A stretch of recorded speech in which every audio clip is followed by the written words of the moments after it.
about the elective year that we are into, but it's about the eventual livelihood of the people who are living in those municipalities, that they must improve and they must be sound. But why would you say is this thing that we always find ourselves into this trend every year, into this, it's a repetition of the same. It's promises, then there's no feedback, there's no progress report. We are in this cycle, I must say, sort of a trend, like a cycle of it's promise, but and which creates obviously frustration. But why do we keep finding ourselves within this trap? I think the one thing that we must also appreciate is that the wheels of government, unfortunately, grind a lot slower than what we often want to see. Our desires, sometimes, which are valid, of citizens, often run ahead, of what government, needs to do. Which is why I think, part of what the president must be saying is to say, I have sourced, additional capacity from the private sector to help us as government to be more nimble in the way that we're going to deliver all of this. So government obviously needs to move a lot faster. They need to do things a lot quicker. They need to be a lot more expedient, and hopefully the policies that are going to enable all of that have at least been tabled or have been worked on, or there's been groundwork. One of the things is, Operation Vulindlela, which is, working on the network economies. We would want to hope that, the same approach of Operation Vulindlela goes into local government and starts, driving the wheels of government to grind a lot faster and to grind in the right direction. So that's what we're looking for, because government alone, in terms of, their own conversations, discussions, policies, unfortunately cannot do it alone, but they need other partners and stakeholders, whether it's civic society, whether it's business, whether it's the ordinary people, to support government with regards to doing those things, because creation of jobs is about private sector. Government must create an enabling environment for that to happen. So as we wrap up this conversation, according to you, Mr. Holeni, let's imagine it's 8:30. The president is saying, God bless South Africa, South Africa, what is the one thing for you that a concrete commitment that if it is included in the State of the Nation address tonight, you would say, that is it, we are going somewhere? So the local government, question that we've always heard is that local government is treated as business. 90% of, the money they must collect, 10% must come from the fiscus. But it's for the president to realize that, that has not, materialized. So the president must at least, be saying to the Minister of Finance, when you go and announce the budget in a week or two's time, make sure that, there's a lot more funding that is directed towards local government for infrastructure, and not just, financing, the bread and butter issues, but infrastructure is a great issue that must be at least, driven a lot more. So we want to see a greater, upliftment of the cap of 10%, to be beyond, 10%, so that in this year and the following years, there's a legacy that starts to develop within local government, and to develop and grow the local economy, particularly through economic development initiatives and catalytic projects. Okay, thank you very much, Mr. Holeni, for your time. Stay tuned to Parliament TV as we continue with the build-up to the 7 p.m. when President Ramaphosa is expected to ascend the podium and address the nation. Stay tuned.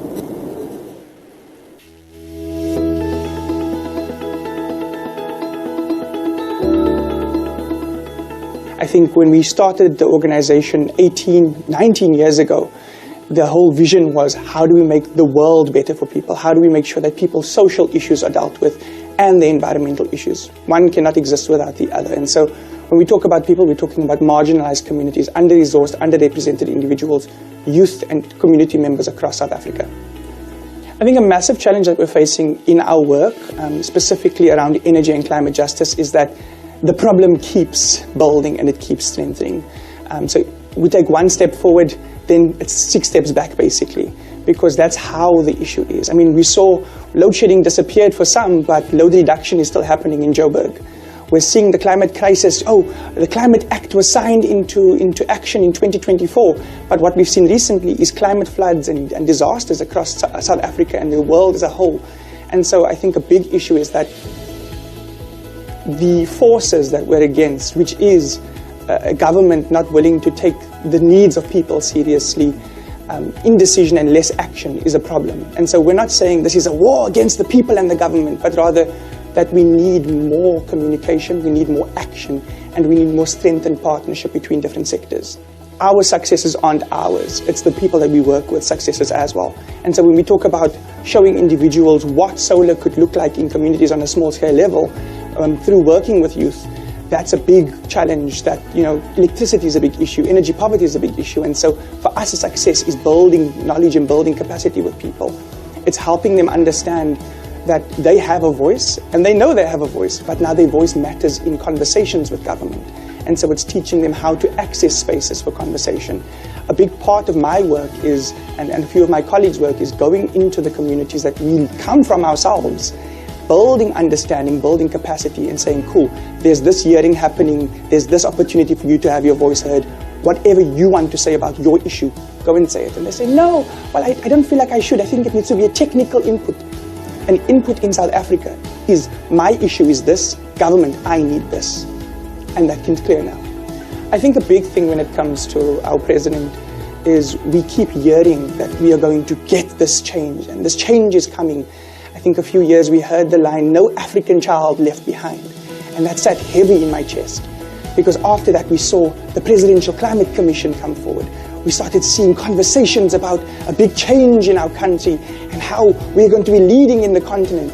And then no action occurred.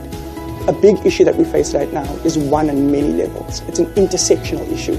People's energy issue is a massive one. Land, water, food, and these are all further affected by the climate crisis. And so when I say one big thing that we want our president to do, it's quite a difficult thing, but if we had to say it, it needs to be a systematic approach to injustice, to uprooting injustice and making lives better for people in our country. At the end of the day, our president knows what needs to be done. It's time for action. I think we need to see harmonization of different policies and government departments when addressing the climate crisis in South Africa.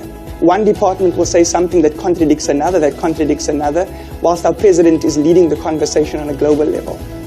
One thing I wish we could see is proper cross-communication in our government and proper resourcing of our municipalities to take action. What I would say would make Sona credible would be proper timelines communicated, clear actionable steps, not another story about a young person that's moved their way through this journey. I mean, right now we're sitting at the perfect opportunity to see change. We have 30 years of our constitution in South Africa, 50 years since the 76 uprising, and local elections on the horizon. If government doesn't make a very clear pathway or actionable, especially following G20 and our success of hosting G20 last year, I think we're going to fall flat. And so we need good management, we need clear communication, and we need timelines with milestones that can help civil society monitor and track the effectiveness of actions. The Constitution of South Africa is one of the most fundamental documents, I think, that guides our country. And it shouldn't just be guiding our country in the way that we feel or the way that we act, but how we follow law, how we practice in our daily ways, and how we move through our nation. It is not only this document that is placed there, it's actually a very progressive document, one that looks out for all people, one that has protections for people, for the environment, for the economy, one that projects a future that could be. But I think the issue is, one thing can be written in theory and another thing can be done in practice. When we see our government tell us, no, please don't protest during G20, even though we have a constitutional right to do that, it's a contradiction of, no, but South Africans are going to do what we're going to do regardless. I think when it comes to that document, it needs to be more than a document. It needs to be something that we really embrace as citizens of our country. We need to embrace our constitution, our laws, and our rights, more importantly. If we say power to the people, it must mean power to the people, not just electricity, but social justice power as well. And so I would genuinely say to South Africans who are like, oh, the Constitution is just a document. It's not a document. It's a way of life. It's a way of living. It's a way to secure our rights in this country. And if anyone would oppose those rights in our country, who would violate rights, I think I would say resist. Resist like never before. We are at the tipping point. We are 30 years of our Constitution. It's time for change. It's time for action.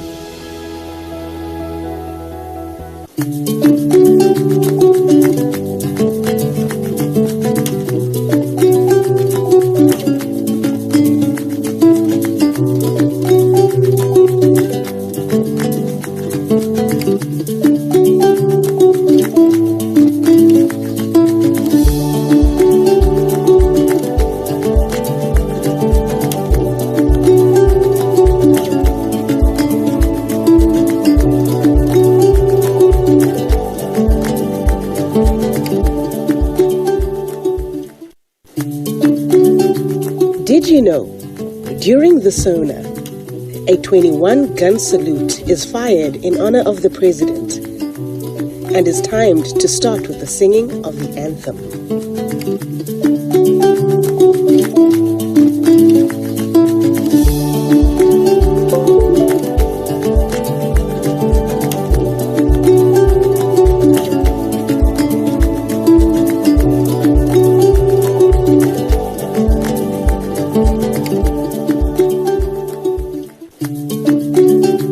Did you know, after the Sona, the Minister of Finance will deliver the annual budget speech, which indicates the allocation of financial resources in line with the priorities outlined in the Sona. This year, the budget speech will be delivered on Wednesday, the 25th of February.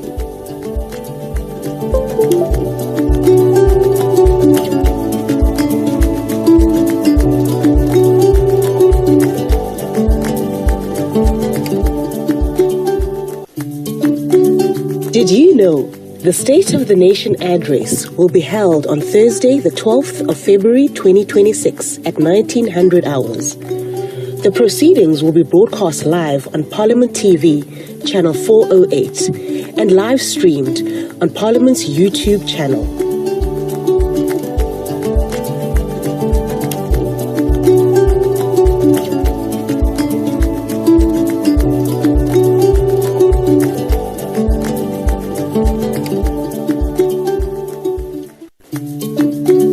Did you know the State of the Nation address marks the official opening of the annual parliamentary program? It is convened by the President in terms of the Constitution to provide the nation with an update on government commitments and to outline the program of action for the new financial year.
A very good afternoon, Dumelang Molweni, and welcome to Parliament TV and Proudly South African, the live coverage of the Red Carpet Sona 2026. We are coming to you live from City Hall in Cape Town, and of course, I am not alone. I'm with my Red Carpet host, Tammy Desh, who will be bringing you all the local glitz and glam from the carpet. Now, as you know, we always try to partner with Proudly SA to ensure and also to promote designers of South Africa. Why do we do this? To ensure that members wear local and support local. In fact, members have been so excited. We've been getting calls. They've been asking, Tepo, please, just be a little, have a little shame when you do judge us this year. Because apparently last year, we did what we were supposed to do here with our fashion police. Of course, I'm not alone. I'm with our 2 fashion designers, and I will allow them to introduce themselves to you. Well, thank you so much for having us. My name is Nobukosi Mugwebo from Kosinkosi Fashion House. Thank you. Hi, Tepo. I'm Stephen van Eden, and I'm a Cape Town-based designer. Oh, wow. Well, Nobukosi, tell us, why is it that you decided to go into fashion? I think I've always had this artistic flair, and in my family, this whole thing of making things from scratch has always been there. My grandmother was a seamstress, but she was a pastor's wife. They couldn't afford to buy clothes at that time, so she'd literally go and look at the store window, copy the pattern, and then she'd do it for her children. So it's generation to generation. So I'm carrying the baton. And Stephen, what inspired the fashion and the vision? Gosh, I'm from a very small mining town in the Northern Cape. I was born there. And I think the big city lights just attracted me. And obviously fashion, it just happened naturally. I was always drawn to beautiful red carpet gowns. And I think from a young age, I was always sitting and sketching and designing. And also my grandmother was also a seamstress. And she made all my mom and her sister's clothes as well. So I think that kind of was just a natural progression towards fashion. But I think the moment when I started studying to where I'm at now, I feel like fashion is so much more than just clothing. I think the amount of jobs that we can create in the fashion landscape is quite important, and I think we need to focus on that. And I love the fact that you touch on the fact that it's not just fashion, it's not just creativity. There's jobs that are attached to this. And of course, let's talk about the importance of ensuring that the textile industry works, ensuring that people are buying local, supporting local, and how that translates in more jobs and more employment, more people being entrepreneurs and employing more people. How that relationship and that balance, talk to us about that. Absolutely. So it's an entire ecosystem. And back in the days, South Africa was a hub. We had the mills, we had the textile factories, we had the CMTs to manufacture all these items. But over the years, because now we're importing, so it becomes an issue. There's the fast fashion that also plays a factor. So a lot of factories have closed down. So it has crippled the economy when it comes to that regard, because when we have CMTs, it employs a lot of people. And there's a ripple effect. Fashion is not just putting on a t-shirt. Every single day, somebody has to go into a store and buy something to wear on their back. Of course. And that is an economy on its own. It's a multi-billion-dollar industry. So why can we not focus on doing it for ourselves and be independent as a country and plow back into the economy? Because it's not just a designer, it's a pattern maker, it's a person who's a buyer, it's a person who's making it, the beading. I mean, these are hand beaded. So we're creating jobs, we're creating a whole ecosystem, and it starts with us. And of course, then, Stephen, we're not alone. We have people outside.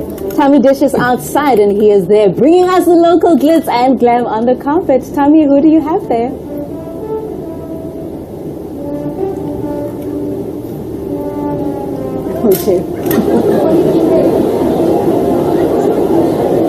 Good afternoon and welcome once again to Sona 2026.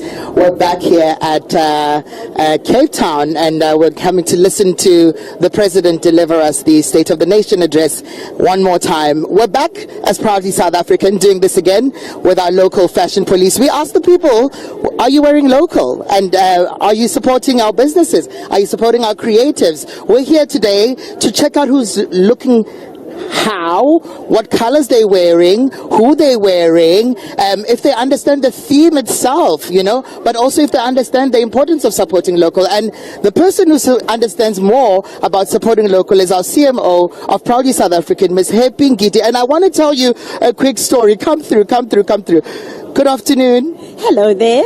So we've been walking around this entire time, and they've been asking us if we're getting married, and I believe we're getting married. And all I'm saying is that it's our perfect wedding. And we didn't even plan it. The universe intervened, and we both rocked up in white. I know nobody's going to believe us, but it's okay. Look, I was not expecting people to believe us because it's not a believable story. We didn't know. I'm only seeing her for the first time this morning. And then we were like looking at the detailing of our garments. Who are you wearing? I am wearing Otis Ceflo, and I would have failed if I don't do a bit of a twirl. Yes. Yeah, to show that. Go. Otis Ceflo from Johannesburg. Amazing. Now tell us why we're here. We are here because we're continuing the movement, the revolution around reminding guests, parliamentarians, and South Africans in general to keep supporting the local textile. This economy is not going to turn itself around, not with the pressure of e-commerce platforms like Timu and Shein. The battle is real, and we have a responsibility to walk the journey with our creatives in South Africa.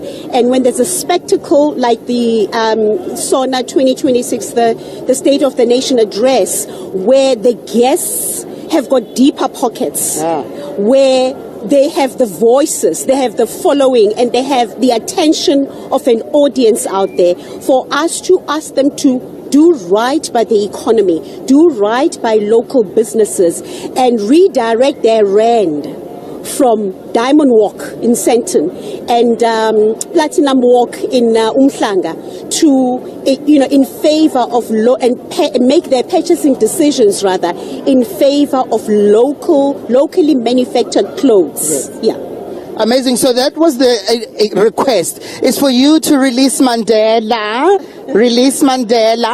from the Diamond Walk and walk directly to Otis Ceflo. I'm wearing Silas Nchabeleng, who I've asked to actually design this because I hardly ever wear white, one, but two, we're celebrating 30 years of our constitution, and also as a queer individual, we're celebrating 20 years of our Civil Unions Act. So I decided to get married, but I've got a quick request, right? You've made the request to South Africans and to citizens and to all 1,350 guests that get to come in here to buy locally. I want you to pledge, right? Because I did say we were going to get married. Yes. I want to see you pledge. I'm going to open my dress. Okay. If I can get some assistance, yes. I'm going to open my dress. Can I get the marker? So I want everybody who's going to walk today to actually pledge to wearing literally local, but also to remember that it's loved here and made here. So, but we've been asking everybody every time we do this, and our local fashion police experts who are sitting in the room are guarding everyone, and they actually are saying, hey, how far is your Randela or Mandela stretching? So we've got our first pledge from the CMO. Pull it. Don't worry, it's long enough. Don't stress. There we go. She's writing, loved here, made here. Proudly. Loved here and made here. And can I just say that the guests who are showing up today at the red carpet, they can't say they did not know. Because before we got here a couple of weeks ago, we threw it out there, showcasing local designers, big and small, known and not so well known, to say this is where you can buy from. The fashion police are here. We've got Malondi here today. Yes. We've got Craig Jacobs. Come on. We've got Stephen van Heerden. Come on. We have got Nomkosi, who are our fashion police today and are looking out for what you are wearing. And if you are not wearing local, we will call you out. We're not shy. Can we charge them? We are proud. We will fine you. Shall we fine them? We still have to figure out what the fine is going to be, but we are fining you. We can't make this effort and then you do nothing about it. Yeah, so people actually go out and they look forward to an evening like this because of you. It's been 4 years. How do you feel? I feel incredibly happy, pun intended. When we started 4 years ago, it was, many people thought we were smoking cheap socks. Right. The embrace was lukewarm. It was not make sure. Yeah. 4 years later, we get calls that says, don't close the red carpet before I step on it. Right. Yeah, the mind shift change is happening slowly but surely, but it's a beautiful space to look back and see how far we've come as proudly, because local is like a Muslim. Listen, local is lekker, and I can attest to that. I am local and you are local, and you and I just got married. Yes. Can you guys believe it? We absolutely got married. Yes, this is our absolute. Perfect wedding. Okay, cool. So, we've got pearls. Yes. And we're celebrating our lives. So, guys, please stay tuned. The environment here is looking beautiful. It's looking crazy. If we actually just move around, you can see guests have already started arriving, looking absolutely stylish, and they're in their colors. And I can't wait what our fashion police has to say about them. Guys, what are the trends saying? What are the colors saying? The makeup. You know, let's talk about the value chain that goes into how we get to an evening like this, because it took me hours to put my makeup on, and this outfit was made over hours. I heard somebody's outfit weighs 6 kgs, so I'm looking forward to those, you know. But I'm going to throw it back to you, Tsepo, and our local fashion police to discuss some of the trends, some of the facts, what you guys are looking forward to today. Loker is lekker, and that was Happy and Tammy's perfect wedding. And of course, that was a beautiful sentiment that Tammy is doing there, where people will pledge and write their little pledges with regards to supporting local designers and, of course, supporting the design industry at large. We're talking textile, we're talking fabrics, and we're talking the very people that even sweep the factories when all of this work is being done. Now, let me ask Stephen, what are you looking forward to when it comes to the guests and the esteemed members of Parliament as they step onto this red carpet? I think a platform like this, State of the Nation, and being a parliamentarian, it is the perfect way to showcase what South African creatives have got to offer. I think in terms of trends, I feel like when you're doing a red carpet, you need to transcend a trend. You can't be trend focused. Obviously, you want to have a moment. You want to be memorable, but memorable for the right reasons. A beautifully made garment that's well fitted, I always think is exquisite. It can be very simple. And I think also to keep in mind, you are a politician, but you don't have to be boring. You know, you can bring the vavavoom, but keep it stylish and elegant and tasteful. And Nomkosi, I mean, a lot of people watch this fashion segment at home and they think, you know what, we have unemployment, we have the issues of service delivery. Why should I sit here and watch a fashion design show? To them, it looks pompous. It looks like it's egocentric. Why is it important that we have this segment? Why is it important that we promote local? And what are you expecting to see? Well, it's so interesting. I love that question. And for me, coming from Kosinkosi as a brand, which is a brand that has always been about showcasing who we are as Africans. So when we watch shows like these and we see our ministers proudly wearing their African traditional attire, it brings a sense of pride in the African child. Every single year I would sit and watch the Sona. I'd sit and look at the fashion and look at some of the esteemed guests, like really looking incredible in their traditional attire. And for me, the trend, because you're absolutely right, you must just exceed the trends. But for me, the trend is authenticity. Like, let's stay true to who we are. And once we do that, then it's a ripple effect. We're bringing in pride in our own selves, in our own country. Beautiful. I hear that Tammy has the Premier of Limpopo. Let's see what authenticity she has to bring when it comes to the red carpet. Tammy, let's see. And you're right there, Tsepo. You know, I'm standing right next to the Premier of Limpopo, and she's looking absolutely absolutely gorgeous. One would expect that for somebody who's got such rich wealth of like tradition, she would come looking multicolored and super colorful, but she's got a different look today. Good afternoon. Afternoon to you. You also look stunning today. Very proud. I don't know who's getting married, but you look stunning. You and I are getting married. We're getting married in Limpopo, you know. I can go to Limpopo right now. Yeah. But we asked the big question. Are you wearing local? Yes, my seamstress, the lady who designed all my dresses, it's Azri from Polokwane. And I always believe in the talent that we have, not just in the country, but in my province, in my home province. Everything that I wear, you must look at it. You'll see that the ladies around Polokwane are empowered. They always make sure that their premier look good. Okay, so let's talk about fashion. How important is fashion? Fashion it's quite important because it's a statement on its own. Before people could even listen to what you are saying, they first look at what you're wearing. Unfortunately, that is the reality of it. Some of us, if I had choice, I wouldn't be going all out to say I need something to look good. But the reality is that if you don't look good, no matter how good the message is, nobody listens to your message. They begin to focus on such. Therefore, if you do not look good, you then detract, and you give your detractors more of the airtime to talk about you, not to talk about the work that you do, not to talk about it's quite much more important. And to the economy. You know, the economy on its own, fashion on its own, if we are to focus on proudly South Africans, like you could see here, like what I know you, I follow you, most of the time you are always advocating for the local. Yeah. And by doing that, you are making sure that you put a plate of food on the table of millions of South Africans. I think that is one industry. If we really want to grow our economy, if we really want to grow, let's focus on fashion.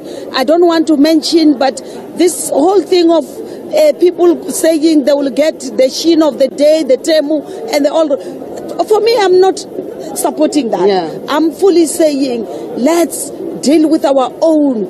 The textile industry needs us, especially those of us who are public figures, whom, like I'm saying to you, if wherever we go, we need to also look good. And for us to look good, somebody else would have helped them to be able to support their families. So fashion on its own, it's one of the biggest drivers of economy. If as a country we focus on that. Do you think you want to have Limpopo as the fashion hub?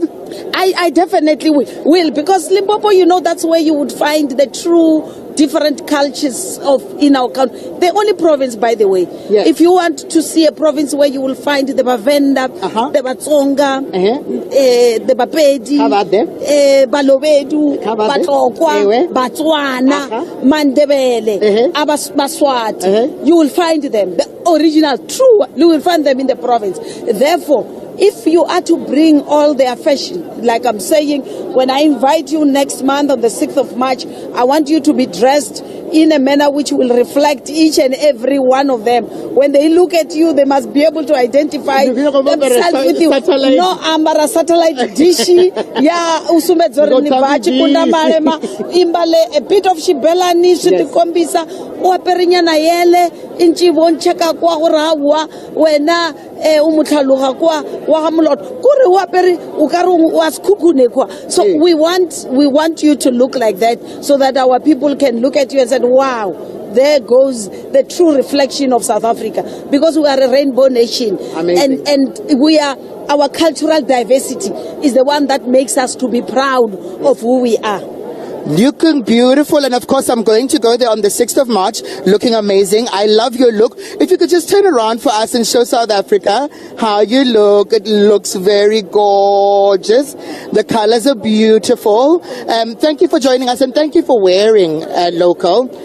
You get a high five from me, but also pledge. Make a pledge. Pledge. Can I have that marker? Pledge to always support local. There we go. By signing that, you're pledging to always support local.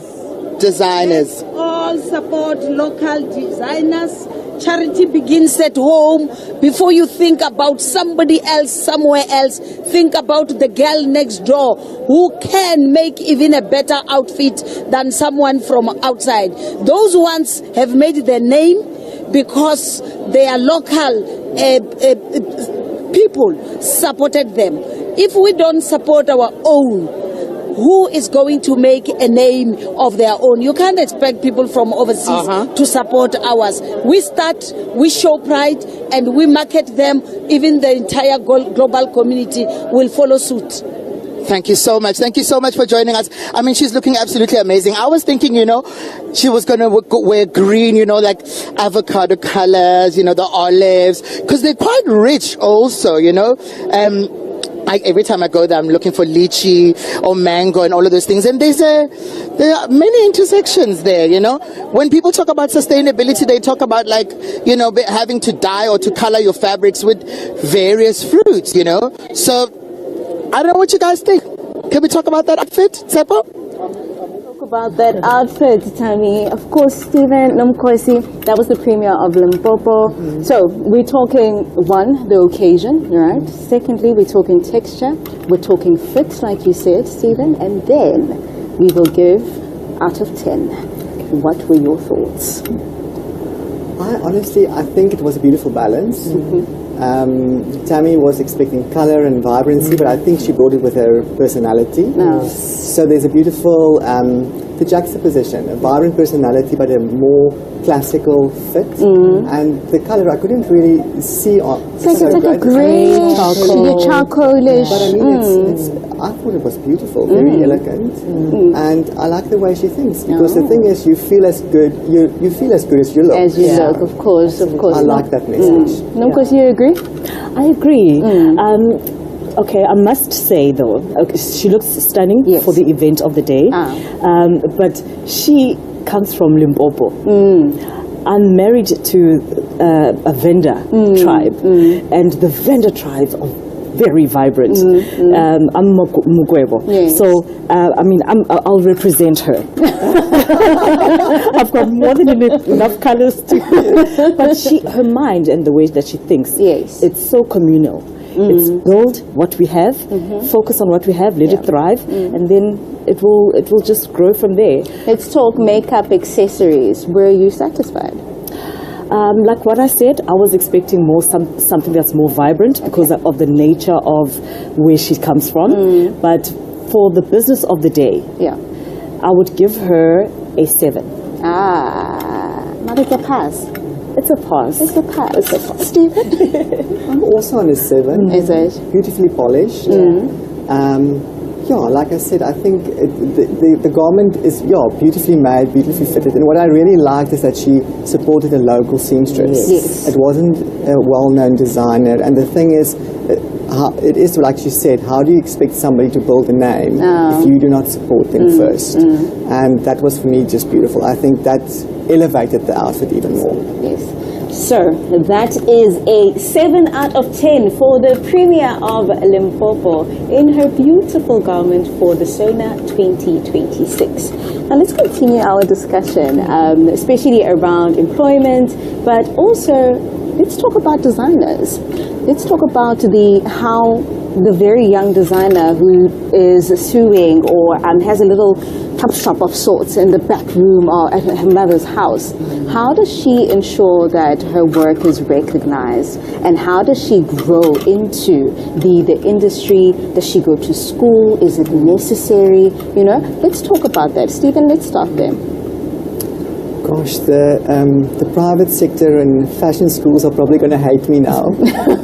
But my advice to fashion students, I'm always saying, go and study business first, and then fashion.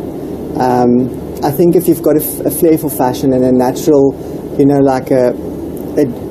naturally drawn to fashion, then I think the business side to secure that first, you will just naturally grow into creating a fashion brand, because then you will understand where it starts.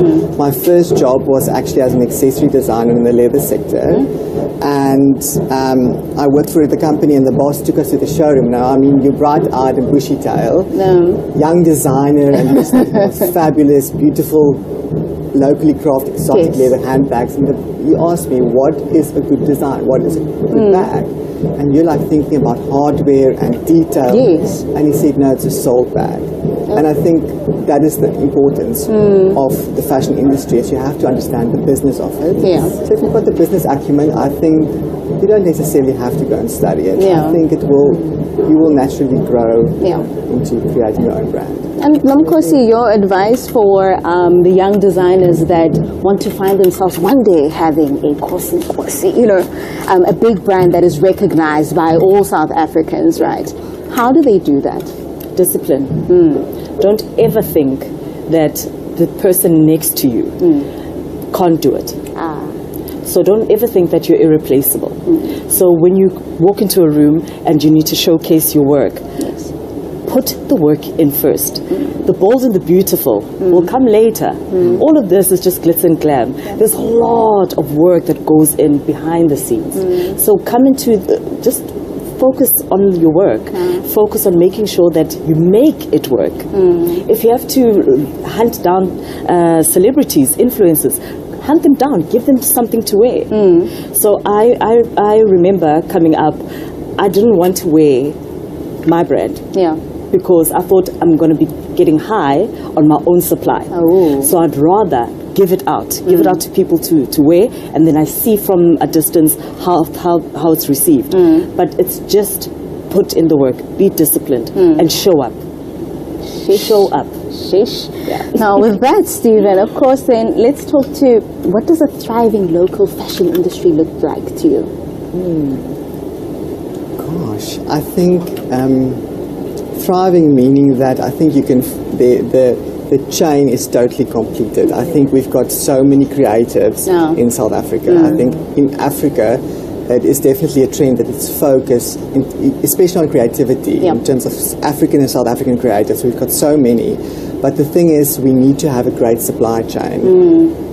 Fabric suppliers and manufacturing. I think that is the huge thing at the moment for a lot of designers, is that you can have your small team, but a lot of the tailors, the dressmakers, the pattern makers, they're almost dying out. It's because a lot of them the young people don't go and study the technical part of it. They all just want to be the bold and the beautiful designer. Instagram, likes, that instant gratification. They need to hone the skill, like understand fabrics. And I think in terms of to complete that cycle, you do need to fulfill in all those gaps in terms of have great tailors, great seamstresses, that you can put up amazing production plants, that you can manufacture beautifully crafted garments, because I think that's what in South Africa we're lacking. We can create, and we are creative.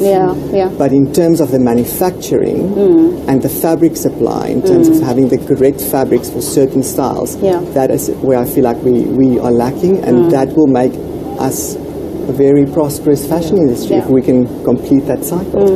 And Nomkosi, then in your instance, do you then think that it is necessary for collaboration, not just from government? I think a lot of the times we're always saying, government should, what other key players should be invested in ensuring that we have a thriving local design industry?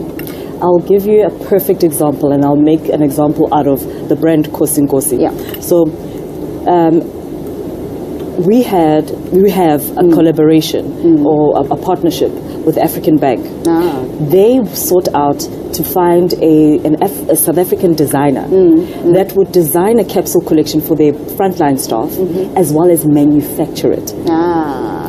So they reached out to 9 designers who all pitched for the job, and like what I say, discipline, showing up, making sure you run the extra mile. That is what we did. And we walked in there saying to ourselves, we've got this job. And if anyone can walk into an African Bank branch, they will see a locally designed and locally manufactured item, and that is how people are plowing back into the economy. Yes. So it's not just about saying, yeah, we're wearing local, but what are you doing on a larger scale and a bigger magnitude, so that there's a ripple effect. And because of that, there's been other collaborations. You've got other banks that are also reaching out to local designers. So it's a ripple effect. It starts with us. The private sector and the government, they can do so much just to make sure that they keep this industry running and growing. And with that, of course, Stephen, let's talk to then what policy interventions do you think are still necessary in the in our industry, especially when it comes to import and export. I mean, we've been talking about Shein, we've been talking about Timu, and I mean, I think most of us are really guilty of that at this point. What regulations or policies do you think should be installed to protect the local industry? Gosh, I need to put on my business cap here. Yes, please. So thank you. Look, I think there is already, they slowly but surely making a movement towards importing and also taxing imports highly. But the thing is, we also need to understand that if we do not have the supply chain established, how do we get the right fabrics?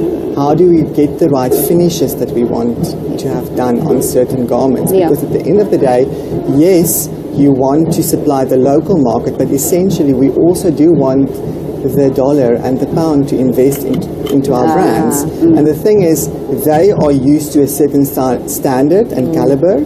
So I think in terms of, we need to have a healthy balance.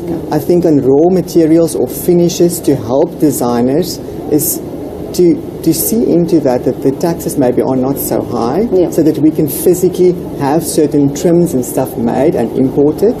But I think also to take that money then and plow it into the local economy in terms of creating jobs, setting up manufacturing plants and developing people in the community so that they have a certain skill set.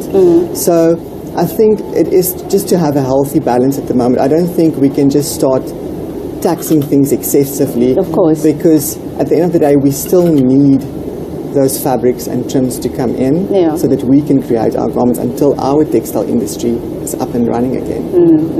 And Nomkosi, then, should the creative economy receive the very same attention that, I'll say strategic attention, that industries such as agriculture, mining get? Is that where you're at? Absolutely. I think that when there's a lot of attention that is brought in, it just magnifies our industry that much more. We have things like the mining in Durban was just happening now in Cape Town. And like what I said earlier, it's not just a t-shirt. Everything has fashion involved. And fashion is the quickest way that you can send out a message. So things like the mining in Durban, you can always put in a fashion element, always, because even at the mines, what do they put on? Some overalls. It's still fashion. Let's make it fashionable. Tommy has somebody on the red carpet, and let's see what they have on. Proudly South African, asking our beautiful guests if they're wearing local. Mam Gwen Ramaphosa is here again. Last year we saw her looking absolutely gorgeous. Before we even say hello, can we look at your outfit? Can we turn around and look at your outfit? Give us a little twirl. A little twirl to the back. Yes, there we go. Beautiful color. Good evening. Yes, thank you. Good evening to you too and to the viewers. And how are you? We're doing absolutely amazing. Today we're getting married to South African local produced and designed outfits. Who are you wearing? I'm wearing Caroline Fashions, which is a local fashion designer. She also runs a fashion school and she trains young people in her field. A woman who's very passionate about made local. So I'm very, I feel good that I'm wearing local, yes. Look, so you often work with money. How important is it, or is fashion and the economy in this country? Well, fashion is one of the biggest economies in our country. and it actually unlocks the artistic nature of South Africans. We are creatives. The creative industry is one of the biggest, and it's best to wear local South African and also export our local talent. Very important. And what I also like about our South African artists and also designers is that it's a range. You see, today I'm dressed the way I'm dressed. You know me, I always dressed in working clothing. They said no, for a change. Go and, dress like one of the glamorous people. And I said, I'm not a person of glamour.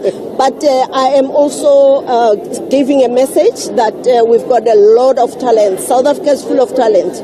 Not only in arts, but in sports, in science and technology, in business, and so forth. Thank you so much. You look absolutely stunning. And yes, it is true that we contribute a lot as the creative industry, but also the clothing, textile, leather, footwear industry. You look absolutely, even the jewelry, it looks absolutely, I'm seeing the pearls. I also see the pearls on you. So we've meshed today. We might as well get married. Okay, so it seems that we're getting married again, and we've just done that. This is our perfect wedding.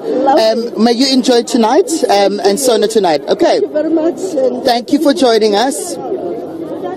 That was Mam Gwen Ramaphosa. She says we're rich in our diverse culture. And moving straight from Mam Gwen, we're with Babantu Polomisa talking about the economy, the clothing, textile, leather, footwear industry, how important it is to support local businesses and locally designed outfits. Are you wearing a locally designed outfit, Bab?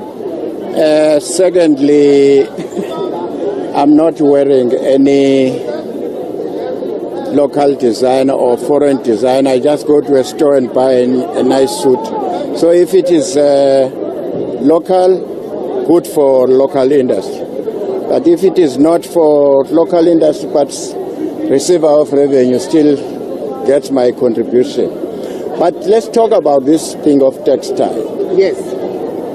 We train kids, we send kids to school, and some of them have done fashion design courses.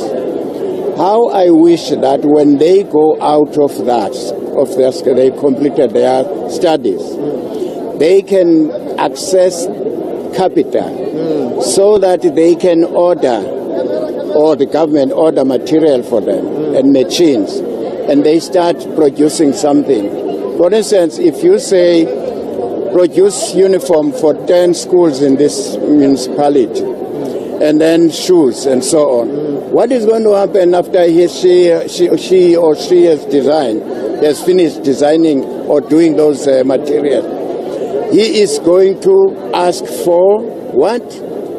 Packaging. Right. Someone must bring cardboard boxes. Right. Transport. Yes. That's another person. Value so it's a chain. Yes, the value chain. So direct your audience to the government to say, let us create a national fund to help the small businesses through using textile industry. Absolutely. Thank you so much. You look absolutely gorgeous. Yes, and I agree with you. And on that note, we're talking about education and talking about how people can move literally from design and from buying local to manufacturing locally, and also talking about the value chain. You know, he touches on a very important part where, you know, it's not just about making shoes. It's shoelaces. It's a uniform that they wear. It's work uniform that people wear. So I think the stretch on its own and the opportunity is wide.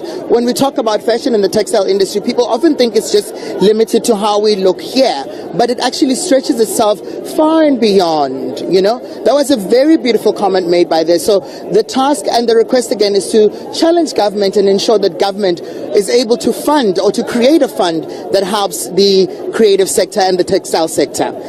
Let's cross back to you guys and hear what your views are. It seems the color, I've been seeing a lot of blue. I'm seeing some silvers coming through, but it seems the color is blue tonight and it's looking absolutely gorgeous. Guys, what do you think? I'm giving you guys exactly 1 minute. and you're coming back to me because I've got lots of guests. Okay. It is 59 seconds. Let's go. So we're talking about the dress that Dr. Ramaphosa had, a gold outfit.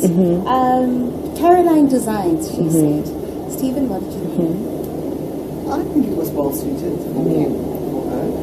She was, and also I like the message behind it again. Yeah.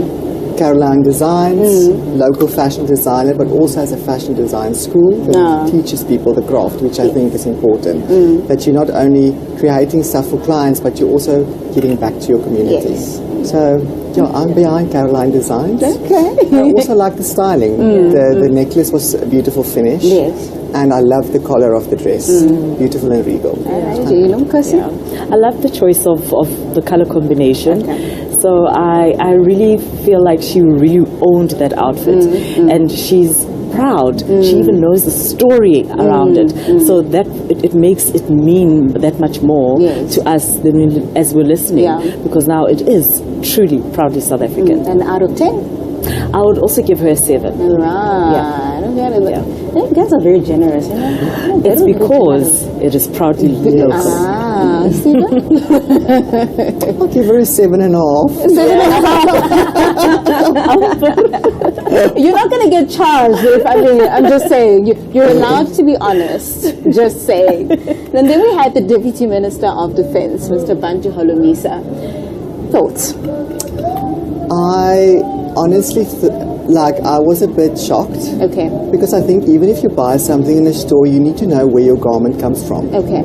Where was it made? Because I think that is, you need to be, you need to know that. That's for me very important. It doesn't matter if it was imported, but if you bought it at the store and you paid a certain price for it, you need to know the chain. And if it's ethically created, that is for me important. And I understand his story about the connection and the value chain that you need to create. I wasn't behind giving young designers the capital. I think young designers need to go and pay their school fees. Go and work for established designers, work in the industry to understand where you want to go and what you want to be known for. Instead of just giving them capital, first let them bursaries, yes, to go and study it, business and fashion, but they need to go and do apprenticeships. You need to learn how to make patterns and how to sew. And Nomkosi, do you think there's room to sort of change the narrative around men? Men just walk into a shop, you buy a suit and that's it. They normally do not care about whether it's contoured, or is there space for men to think outside of the box? So we're very different. If he has a PA who is female, that is where she's supposed to step up. That is where she's supposed to say, nope, don't worry, sir, I'm going to source something for you. And what if he's he doesn't want to? I don't believe so. and I'll tell you why. These gentlemen, they have so much to do and so much to think about than going into a store and buying a suit. So they'll have people that will do that for them on their behalf. So a man like him is supposed to be already, he doesn't even have to say or remember the like where it's made. Of course it needs to be local, but at least say that it is a Limpopo designer or a Cape Townian designer. At least if we can have that kind of a detail, it will go so much further for the campaign that we're trying to push now. Because he is standing there in front of us, he's a leader, and he has to lead by example. Although it's not really great valid points, there are valid points. There are valid points that he made. And there you have it. Our fashion police has given Dr. Ramaphosa a 7 out of 10, and Tate Bantu Holomisa disappointed them. Sorry. Let's see what Tabi has for us on the red carpet. Thank you. So earlier on you had Ms. Yupia speaking to you guys in a different outfit. I met her earlier on when I was getting my makeup done. She's back looking different again, representing Gauteng. And we're here talking about proudly South African produced outfits. Who are you wearing?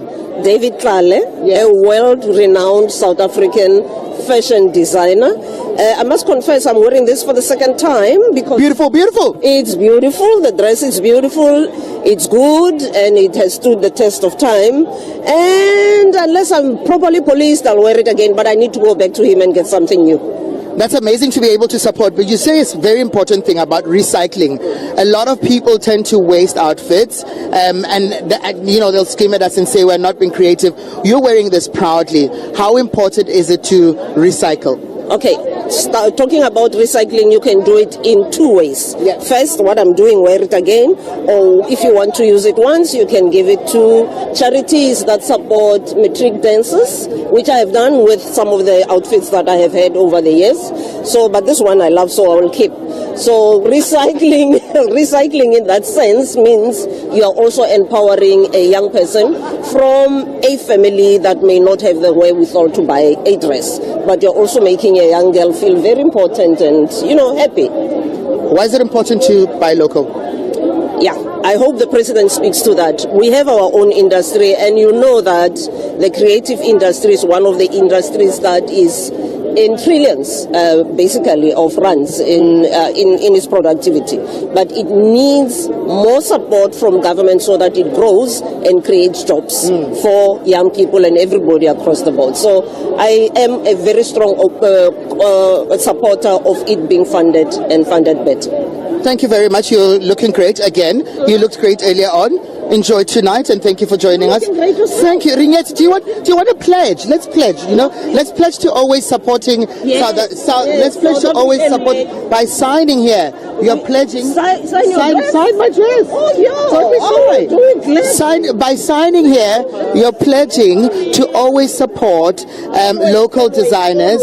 So I've actually just turned this beautiful wedding gown of mine into a pledge dress now. So now we're pledging, and we're going to have it framed. In fact, we might take it and put it on sale. Oh yes, it's funds for the industry, for young designers. I'm with you on that one. Thank you very much. She's going to auction it. I know she often deals with money, and she's going to make sure that we find the right money. Yes, I allow budget to come through the house and be passed. So I'll work with you on that one. Release Mandela. She's going to release Mandela. She really does pass budgets, that legislature. And she speaks about the importance of just recycling and, passing on outfits and dresses to other organizations, but also maybe just restyle my style, I didn't have this idea until I didn't like, the shirt I was wearing, and then I cut it. So we're here now, and she looks gorgeous. Guys, what do you feel about her outfit and recycling?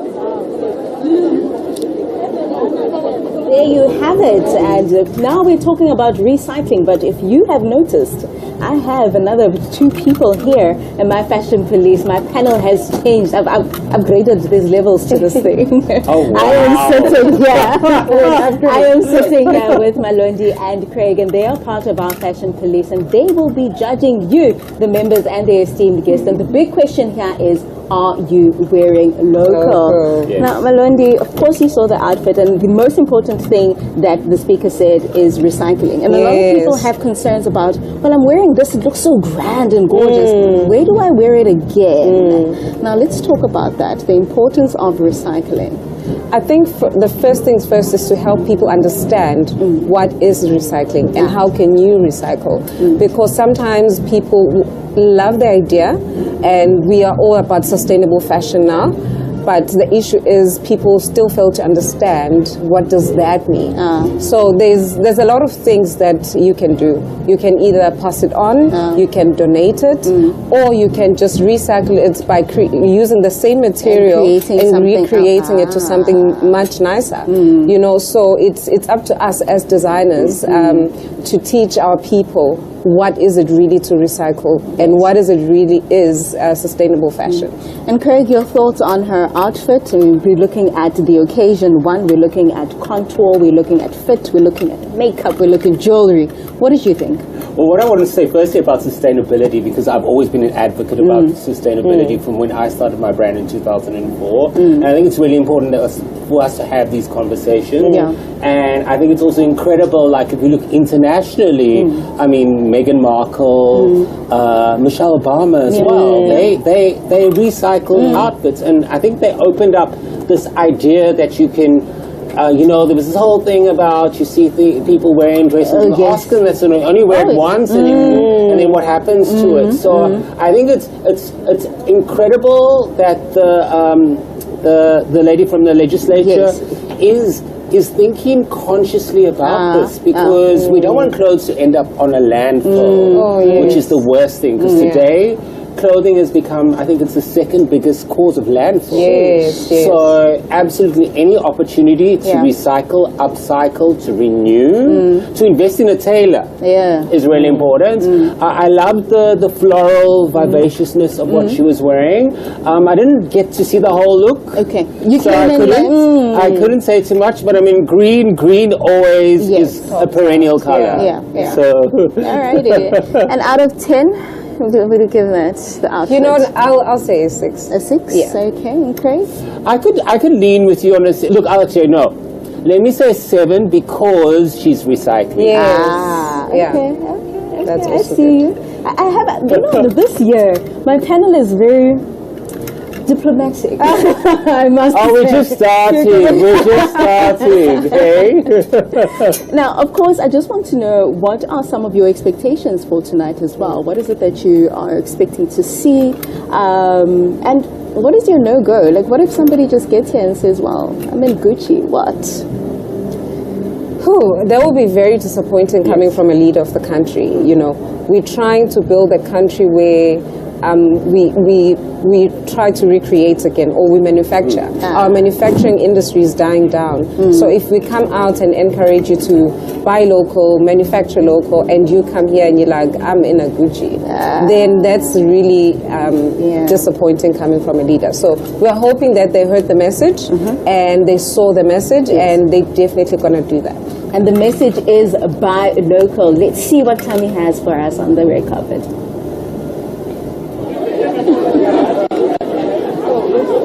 Okay, cool. So we're back here at Sona 2026, and with beautiful guests, Sinazo Masina and Mr. Mzondile Masina.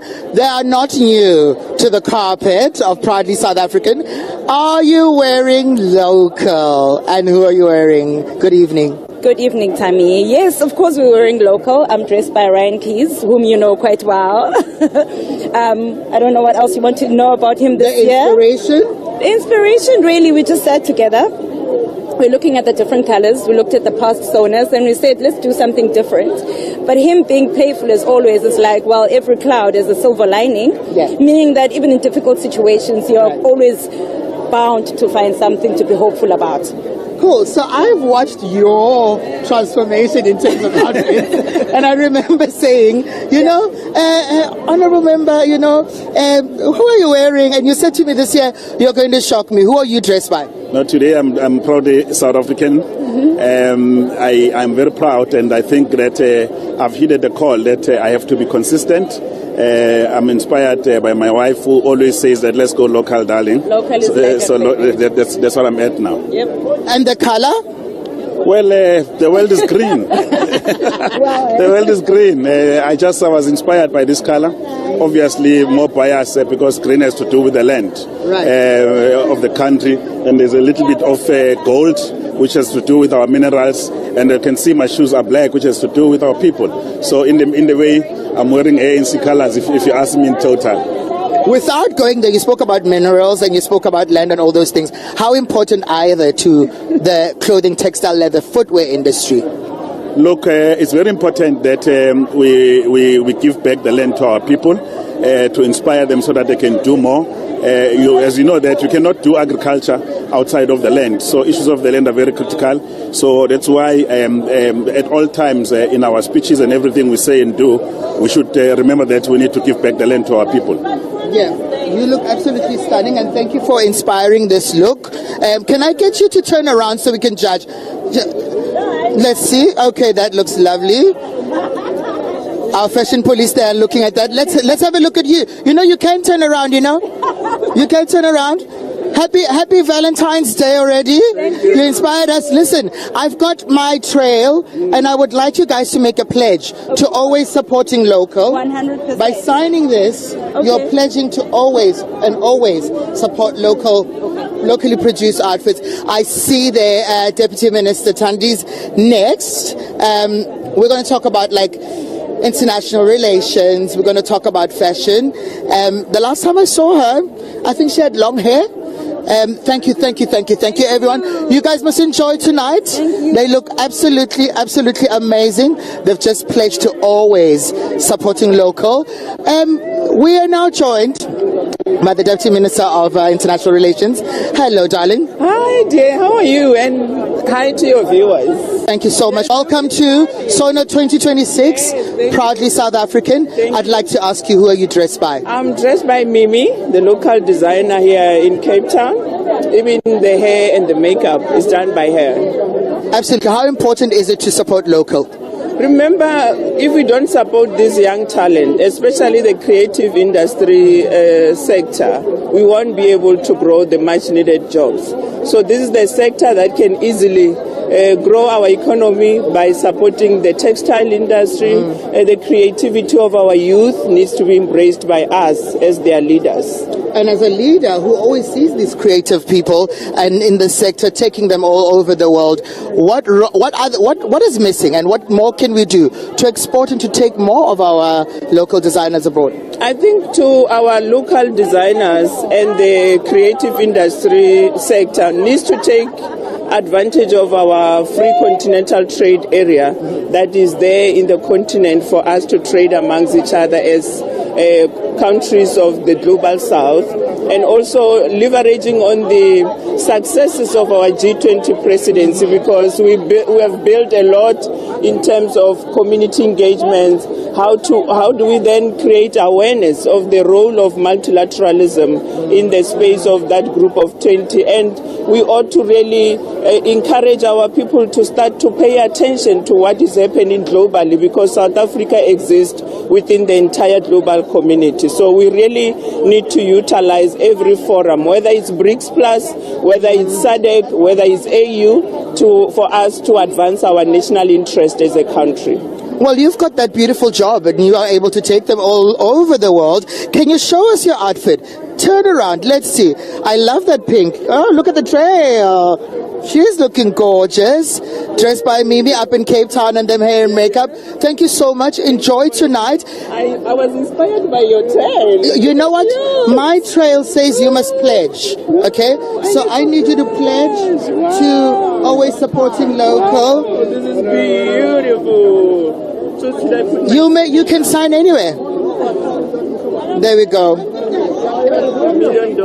That's $1 million signature. Traveling all over the world, and you're taking all of us. I'm taking all of you to the international space. We're going all international, all thanks to the Deputy Minister of International Relations. She's looking absolutely gorgeous and tall, and the hair so bouncy and fabulous. You know? Oh, I cannot believe she. I always was like trying to look up, you know.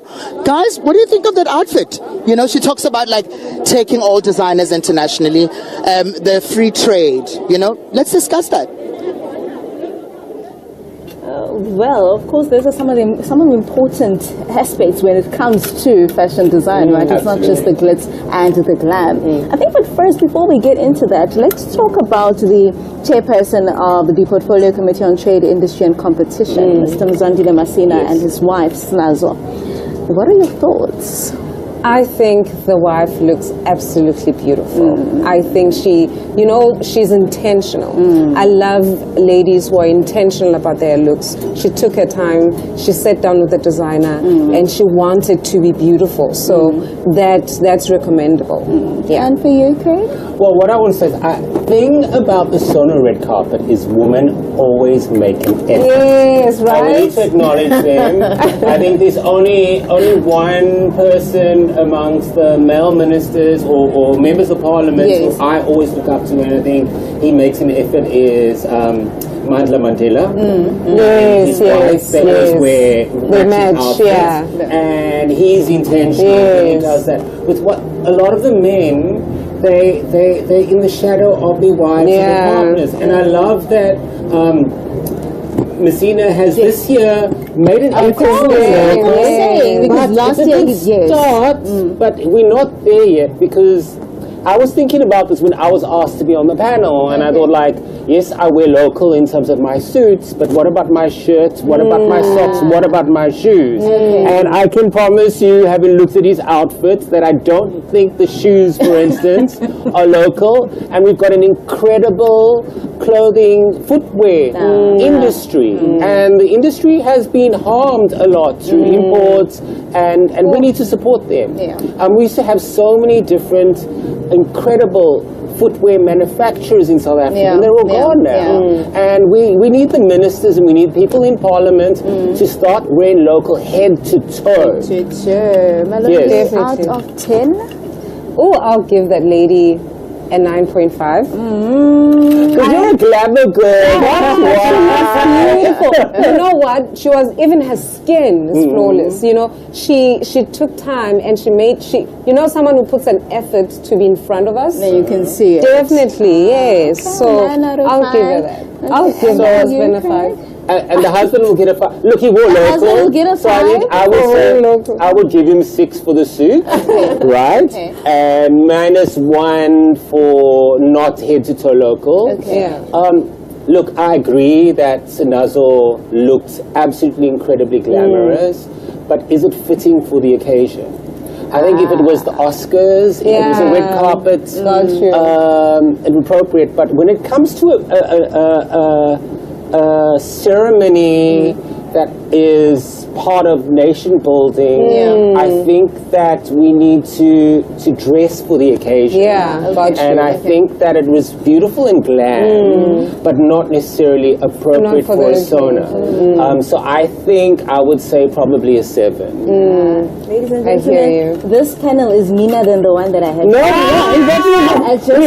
I just wanted to report that because people are watching. We're going to speak about Tandy's outfit, yes, by the way. we are. So of course, then we had the Deputy Minister of International Relations. She was in a hot pink. I know. What did you think, Craig?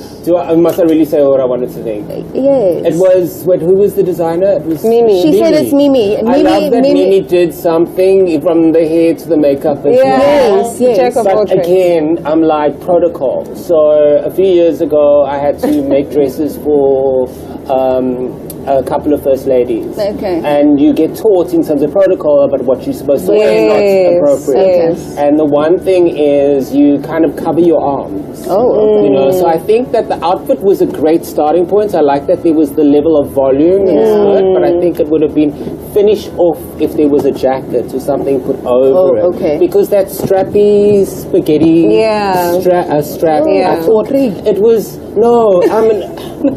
sorry. I mean, I love that she made an effort. It's fantastic. But, you know, it's not, we're not going to Bungalow and Camp Space. And Melinda, did you agree? I agree with Craig. You know, it's a beautiful dress, but definitely not for this occasion. You know, we were looking for elegance.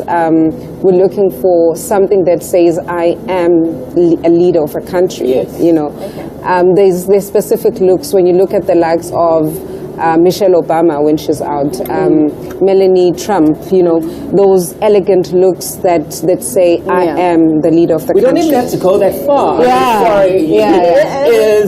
Is Mrs. Mbeki, for me, dressed like a first lady? Yes. It was style, and it was... This panel is very difficult. I think let's go to Tammy and see what's going on the red carpet. Tammy, save me. God, look, another human who's not a stranger, the Deputy Minister, Ms. Pinky Kekana.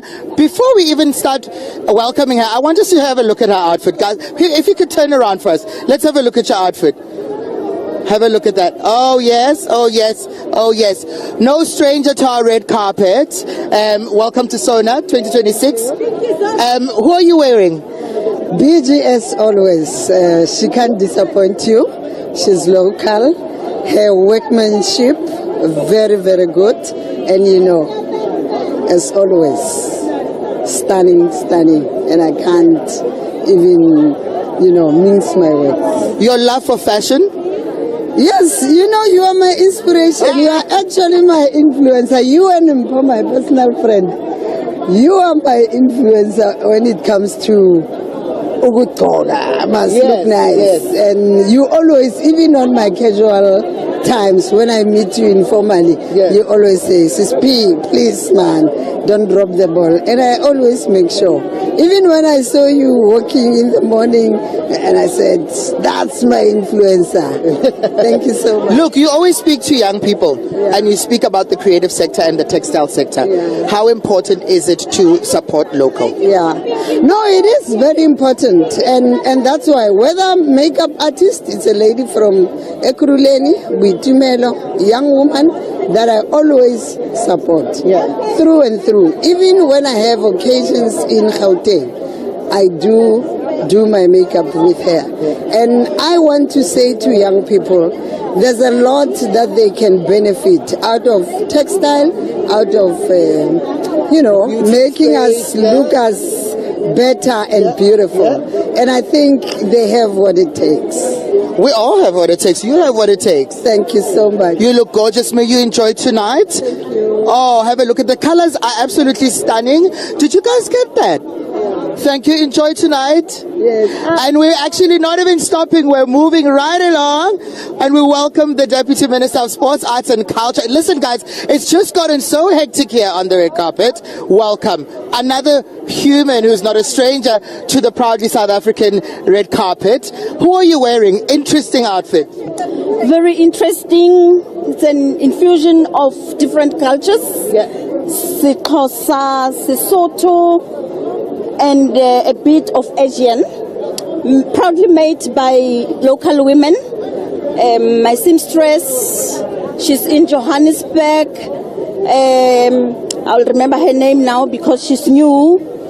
But it is time for us to bring local talent out. You see women are looking quite very beautiful. They're all, I'm sure 90% of them, they're wearing locally made clothes. Look, this is the only time when Faith, my designer, can just hear her name being called on national TV. So we encourage more women to wear locally made clothes, especially members of parliament, because of it can only be this day that their brands can be marketed. Absolutely, you look stunning. Can you turn around and show us your outfit? A fusion of multiple cultures, Xhosa, a bit of some Sesotho, the detailing in there. I see some tassels. This looks absolutely beautiful. Thank you so much, Deputy Minister Peace Mabe. Fashion, youth, and your commitment. As always, Tammy, we are now advocating for budgets that are going to be biased towards designers. We have never done that as South Africa. So we've looked at our documents for the past 30 years. We've never been intentional in promoting talent, especially when it comes to designing.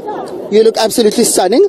I'm going to see you later, but you must enjoy the Sona. I'm looking forward to hearing your contributions and how the President is going to speak to the issue of the dedicated and the intentional Mandela Release Mandela campaign. Thank you very much. And we keep it moving. We keep it moving. We welcome the Deputy Minister of Human Settlements. Again, another one who's not new to the red carpet. You look absolutely stunning. Good evening. Good evening, Tammy, and thank you very much for having me. Who are you wearing? I am wearing a brilliant young designer from Cape Town, but based in the province of Gauteng. His name is Mzuki Simbane of Imprint. Gorgeous, talented young man. Inspiration behind the outfit? The outfit is so me. You know, the writing says forever when future me and all. So the brilliant idea of personalizing the outfit to the person that will be wearing it, for me it fascinated me. And the message that is on the garments and how the garments were made, one would ask, how did this young man come out with such a brilliant idea? So yes, I mean, this is fashion with purpose. I can see that there's a lot being said here about. I see HIV/AIDS signs. I did it for me, for a lifetime of me. Know your status and use a condom. This is fashion and conscious fashion. It's conscious fashion with a message for young people, because we are a country that is dealing with the HIV and AIDS pandemic, and our government has been key in ensuring that our people are cured during this time. And you would know the rollout of the medicines that are assisting.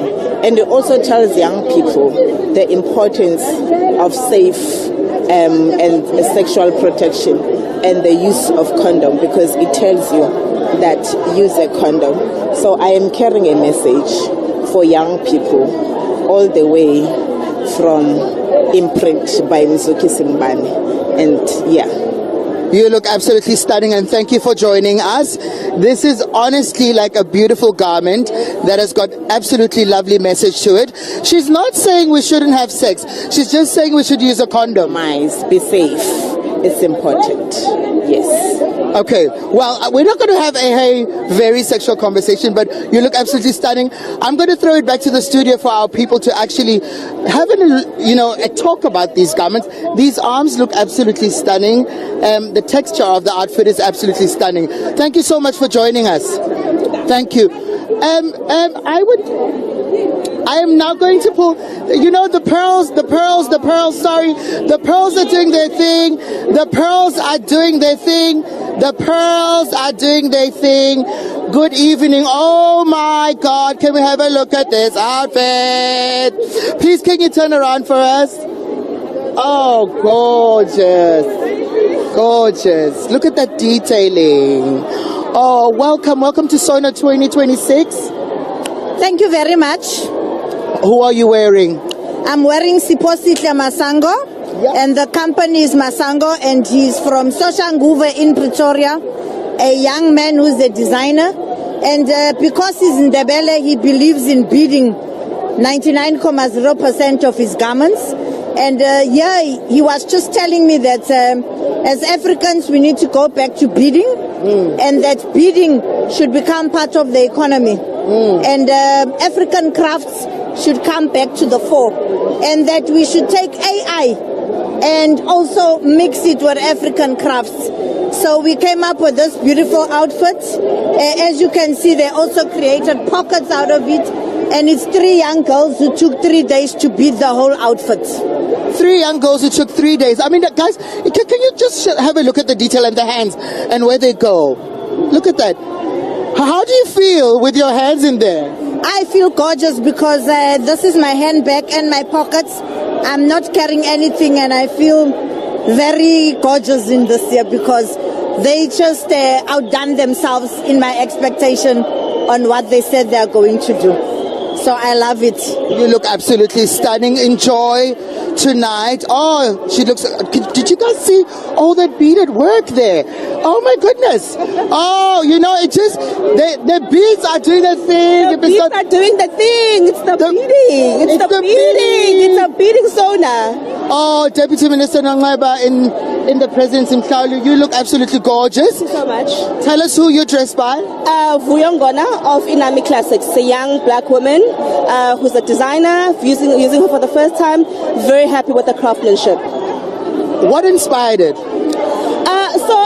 At the moment, we're very big on the traditional look, modern African traditional look, but most importantly, just celebrating our cultures, the rich African cultures. Cowrie shells, very African as well. So we thought, let's do that today. As a young minister in the presidency, advocating for a lot of inclusion, but also the economy, right? The textile industry as a whole, what can we do to support and to improve on it? First and foremost, support young, black, up-and-coming designers. I'm very big on particularly women. Every one outfit that you make with them, they're able to support their SMMEs. Most of them are small businesses, but also most important, the exposure that they get on platforms such as these.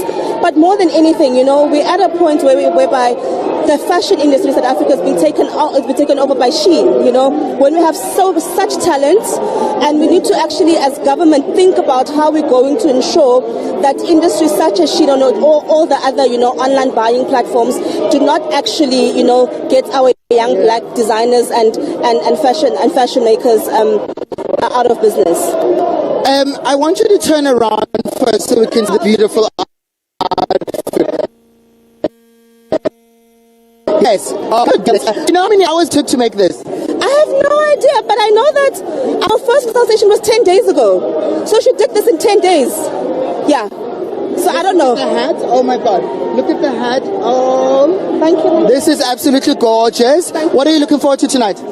Tonight, I think more than anything, I think for me, young people want to know what government is going to do about their plight. Yesterday, we released the numbers for the Presidential Youth Employment Intervention, which is our third quarter report, which actually gives an indication that we've actually done fairly well in terms of giving young people, you know, opportunities, earning opportunities, skills development opportunities. But more than that, so for me, it's a message, it's a year that young people want to know what is government going to do for them this year. Of course, the economy is growing. We want to know what we're going to do in that regard as well. But of course, there are issues that are quite contentious. You know, there's the issue around education. You know, a lot of young people sitting at home, not knowing what's going to happen. What's the plan to ensure that we expand the higher education sector?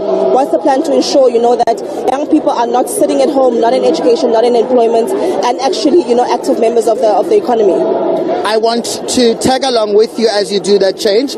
But before you go, I'd like you to pledge to supporting and always buying local. So, yes, so now, you know what I mean? So, by signing this, you're pledging. Okay.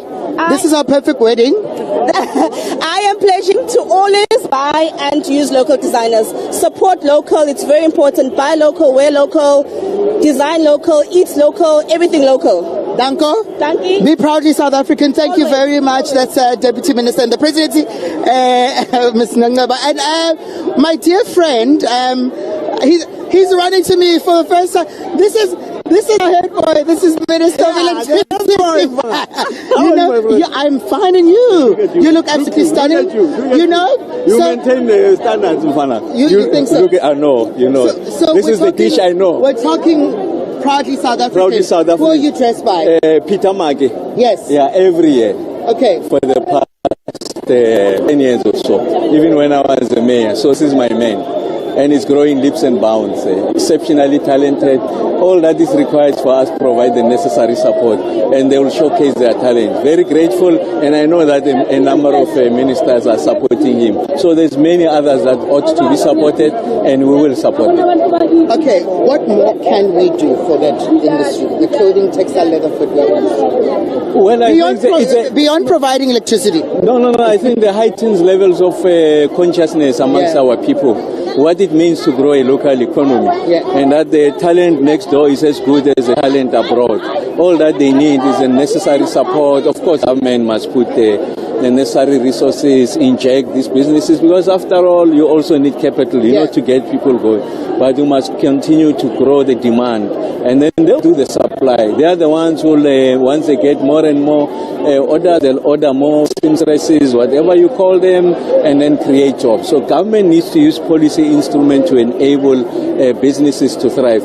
We have to believe in our own. I think it's important, and I think it starts at the top, and this is what we've been doing, but it's not enough. I think it's important that we must continue to support them. Absolutely. Yes, you look absolutely stunning. Thank you. Let's have a look at your outfit. You know, men take an effort lately. They dress up in suits and they look starched. Yes, there we go. But look, there we go. Looking quite lean. Enjoy Sona tonight. But I would like him to pledge as well. So you're going to sign my dress. This is our perfect wedding. You're gonna pledge to support local. Okay. So this is a confirmation that going forward we'll accelerate the support for local. And also encouraging others to do the same. This is how we're going to grow the South African economy, bit by bit. Whatever the contribution, it matters a lot. Create one job, two jobs, before you know it, we're at 50,000 jobs. So this is the route. Thanks, Tammy. Thank you. Enjoy tonight, yeah? The lights are on today. The lights are on.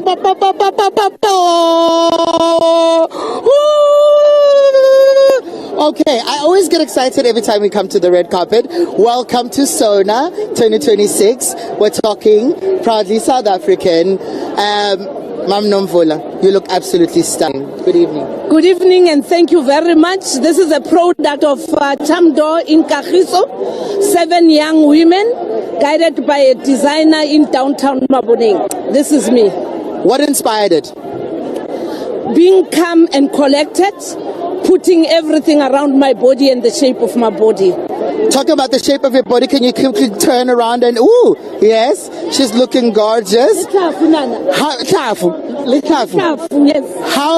you know, earlier on we spoke about like the amount of pearls that were on another dress. There are a lot of pearls here.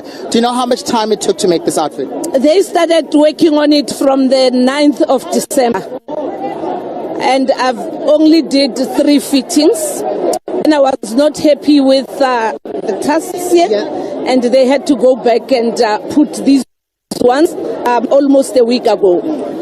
How much do you think this outfit weighs? When I went through Lanseria Airport carrying this outfit, they said I need to weigh it, and it was almost about 5.2 kgs. Oh my goodness, 5.2 kgs in one outfit. You are carrying a lot, ma'am. You look absolutely stunning. The importance of supporting local. It's quite important because you create jobs. Where I bought the material, you've got local Kagiso people being employed there. Then you have the young women who designed and worked together with an established designer. All in all, with all that I am wearing, I created 11 job opportunities. Amazing. Round of applause to 11 job employment and opportunities created. Please can you sign a pledge for us to always support local? She said she wasn't initially happy. The outfit was started on the 9th of December.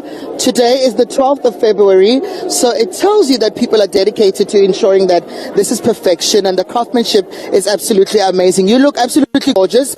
What are you looking forward to tonight? Fixing local government and making sure that we've got inclusive growth that will create jobs for South Africans, including the small, medium enterprises. And the guys? I'm joking. You know you have been part of me. In anything I pursue, you are never left behind. Any child is my child. The right to exist and your freedom of choice must be respected. Thank you very much. Enjoy tonight. We're going to go to the fashion police, but before we go, let's quickly talk education, right? You were here last year. We're talking about like fashion. You look stunning. Let me have a look at your outfit. That is the Minister of Basic Education. This is stunning. Who are you dressed by? House of Ole. Really, what I wanted to go for was a really like a corporate look. We're here to work. This is a work day for me, but also supporting local. Remember last year I was dressed by also a local designer. I am finding that local designers in South Africa are killing it. They are killing it. Honestly, the craftsmanship in some of this work, we're not doing South African designers a favor when we are going with their work. We are doing them justice. And so long may we continue to really support them. What inspired the colors? So he's the one actually who came up with the create. I said I wanted something simple and black, and he said no, he wanted something textured and to be able to have that corporate look that I wanted, which is not bold with me. I'm really happy with it. You look absolutely gorgeous. I've got a gown. Mine is very bold with me, but I'm also taking pledges from people to support local all the time. I want us to teach our kids from a very early age about supporting local. Yes. What are you doing about that? I want us to tell children that actually in South Africa we've got lots of talent. I mean, from young people who are creating things, and I really want us to change the mindset that somehow we are stepping down or we are lessening the standard when we are looking and buying local. So from a young age, children must know that South Africa is full of talent and they must embrace it. So I'm happy to pledge. Yes, please. I think it's also very important for us to discuss the fact that from very, very early age, these kids need to be taught how to support local in school. So thank you so much for your commitment, and you look absolutely, absolutely gorgeous. Enjoy tonight. Guys, I've been like running my mouth. They've been looking so gorgeous. You've got so much to discuss. I'm not even going to keep you. Let's go back to studio. Where do we start? We do have a lot to talk about. We really do have a lot to talk about. Who was the first and I think let's do just briefly, right? We'll just run through. Well, I briefly. just want to say one thing. Okay. So, I want to say one thing about a lot of things, but one thing about Mama Action. Mama Action has been consistently supporting local design for a long time. That is She true. makes an effort. She knows all the designers. She contacts us. She engages with us. She embraces and loves fashion. And I think that we need more of her. And I love the way with the beads and everything. I mean, it was thoughtful. You know, she worked with this co-op of people, young woman from. She planned the outfit from December last year. She made an effort in it, and she looks beautiful, and it's fitting for the occasion. So I absolutely love that. I love that there's a lot of beads going around. I wasn't crazy about the Sihle. Let's go here. Yes. Out of 10 for Mama Numbol. Oh, I think I would probably go 8. Okay, okay. And for you, Melondi? Yeah, I'll go the same. Is it just For me, it's mostly the intention. Like I love clients who are intentional about the look. She planned it, and it looks so beautiful on her. And she respects the designers as well. I mean, if you've ever worked with her, she takes cue from you, and she appreciates the craft you do. Let's talk about the Minister of Basic Education, the Minister Kwarube. Of course, she did say that she doesn't want anything bold. She wants it. She's coming to work. What are your thoughts, Melondi? You know what? I love the texture. I know Ole, his textures are always beautiful. I'm not sure if the occasion is really for what she chose. If the dress is for the occasion. Yes, because it's still the states, you know, it's the States of the Nation's address. You know, let's put on more effort. We're not saying wear a ballroom dress, but you know, let's try and make it nice. It's like our Durban July. It's like their Durban July of some sort. So I think she could have put in more effort, but when it comes to the texture and the craftsmanship, beautiful. I think Ole did a great job there. Out of 10? I'll give her a 6.5. Okay. And Craig, We are aligned. Look, I think that I know there was an intentional thought around it in terms of saying that I'm going to work. And I think the Minister for Basic Education has been quite clear in terms of how serious she's treating her portfolio. But I'm like, have a little bit of fun with corporate. I mean, I make a lot of corporate outfits all the time, and you can have a little bit of. It is pomp and ceremony. Yes, I was saying don't dress like over the top. But dress a little bit more than what you're going to do when going to the office. And Ole, yes, absolutely, the craftsman look. If you're going to go for tailoring, you go to House of Ole. Yes, I mean, he understands implicitly in terms of how things need to be done. But it's not, it just, for me, it didn't work. It's I would not for even today. maybe even go lower. You said, what did you say? 6. 6. I think 6 might be a little bit too kind. Maybe a 5. Okay. Now, talking about not being too modest, but also not being over the top. Let's talk about that outfit with the beadings, the pearls. And yes, I found that very interesting. I'm going to wait for Longesa to say something before I say you know what are your thoughts about that? First things first, I just didn't like that material. I saw it was the shiny. Oh, okay. Do you see how mermaids look on TV? Yes. Yeah, that yes, material. It's shiny. Yeah. Okay. I think though the craftsmanship was beautiful. You know, it shows how talented Sihle is. Yeah. When it comes to that, well done. They really did it so well. Yeah. I'm just not sure about how it came together. How it came together. Yeah. Okay. Out of 10? Ish. Can you give the number? Okay, I'm going to do this, right? So firstly, where's the camera? Which camera am I looking at? Because firstly, Sihle, we absolutely love you. Sihle, you do red carpet like no one else can. Beadwork is always amazing. Yes.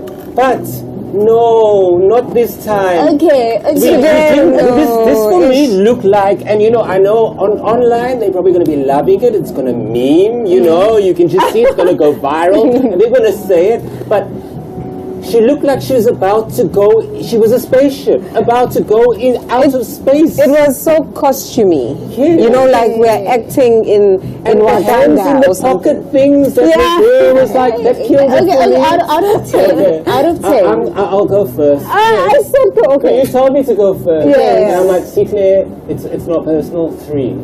Oh, 2. Yeah, a 3 and a 2 for some of the outfits that we've seen on the red carpet. Tommy, save me. Look, talking about the outfits that are on the carpet right now, I've just bumped into another beautiful one. I just keep identifying pearls everywhere I go. Good evening. Good evening to you too. Welcome to Proudly South African. Are you wearing local and the local fashion police? Sona 2026. We're talking local designers. Who are you wearing? Of course, I'm the ambassador for buying local. Yeah. Because I'm the Minister of Employment and Labor. So there can be no jobs if we don't buy local. So all the time, I make sure I support my local designers. So my designer is House of Ole in Johannesburg. Can we talk about the bag? The bag is from a township in Gqeberha. G is the designer. So I supported him. He's a young coming up designer who is in a township back in the Eastern Cape, which is my home. I love that. Can we talk about them shoe? That is that shoe lady. That one is that shoe lady.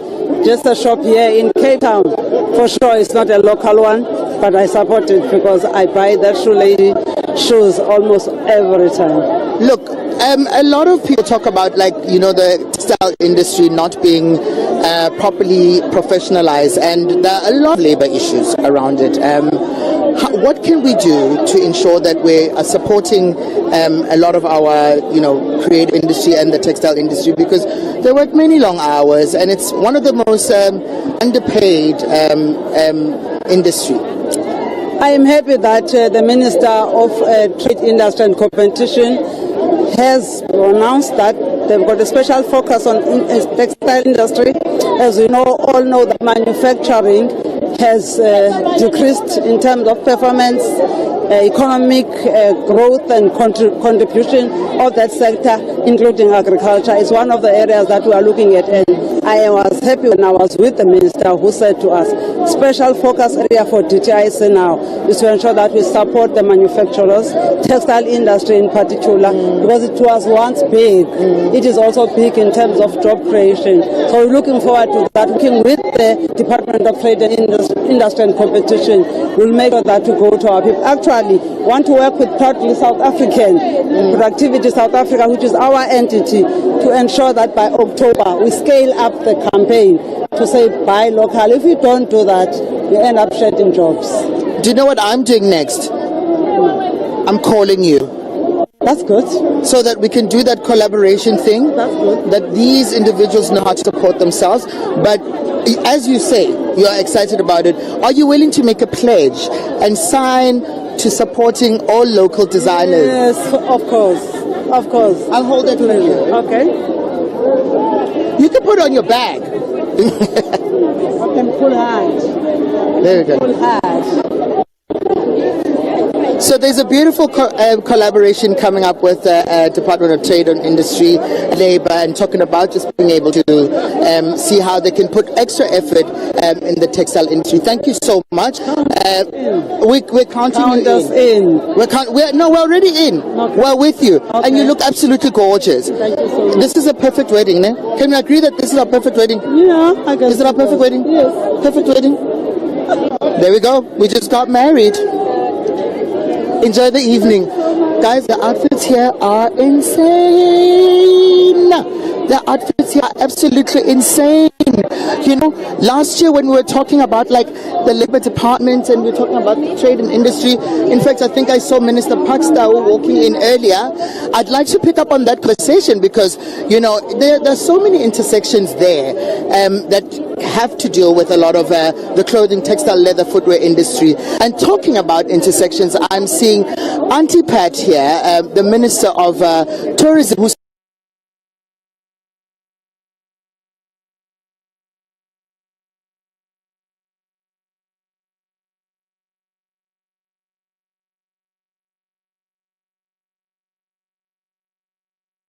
spoke to us literally wearing African-inspired outfits. They're wearing South African-produced outfits, locally produced outfits, which talk to how important it is for us to support that sector and that economy. Guys in the studio, I don't know how you guys have just been feeling about, the looks, the colors, I see a lot of pearls. I've been identifying a lot of pearls, right? But also a lot of textures in fabric. Auntie Pat, how are you? What is this, a white wedding? This is a wedding between us. This is a wedding between us. Welcome. It is a wedding between us. You know what? I'm waiting for you to put that ring on. No, I'm okay. Put the ring on. There we go. No, but you must put it in and while you. Okay, all right. That's the ring.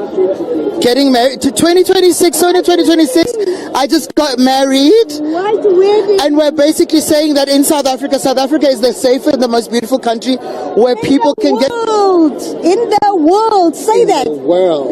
Yes. From hosting those beautiful G20 summit. Exactly. To you walking the company. And you know, in 2027, we're actually also hosting the World Economic Forum of Davos here in our country. Let's talk fashion. Yes. And tourism. Yes. Now, you know what? The inspiration is by my designer, Sandy Masabuko. Yeah. She knows what I like. She knows what I don't like. I just like plain, simple, elegance. And she always comes up with something that I like. Sandy Masabuko. Tourism. Let's talk about that. Yes. Supporting and buying local. How important? Of course, we must always. We can compete with the rest of the world. You look at on all of these. What do they call them? The fashion runways. South Africans are there. Yeah. We're also for looks. We can compete with anybody in the world. Okay, there's the boss coming now. Thank you. Sister Boss.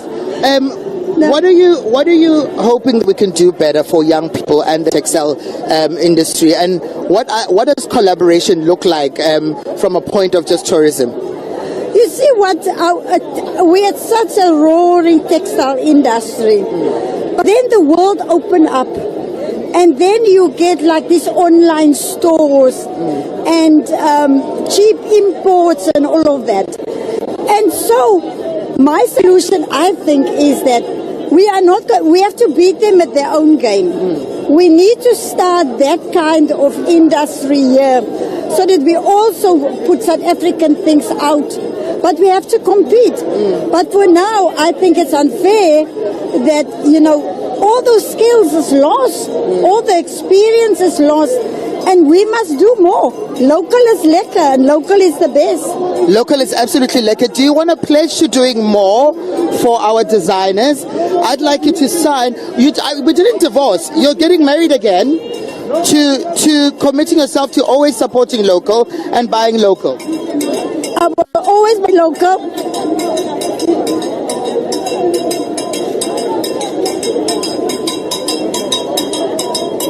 Look at what the people that you've married already. I've married a lot of people. You know why? Because we must actually take this beautiful wedding dress of ours on a tour. We must go on a beautiful route that allows us to be able to talk out more and more of our fashion. That was Auntie Pat, who's wearing a fabric sense. Thank you so much for loving my dress. Thank you. Guys, I want you guys to talk about the looks, okay? And then I'll be back in a sec. I love Aunt Patsy. Of course, Tommy is having so much fun on the red carpet, and we've seen quite a few other outfits there on this beautiful red carpet as we await the Sona 2026. Now, as you're listening outside, there's music, there's a flurry of things that are going on out there, and processions are going to start just shortly. Now, before that, we have some judging to do. Of course. How do you judge Auntie Pat? I mean, she's so cute. Let's talk about the fact that she always wears local. All her blazers are local. Always, and she's always, when I've interviewed her on that Sona red carpet back when it was in Parliament, she was always wearing Sandy Mazibuko. I don't know who Sandy Mazibuko is. It's Fabricens. It's not Fabricens. It is. Is it Fabricens? Fabricens is Sandy Mazibuko. Okay. Because she's always mentioned, but she's never said House of... I think she forgets the name of the brand. Yeah. But she's been consistent in terms of supporting local designers. Look, it is a little bit dowdy, should I say, but I mean, she's wearing, in her age group, what she enjoys, and we need to appreciate her for doing that, because I think that also like fashion and making an effort is not in a certain type of category or person. Everyone should do it. So yes, okay for Auntie Patty. Alrighty. Now let's talk about the Minister of Employment and Labour. She had the white pearls, the blazer with the pearls. How did you find that? I think it was well made. I'll say this again, Ole and craftsmanship, they always go well together. He is really good on that. So I love that you know, we've seen people, but they're carrying international bags. But when it comes to her, she even made an effort of having a local bag, wearing local shoes. You know, that's how far we need to go. Absolutely. So as designers as well, we need to have that offering so that they always choose us. You know, right now we're saying, oh, but you're carrying an international bag. We need to go there. We need to expand in our offering, have bags, have shoes, have earrings, so that we are able to say, so that our clients are able to say, I'm wearing local from head to toe.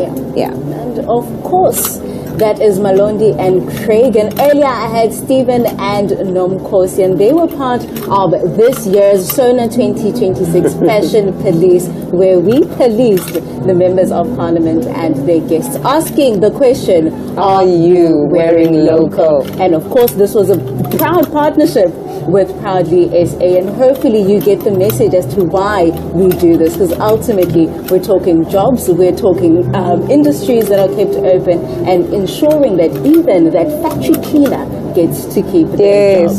Now let's go on to the processions as we await the State of the Nation address that is to be delivered by President Cyril Ramaphosa at 7 p.m. tonight. You're still with us right here on Parliament TV outside the Cape Town City Hall. Stay tuned.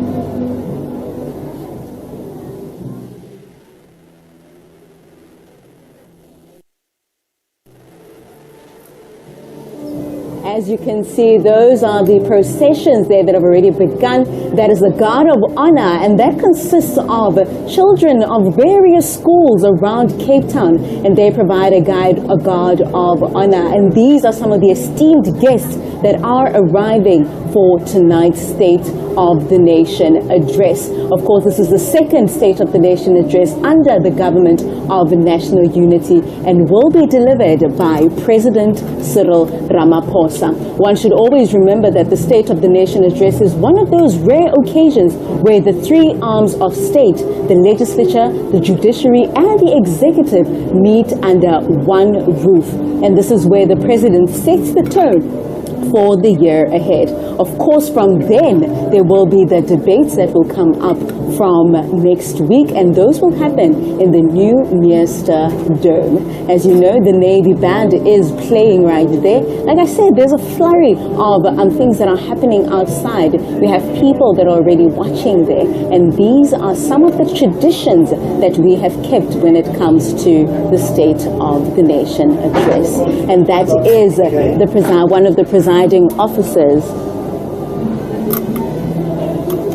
That is one of the old presiding officers, Mr. Kgalema Motlanthe, and he was once the president of the Republic, and he has arrived with his partner. And earlier on, while we were speaking to the Speaker of the National Assembly, we did ask her of who we should expect to come to these proceedings, and she did say that one of the preparations and one of the invitations that they do send out is the previous heads of state, and they are invited to attend each annual State of the Nation address, and so we can expect to see more and more previous heads of state.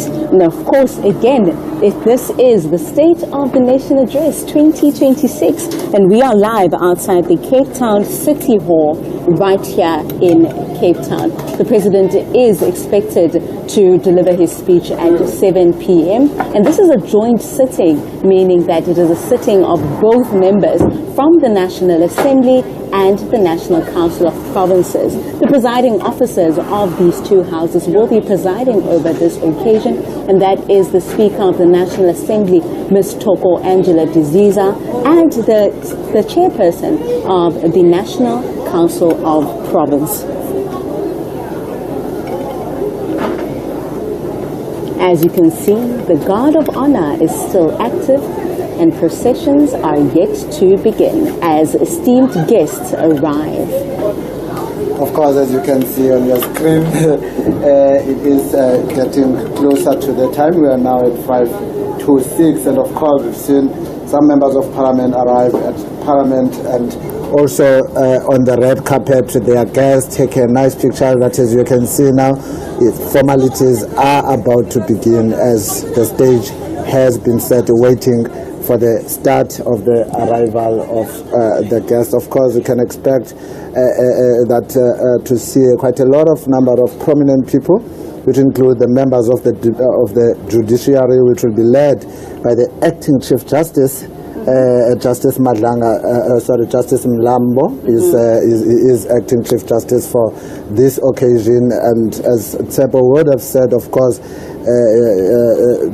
also expect to see some diplomatic corps, the guests of the presidency, the speakers of provincial legislatures, premiers of provinces, as I've indicated, the judiciary. So there's quite a lot of prominent people that you're going to see starting to make their way to the Cape Town City Hall.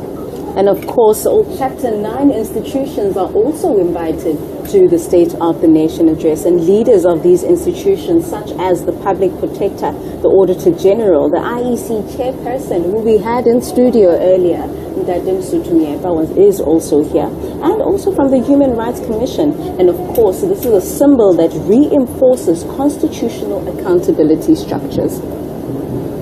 And of course, as you can see, those little kids, they're waving their little white flags who are forming the Guard of Honor. They've been invited from various schools across the country. And as the kids, as you can see them, they are part of the public participation element, ensuring that the public or just ordinary citizens of South Africa have access to Parliament and the State of the Nation Address, which is a key constitutional mandate of Parliament, making it accessible to the citizens of the Republic. Of course, these processions are ceremonial and symbolic, reflecting South Africa's constitutional democracy and parliamentary tradition. Now, the evening begins with the President's arrival at Parliament, where of course he will be formally received by the Speaker of the National Assembly and the Chairperson of the NCOP, and this will happen after all the esteemed guests have arrived. As you can see on your screen, we are waiting for them, and one of them being the previous head of state, Mr. Kgalema Motlanthe, who had just arrived earlier. And as we wait, of course, like I said, the President will arrive and he will be welcomed by the Speaker of the National Assembly and the Chairperson of the NCOP. There are military honors provided by the South African National Defence Force, underscoring the national significance of this occasion. And of course, when the Deputy President arrives, Mr. Paul Mashatile, he will be welcomed by the Deputy Speaker of the National Assembly, Dr.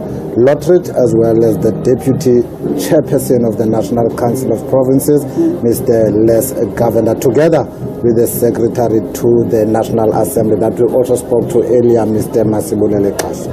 Yes. And of course, inside the chamber, which is something that we're all waiting for, the presiding officers will enter in formal procession, and they are led by the Sergeant at Arms and the usher of the Black Rod.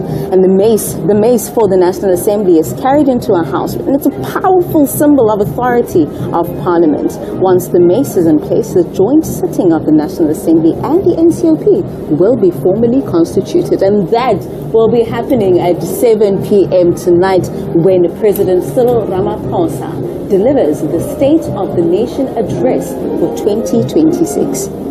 And as things stand, we await the arrival of the former president of the Republic of South Africa. He served for a short while when President Thabo Mbeki was recalled in September 2008, and that will be Mr. Kgalema Motlanthe, who will be arriving, of course, with his wife, Mrs. Motlanthe, and they will be received by one of the members of parliament, Mr. Khadebe, as well as the secretary to parliament. Then conduct Mr. Motlanthe and guests from the foyer to the roping room on the second floor, where he will be waiting. And as I say, as we discussed in the morning, that this State of the Nation is held at the City Hall. The City Hall, which was constructed in the 1900s, and it was designed by the architects Harry Austin Reid and Frederick Green in a Victorian Edwardian architectural style. One of the iconic buildings in Cape Town that had been standing for years. And its iconic clock tower houses a bell modeled on London's Big Ben. And as you can see there on your screen, the Speaker of the National Assembly and the Chairperson of the National Council of Provinces, they are waiting for the arrival of the acting Chief Justice of South Africa, and in this instance that would be Justice Mlambo. And as soon as he arrives there, they will be ushering him into the holding room. And for those asking, well, why do we need to have a State of the Nation address? State of the Nation address is not optional. It is a constitutional obligation. And of course, it takes place in a joint sitting of the National Assembly and the NCOP. And it sets the executive's policy agenda for the year ahead. Now, what does it do? It signals priorities. It reveals tone and direction and can indicate shifts in policy emphasis. In coalition context, it often reflects negotiation and compromise. Right, as you can see, once again, we said on the screen there, it should be at any moment. As I'm looking at the screen, I think that is the car that is coming, that is carrying the acting Chief Justice, Justice Mlambo. And as we await the arrival of other key principal and dignitaries, tonight is more than a ceremony. It's a constitutional moment that the State of the Nation addresses, where the executive accounts to Parliament and also outlines policy directions for the year ahead. And that is the judiciary being received by the Speaker of the National Assembly, Ms. Thoko Didiza, and the Chairperson of the National Council of Provinces, Ms. Refilwe Tweni Sipande. Like I said earlier, the Sona is one of those rare occasions where the three arms of states come together under one roof. We're talking the legislature, we're talking the executive, and the judiciary. The acting Chief Justice, they're being greeted, Justice Mlambo, they're being greeted by the Chairperson of the National Council of Provinces and the Speaker of the National Assembly, Ms. Thoko Didiza. As you can see them walking up the red carpet. And of course, the acting justice is being conducted to the reception room inside the Cape Town City Hall to robe and join other members of the judiciary.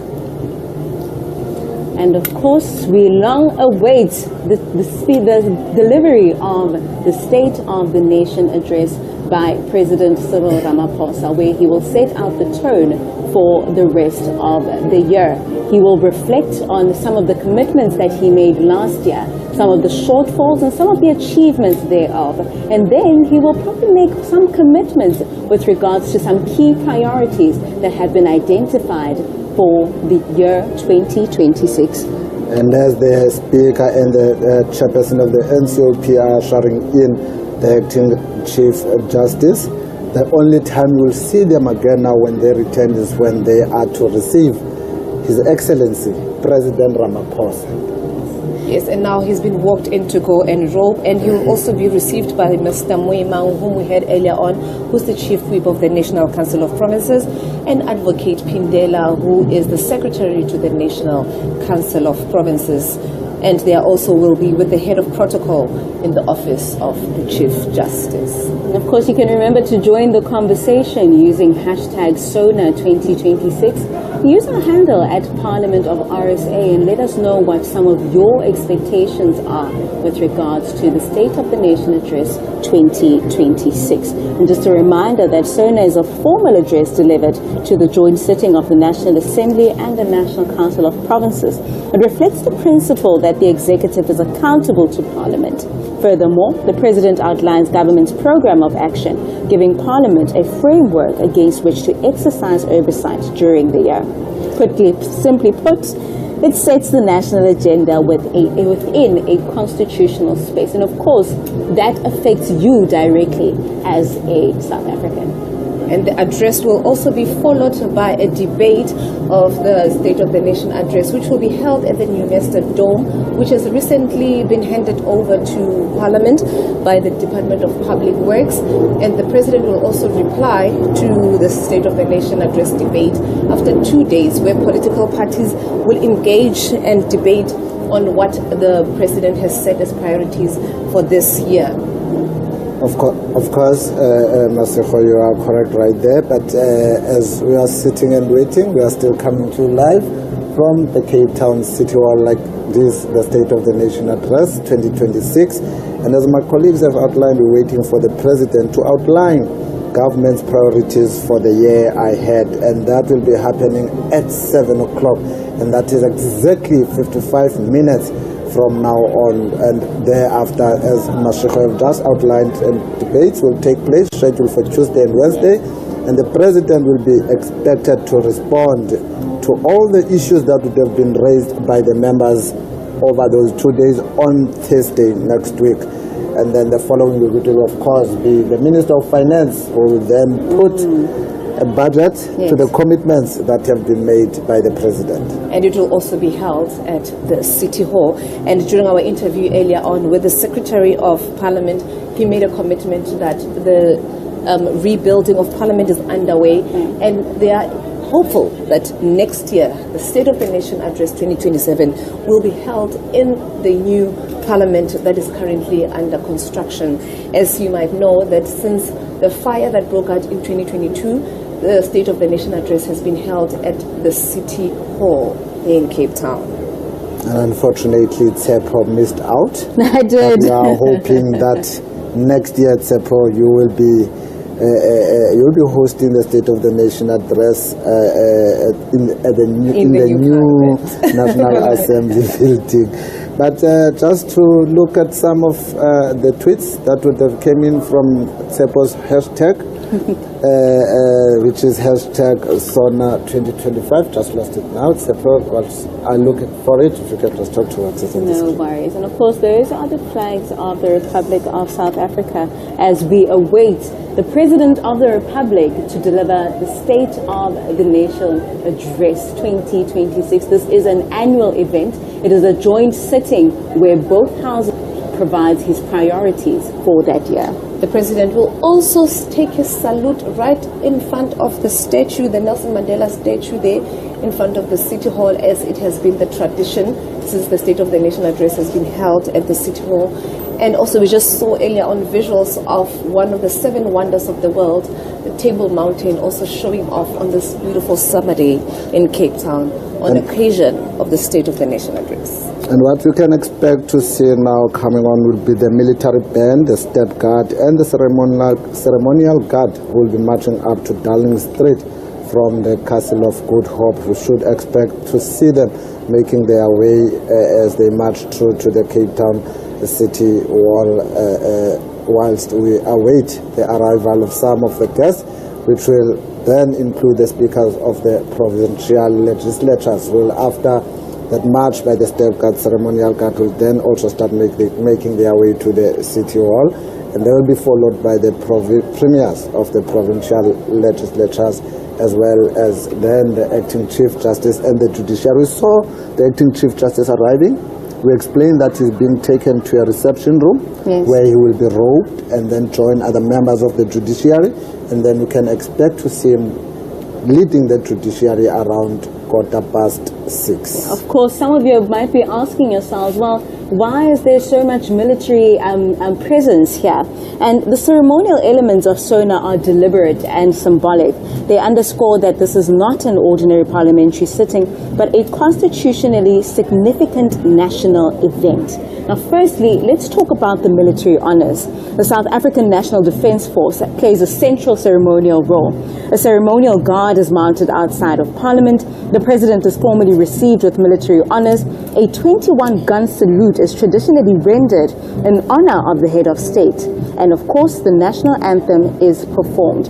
Now, these elements affirm the President's role as the head of state and commander-in-chief and signal the gravity of the occasion. And also following the State of the Nation address, it is expected that in the provinces, they will also hold, different provinces will also hold their State of the Province addresses and also have their provincial budget speeches also delivered. This is so that they ensure that the commitments that are made by the President at national level also get to be implemented at provincial level. Each province will make a commitment of its own and of course, that is the military band, and all Sonas include this. And these performances are part of the culture and the tradition that shows that this is a uniquely South African dimension to what is otherwise rooted in Westminster tradition. And of course, 7 o'clock, the clock is ticking. We are now 50 minutes away before we get to listen to the President speaking to the nation, reporting back on government's achievements of the previous year and also outlining government's priorities for the year ahead. And once that is done, as we had explained, it will be followed by the budget. And what follows thereafter is the departments will then, from the policy direction that would have been given from the State of the Nation address, prepare their annual performance plan for tabling to Parliament.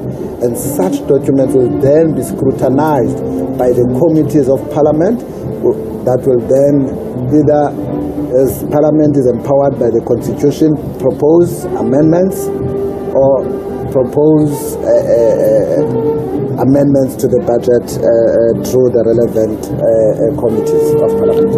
Now, just to reflect on what the President said last year at the Sona 2025, he spoke to unity, partnership and democracy, spoke to economic growth and jobs, structural reform and competitiveness, inclusive growth and transformation, human development, health and social support, infrastructure and urban development, foreign policy and global cooperation. I think we can expect that he will speak to local municipalities, seeing that there's local government elections this year. And on your screen, you have just seen walking in. Those were the speakers of the relevant legislatures, and as you can see now, the acting Chief Justice and the Judiciary also preparing to exit to make their way there. And these are the premiers of the various provinces as well, being led by Advocate Benny, who is the Deputy Secretary to the National Council of Provinces. The Under-Secretary, as is actually correctly addressed. You can see that the Premier of Limpopo, Popira Mutuba, the Premier of the Western Cape, Mr. Alan Winde, and the other premiers from the various provinces of South Africa. And next up, it will be the Acting Chief Justice and the Judiciary, and they will be led to the gallery by none other than the Secretary to the National Council of Provinces, Advocate M.E. Pindela. And of course, that is the statue of the former President, Nelson Mandela. I spoke to it earlier because I got to experience that gentleman when he was standing right there on the balcony on the 11th of February 1990, and that followed his release from prison after serving, of course, the 27 years of his life. Any moment now, we'll see the Acting Chief Justice and the Judiciary coming through Corporation Street, and they will be conducted along Darling Street to the VIP entrance of the City Hall so that they can also take their seats in the gallery. They will be led by the Secretary to the National Council of Provinces, Advocate Mudibedi Pindela. And of course, the nation awaits the 2026 State of the Nation address. It is a powerful moment, not just to look forward to, but to look back as well. And that is why it was important that even throughout our conversations on Parliament TV, we've been reflecting on some of the commitments that the President made in the last State of the Nation address. And surely, even throughout the debates next week, that is what some of the political parties will be scrutinizing and checking whether has he achieved some of the commitments that he made, and what are some of the shortfalls? And just to remind those who just joined us, you are watching the live broadcast of Parliament TV. Yes. We're coming to you live on DSTV channel 408, and of course it's a build-up show to the State of the Nation address that the President will be delivering in the next 45 minutes. Of course, tonight is one of the most significant dates on South Africa's political calendar. The State of the Nation is where policy intent meets public expectation. It is not just a speech, it's a constitutional obligation delivered before the elected representatives of the people, those that will then be debating the State of the Nation address next week.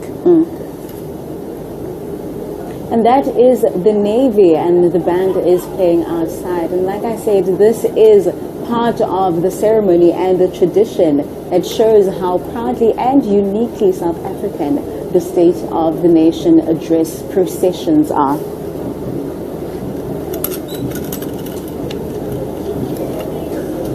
And of course, as you can see there on your screen, the military band, we're hoping that we'll get an opportunity to have to listen to that music. It's playing very good music, but as soon as our mics have been connected, we will afford you an opportunity to listen to that music that is, of course, being played by the South African National Defence Force band.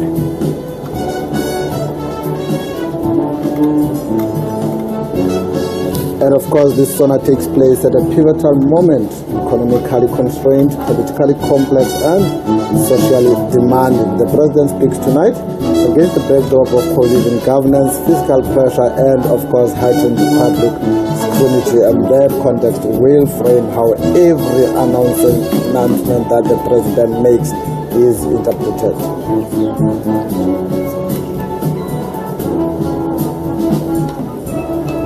And of course, the country will also be listening for the three key themes that are likely to feature in the State of the Nation address, which amongst others include growth, governance, as well as delivery. And we do know that South Africans are not only looking for commitment, they are also looking for timeline, targets, as well as tangible outcomes. And right there, that is the military brand of the South African National Defence Force. They have been entertaining the crowds here from early afternoon, and we are expecting them to continue playing the music until at least the arrival of some of the prominent people that we have indicated that will be arriving. We are waiting for the acting Chief Justice Mlambo. South Africans, let's listen in to the Navy.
And of course, as you saw there, that was Advocate Kindela, and he is the secretary to the National Council of Provinces, and he was leading in the judiciary under the leadership of the acting Chief Justice, Justice Mlambo. Now what you can expect is the State Guard, which will march up from the parade and assume position on both sides of the red carpet in front of the VVIP entrance in Darling Street. And Darling Street is the road that you see in front of the City Hall. It is located within Darling Street. So when you talk that street, you must know we are talking exactly the front of the Cape Town City Hall. And we are located just across the road from there at a place that is known as the Grand Parade. And immediately after the State Guards, it will be the military band as well as the Ceremonial Guard, which will march up to take up their positions in front of the Cape Town City Hall facing the Nelson Mandela statue. Expected also is that the Deputy Speaker of the National Assembly, Dr. Lotchiet, the Deputy Chairperson of the NCOP, Mr. Les Govender, and Mr. Koso will conducted by the Protocol Liaison Officer, will from there go and receive the Deputy President of the Republic, Mr. Paul Mashatile. And Imbongi as well is expected, Ria from Northern Cape, and who is also expected to come and do praise singing for the President this evening as he walks into the City Hall to deliver his State of the Nation address. And of course, let's talk to the importance of having the judiciary at the Sona. And it is a highly symbolic and institutionally significant occasion. It reflects South Africa's constitutional architecture and reinforces the principles of democracy and the rule of law. Of course, the judiciary represents the independent arm of state tasked with upholding the Constitution. Now, their attendance at the Sona underscores the separation of powers. The executive sets policies, the legislature debates and oversees, and the judiciary ensures laws and government action remain constitutional. Let's listen in to the Navy that is playing while the esteemed guests arrive.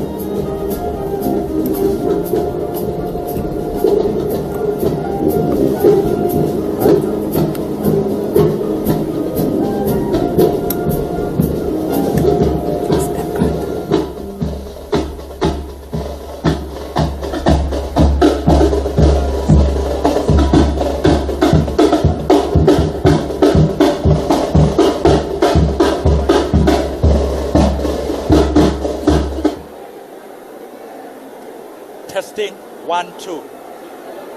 Testing 1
This one last year. I can't go further than that. Up to the. Oh, you were here last year. Okay, no. So yeah, the fish not as well. But there was a thought that I was for us not to go beyond. Yeah, so if we do this thing, yeah.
The Deputy Speaker of the National Assembly, Dr. Annelien Lottrit, the Deputy Chairperson of the National Council of Provinces, Mr. L. Govender, as well as the Secretary to the National Assembly, Mr.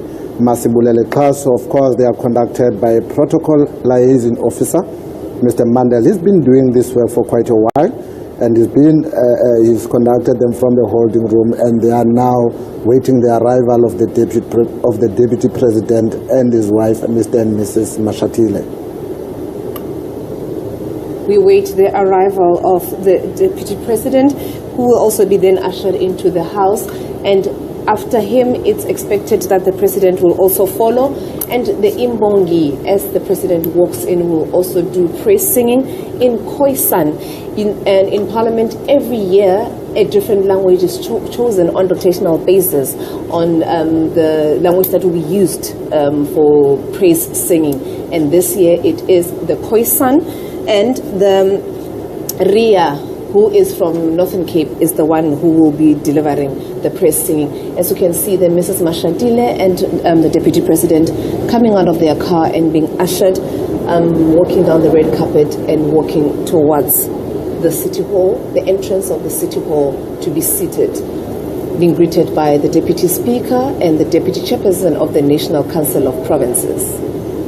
And of course, this is how tradition is. And of course, after the Deputy Speaker, Dr. Annelien Lottrit, and the Deputy Chairperson of the National Council of Provinces, Mr. Les Govender, have led the Deputy President of the Republic, Mr. Paul Mashatile, into the chamber. We await the President of the Republic of South Africa, Mr. Ramaphosa. And it's important that the procession proceeds to the chamber along the red carpet. That to just talk to the order, you can see in front is the Secretary to the National Assembly, Mr. Kaso, and then behind him is the Deputy Speaker and the Deputy President, and right behind them is the Deputy Chairperson and the spouse of the Deputy President, Mr. Paul Mashatile. And of course, as you can see, after they have been led in, the band is about to resume as we await the President of the Republic of South Africa, Mr. Cyril Ramaphosa, to deliver the State of the Nation address for 2026. Of course, that is South African Navy band. That's been entertaining us. You can see there. You can see them there in that corner, all dressed in white. We all know the colors of the Navy.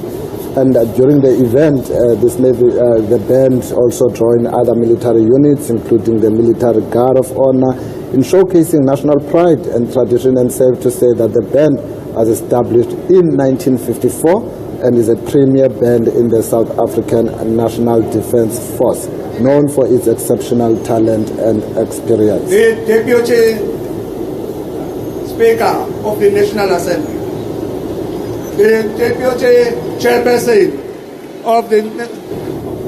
That is the usher of the black rod there announcing the arrival of the Deputy Speaker of the National Assembly and the Deputy Chairperson of the National Council of Provinces as they enter the chamber in the City Hall.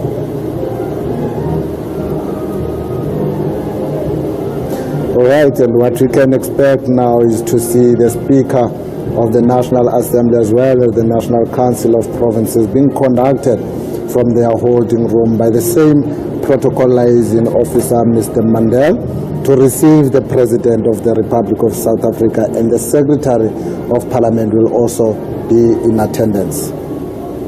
And of course, like I said, the band is playing as we await the long-awaited arrival of the President of the Republic, Mr. Cyril Ramaphosa, to deliver his State of the Nation address for the 2026 year. And this year he will be outlining some of the priorities that will set the tone for the year ahead.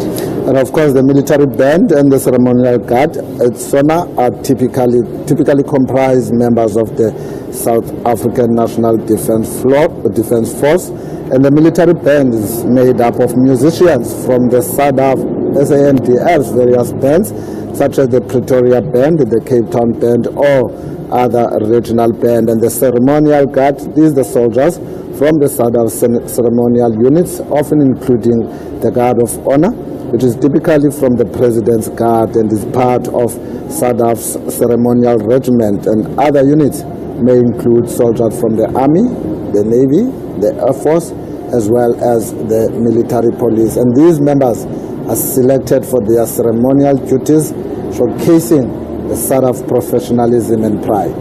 And as the president arrives, we'll see the aides-de-camp. They'll be standing in their designated positions at the point of arrival of the president vehicle, just in front of the city hall. The aide-de-camp is a commissioned officer who assists the president, the deputy president, minister, premier, or any senior military office. They act as a link between the principal and the military. They also perform ceremonial, administrative, and coordination duties. And we will see them. They are also considered to be senior military officers. They are appointed basically to serve as personal assistants to high-ranking officials, especially heads of state and senior commanders within the military. And of course, the helicopters that you can hear on your screen there are a crucial part of state security apparatus, keeping the president and attendees safe throughout the event. They also form part of the ceremonies that you are seeing and the processions that are currently underway as we await the President of the Republic to deliver his State of the Nation Address 2026. And of course, we now await the arrival of the President of the Republic, as Tsepo had already indicated. I almost said Chepo. As Tsepo had already indicated that we await the arrival of the President. He will be received by the Speaker of the National Assembly, the Chairperson of the National Council of Provinces, and they will be led by the Secretary to Parliament. And as we know that this is the President Ramaphosa's second State of the Nation address in the 7th administration of Parliament, he also had what we call the opening of Parliament, which is different from the State of the Nation address. The opening of Parliament happens after a government has been established following elections. Let's watch those processions as the president arrives at the Cape Town City Hall to deliver the State of the Nation Address for 2026. And that will be the second of the Government of National Unity.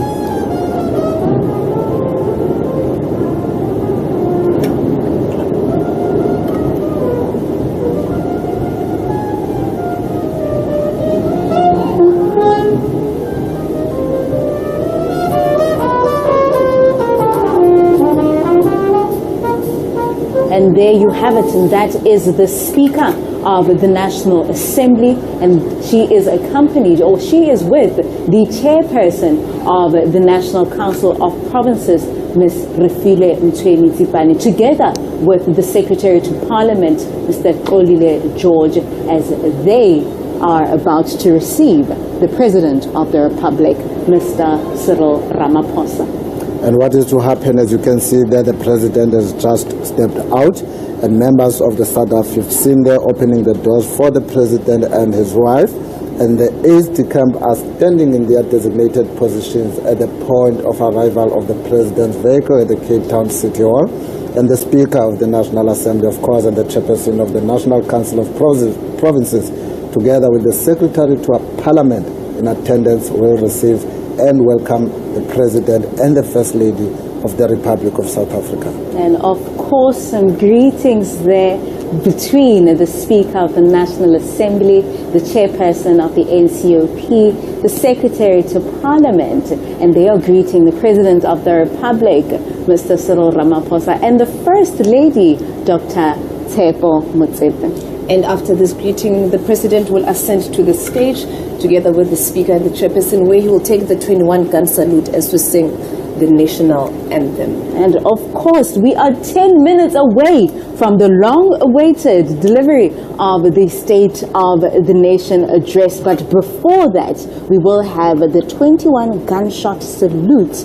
And this is where it is a formal military honor that is reserved for President Cyril Ramaphosa as the head of state. It symbolizes respect for the president, national significance, continuity and tradition, and of course, state authority.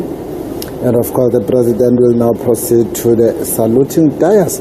But safe to say that the Secretary to Parliament will not be proceeding with them, but will rather proceed into the main entrance of the City Hall building.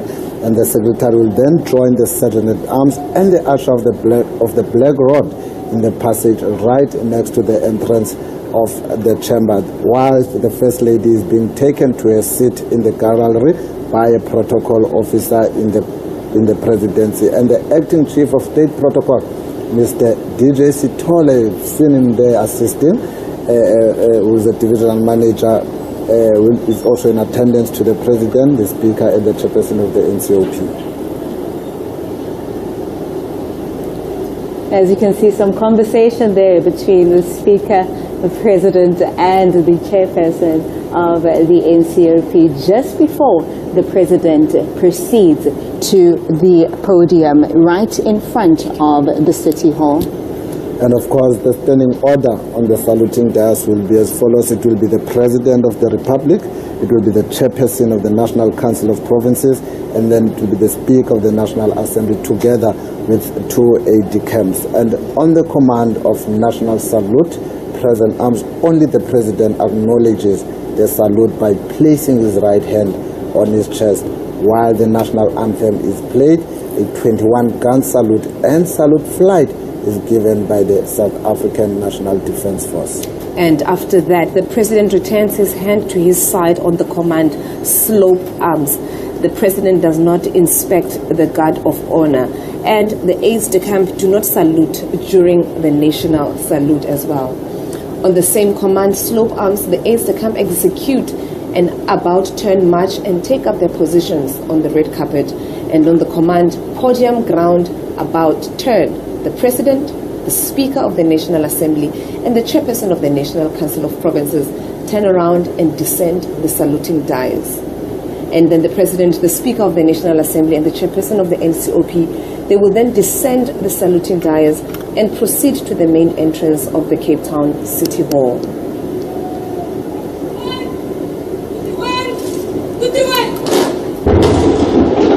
Hi.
Thank you.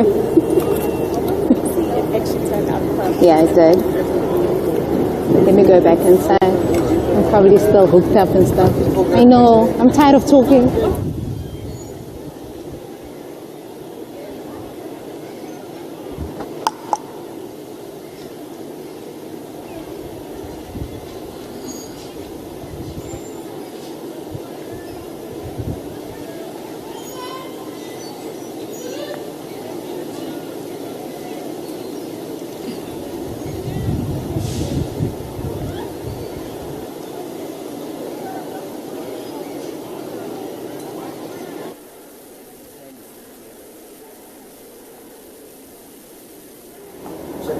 of National Council of Provinces as well as the Secretary to Parliament into the chamber. And of course, you would have seen there the President acknowledging the salute of the third guard with a nod as the procession passes at the VIP entrance of the City Hall and proceeds together with the Speaker of the National Assembly, as I've just outlined, the Chairperson of the National Council of Provinces, and they were led by the two aides-de-camps to the passageway to join the Sergeant at Arms, the Usher of the Black Rod, and the Secretary to Parliament to form up the parliamentary procession, which will proceed into the chamber. And of course, what you have just witnessed is a public recognition of the President's office. It signals to citizens that this is a major state event, and it links South Africa to global ceremonial norms while maintaining a local identity. And in the chamber, members are awaiting the arrival of the President, the Speaker of the National Assembly, and the Chairperson of the National Council of Provinces. And of course, we are waiting the Sergeant at Arms to announce the Speaker of the National Assembly, the Chairperson of the National Council. But let's listen into the House.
Order, honorable members.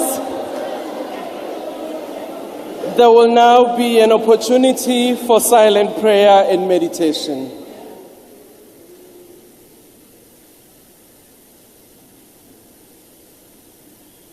Please be seated.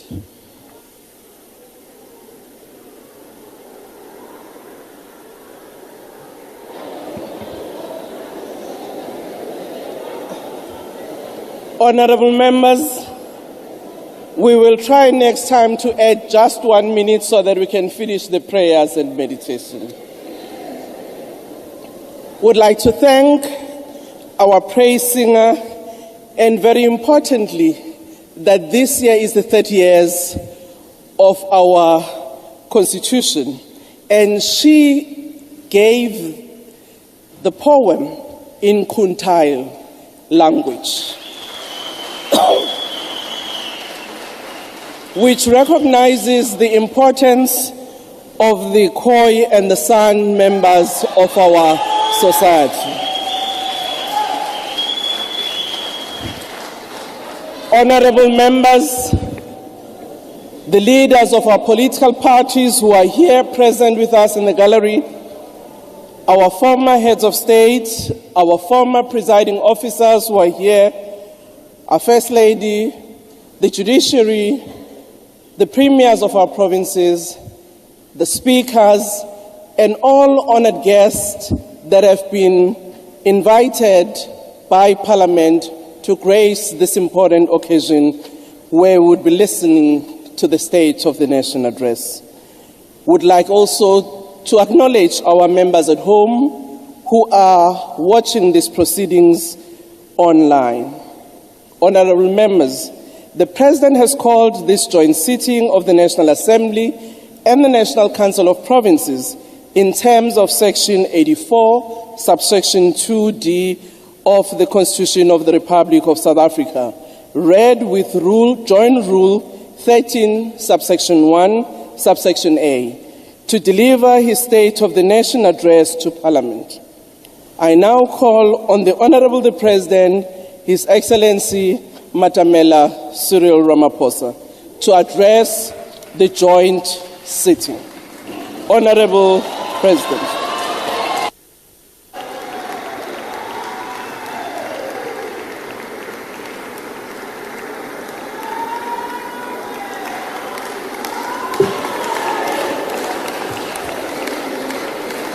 Honorable members, may we be seated to allow the President to address the nation. Honorable President.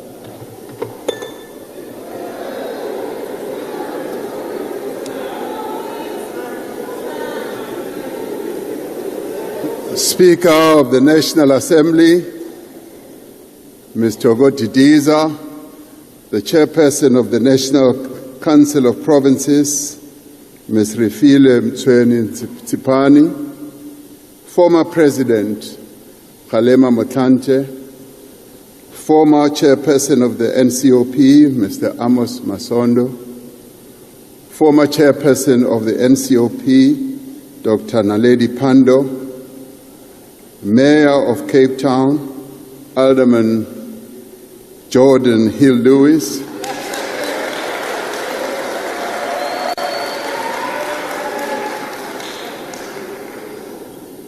he was nervous. He thought I wouldn't be able to pronounce his first name because it's wrongly spelled.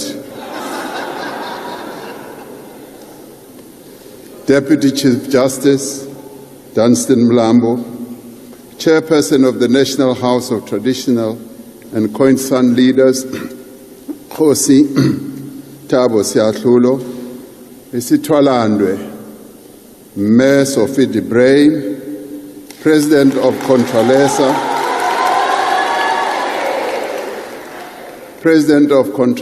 Khoshi Motupa Mukwena, Members of Parliament, Premiers of our provinces, fellow South Africans. 70 years ago, thousands of women of all races marched to the Union buildings, their hearts beating with a common purpose. Armed with extraordinary cunning and resolve, these women braved police checkpoints and harassment. In a voice loud and clear, they said, "We shall not rest until we have won for our children their fundamental rights of freedom, justice, and security." We recall the powerful image of Lillian Ngoyi, Helen Joseph, Sophie de Bruyn, and Rahima Musa carrying armfuls of petitions to lay at the doorstep of a prime minister who did not dare to meet them. Every petition they handed over carried the weight of justice.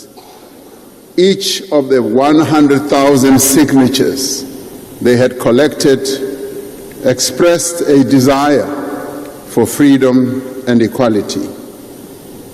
For 30 minutes, the 20,000 women stood on the steps of the amphitheater of the Union buildings in silence, not singing, not moving, not speaking.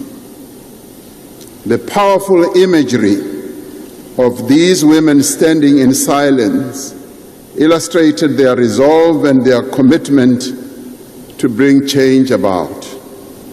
Their silence reflected the deep emotional pain and frustration born out of systemic apartheid oppression.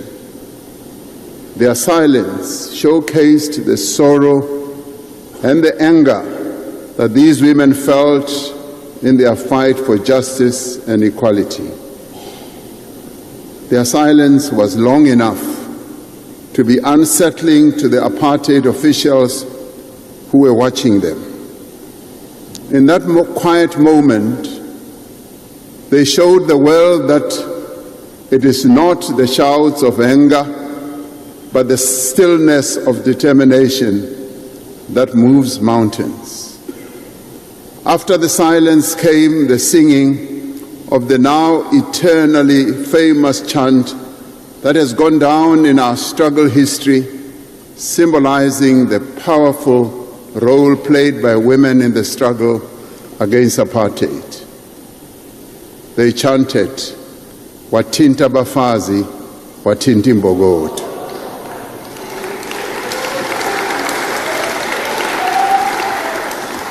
Translated, it means you strike a woman, you strike a rock.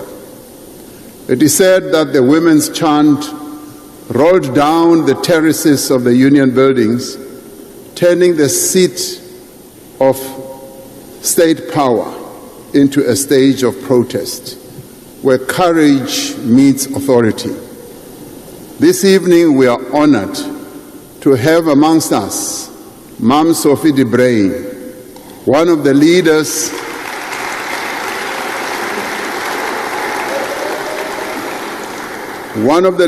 that marched and a stalwart of our struggle for freedom. She and many other women who have made enormous sacrifices in our struggle for freedom remind us that women have always been at the forefront of change, ready to stand up, to be counted, to speak out, and never back down in the fight for justice. To mark this anniversary, I'd like to ask you to rise and give a standing ovation to the women of South Africa who marched on the Union buildings in 1956.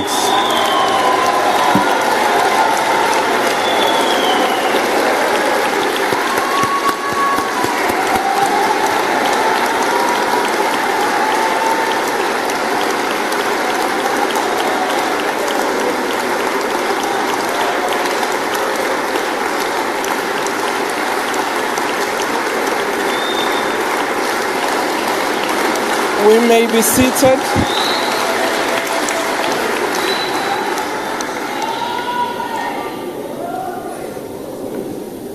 Mam Sophie de Bruyn, I can see where you are seated. Please stand up so that we can see you.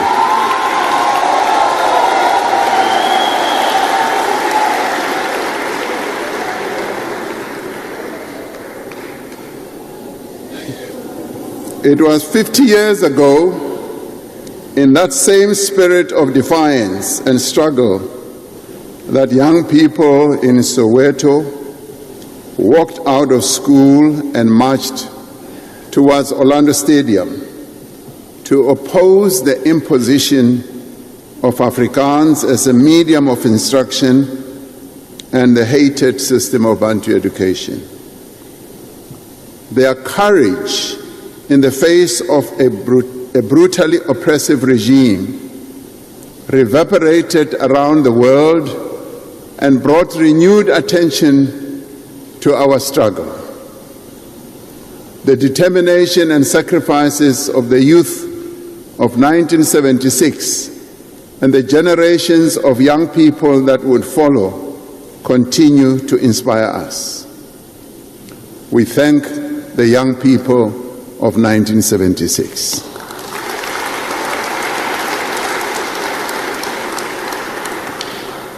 "30 years ago, in 1996, in this very precinct, in the Houses of Parliament, the Constitutional Assembly adopted the text on which our democratic nation is founded. Our Constitution reflects the spirit of those women who marched in 1956. and the young people of 1976, and the many South Africans from all walks of life who fought for our freedom. It is a constitution that reflects the aspirations of the people of South Africa for a nation that is united and at peace, a nation that has thrown off the shackles of oppression and a divided past. It is a constitution that calls on us not only to redress the injustices of the past, but to progressively realize the right of all South Africans to housing, to health, to food, to water, to social security, to education, and to a better and prosperous life for all. Today, we must realize these aspirations in a world that is rapidly changing, a world in which narrow self-interest has replaced the common good, a world in which trade is used as an instrument of cohesion, a world in which might is right and the powerful impose themselves on the weak. To navigate this new world, we must draw on our strength as a nation. Our strength comes from our values, as articulated in our Constitution. The values of dignity, of equality, of non-racialism, non-sexism, diversity, and of the inherent worth of every person. It comes from our people. Our strength comes from our people, from our tolerance, from our generosity, kindness, and solidarity. It comes from our steadfast commitment to upholding the rights and affirming the dignity of people in our society who face prejudice and discrimination, including persons with disabilities and members of the LGBTQIA+ community. Our strength comes from our determination and resolve. It comes from our creativity and inspiration. As we navigate this new world, we must rely on that strength, the strength that comes from our natural endowments, from the minerals in our earth and the richness of our soil, from the beauty of our mountains and shores. Our strength comes from our institutions, which are robust, independent, and from the spirit of democracy and freedom that lives deep within all of us. Our strength and power comes from one another. It comes from what we can achieve when we work together. Our strength also comes from our respect for one another, even as we may differ on various issues. Our strength also comes from our sporting men and women who continue to lift the South African flag on the world stage and bring glory to our nation. Now, as we reflect on the state of our nation, we can say that we are stronger today than we were a year ago. Our economy is growing again, and this growth is gathering pace.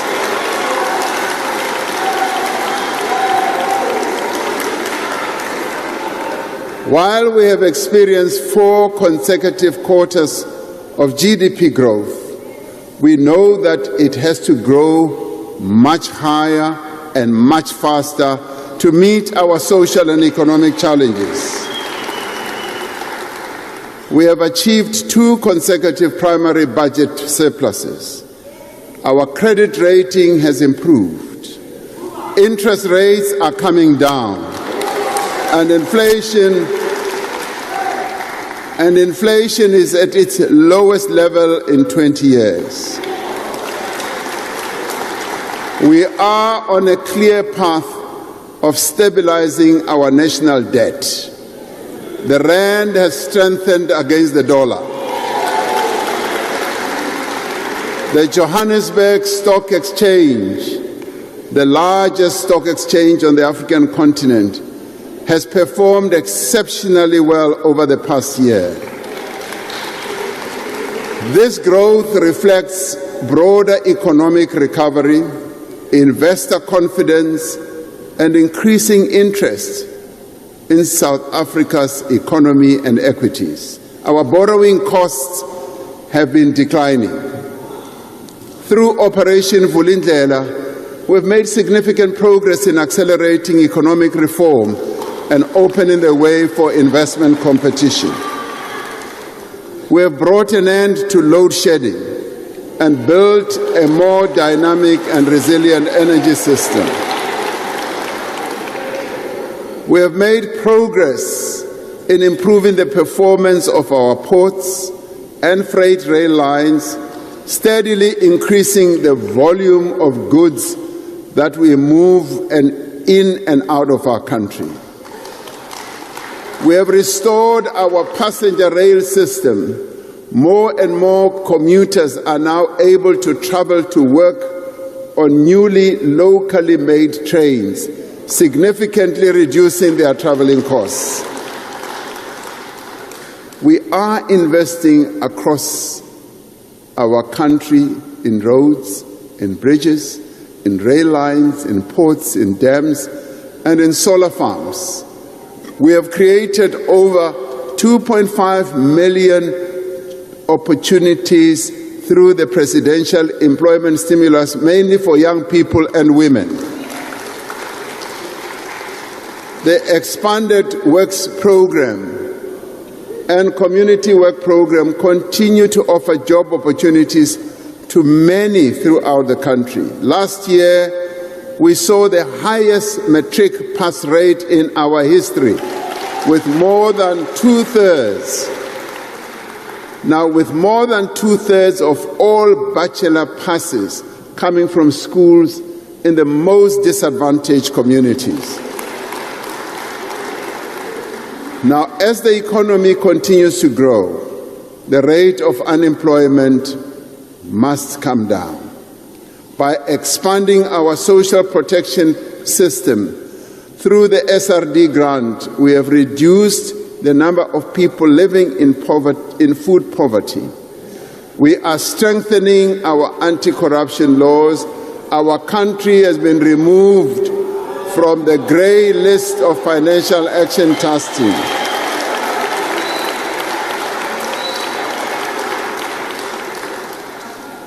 We continue to make the progress that was difficult to make in previous years.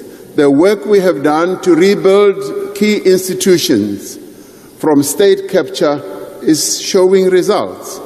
The South African Revenue Service is once again a world-class tax authority. The investigating directorate continues with its work and is making progress in the prosecution of those who need to be prosecuted. Most importantly, our democratic system is maturing. Our democratic system is maturing and growing stronger. The government of national unity, you will love this, has shown that it is possible for South Africans to come together from across the political spectrum to work on a common agenda for growth and progress. Last year, we hosted the leaders of the world for a successful G20 summit, which showcased our country's strength on the global stage. Confidence is rising amongst investors, business people, and consumers. Now, these improvements are the result of a determined effort across government and across society. They show what is possible when we work in unity and we work with unity of purpose. Now we have a unique window of opportunity to translate these gains into sustained growth. Despite this progress, we must be honest about the challenges that we still face. Although we are moving forward, we must not claim any easy victories. We are still far from where we need to be. For too many people, life remains hard. Jobs are scarce and opportunity is out of reach. South Africans are worried about violent crime and corruption. They are concerned at the state of local government and its inability to deliver basic services in many parts of the country. Above all, they are desperate for work and for an income to support their families.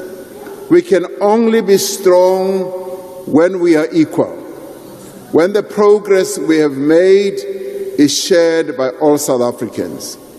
The Constitution calls on us to work towards a society in which every South African has a fair chance to make a better life for themselves, in which every child receives a decent education and an opportunity to work and to thrive, a society in which we reclaim our public spaces and meet one another in the streets as equals, in which the state works for the people and the corrupt face consequences.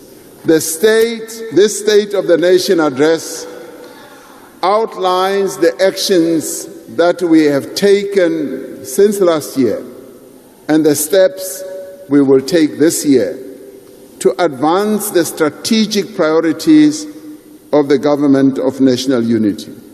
And these priorities, to remind ourselves, are firstly, to drive inclusive growth and job creation. Secondly, to reduce poverty and tackle the high cost of living. And thirdly, to build a capable, ethical and developmental state. This evening, we outline the work we must do, work that we must do together to build stronger communities and a stronger nation. We outline the work we must do together to build a South Africa that is more prosperous, more inclusive, and more peaceful, more united, and ultimately more equal. A stronger South Africa must be safe and secure. The cost of crime is measured in lives that are lost and futures that are cut short. It is felt also in the sense of fear that permeates our society and in the reluctance of businesses to invest. Children here in the Western Cape are caught in the crossfire of gang wars. People are chased out of their homes by illegal miners in Kagiso, in Gauteng, Bapoba Mogale as well. Women are murdered by their partners in their homes. Building sites are shut down by criminals. This must and will change. Organized crime is now the most immediate threat to our democracy, our society and our economic development.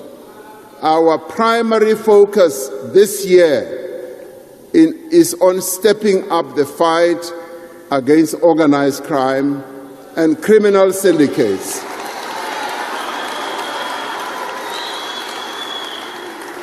And we will do so using technology, intelligence, and integrated law enforcement. We will tackle organized crime by consolidating intelligence at national level, identifying priority syndicates, and deploying hand-picked multidisciplinary intervention teams focused on dismantling criminal networks. To strengthen our fight, against gang violence, I will be deploying the South African National Defence Force to support the police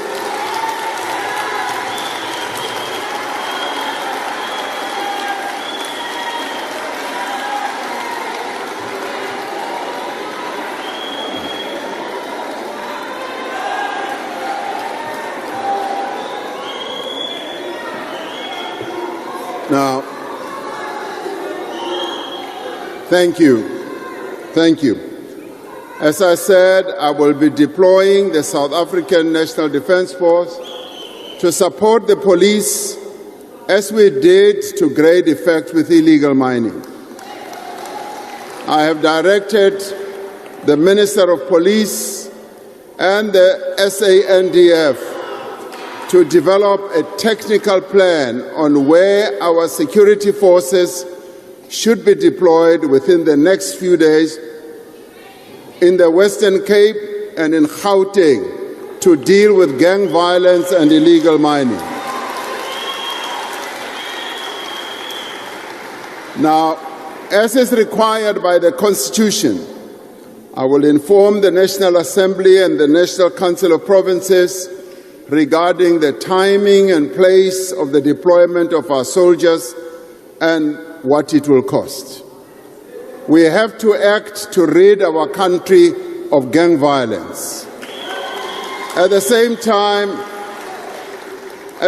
time, we are implementing an integrated strategy to address the root causes of crime through coordinated interventions across society, from street lighting to access to social services.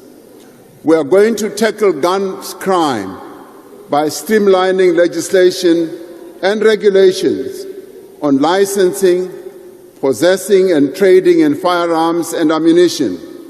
We will increase enforcement of existing gun laws. We are putting more boots on the ground through the recruitment this year of 5,500 police officers, adding to the 20,000 new officers we announced previously in the State of the Nation address. We are also addressing the threat posed by the infiltration of illegal and counterfeit goods to South African jobs and industry. We are establishing a national illicit economy disruption program that brings together key state agencies and other stakeholders, including the private sector.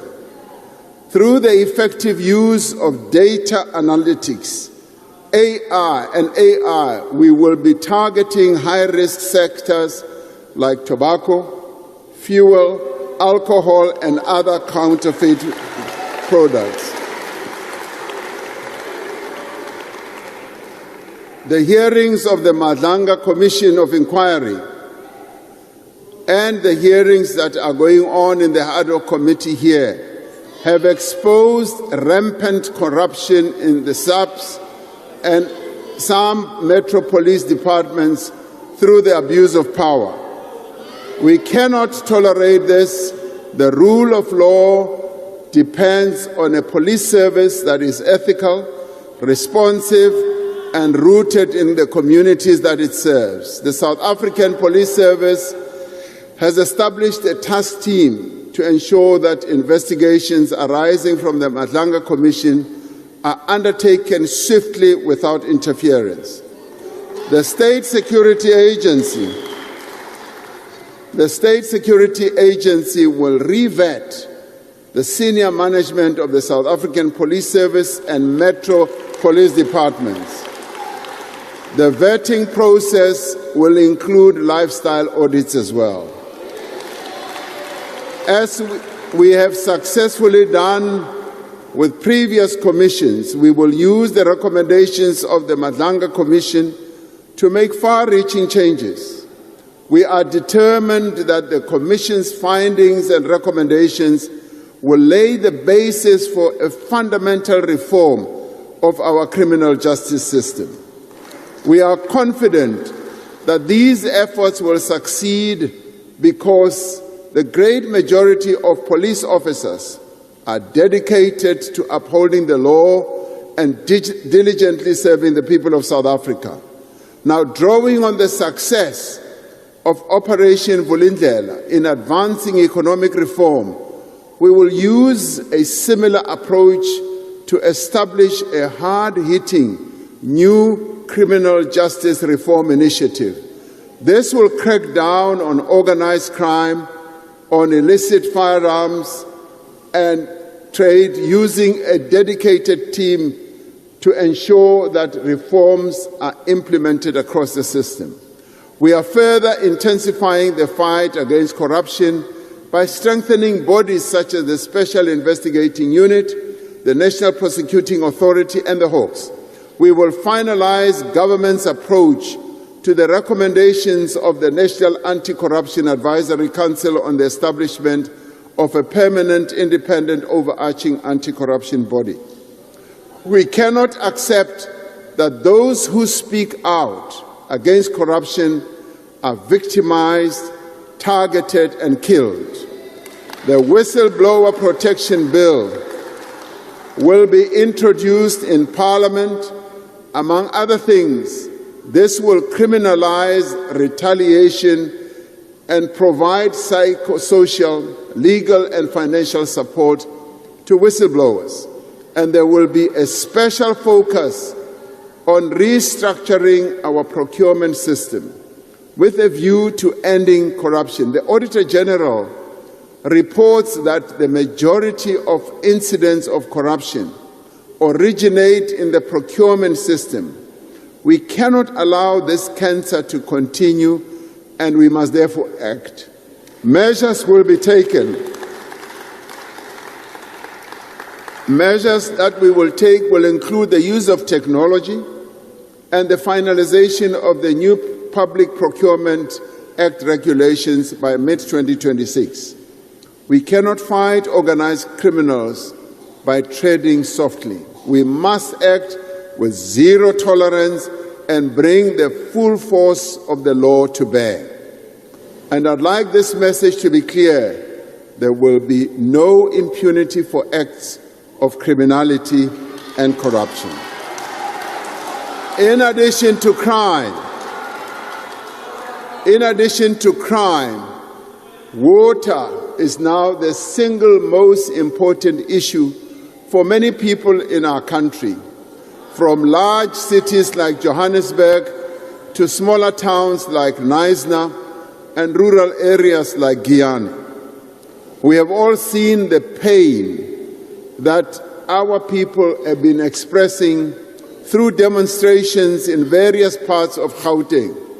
Now, these protests have been fueled by the frustrations that our people are feeling over inadequate, unreliable access to basic services such as water. I have directed the Minister of Water and Sanitation and her deputy, as well as the Minister of Cooperative Governance, to attend to the water shortage problem and engage with our communities. Now, I can see you are excited. As we speak, Order, honorable members. Can we please lessen our voices so that members can hear the message? Thank you. As we speak, they are in Gauteng at the moment, engaging with our people, explaining to them precisely how government intends to immediately deal with the challenges that our people are experiencing. They have informed me that the pipes that had been damaged are being repaired and the reservoirs are filling up again. Now, this comes from poor planning, inadequate maintenance of water systems by many of our municipalities, and the main cause of the problems are now the reason why we are now having empty taps. There is no silver bullet to address this challenge, which has its roots in systemic failures and many years of neglecting infrastructure.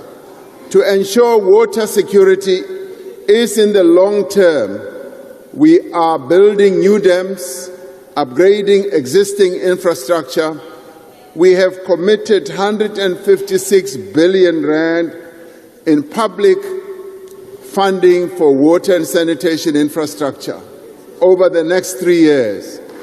The construction of the Lesotho Highlands Water Project and other large-scale projects like the Ntabelanga Dam, part of the Umzimvubu Water Project in the Eastern Cape, is advancing. And we are in the final stages of establishing a national water resource infrastructure agency to effectively manage the country's water infrastructure and mobilize funding for infrastructure.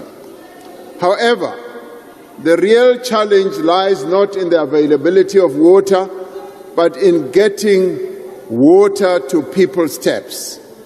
The Water Services Amendment Act, or bill, will enable us to hold water service providers accountable for their performance, and if they don't perform, to be able to withdraw their licenses if they do not deliver. If a municipality is not willing or able to provide a service to its residents, then it must be done by another structure that can do so. Now, these reforms will address the root causes of the water crisis.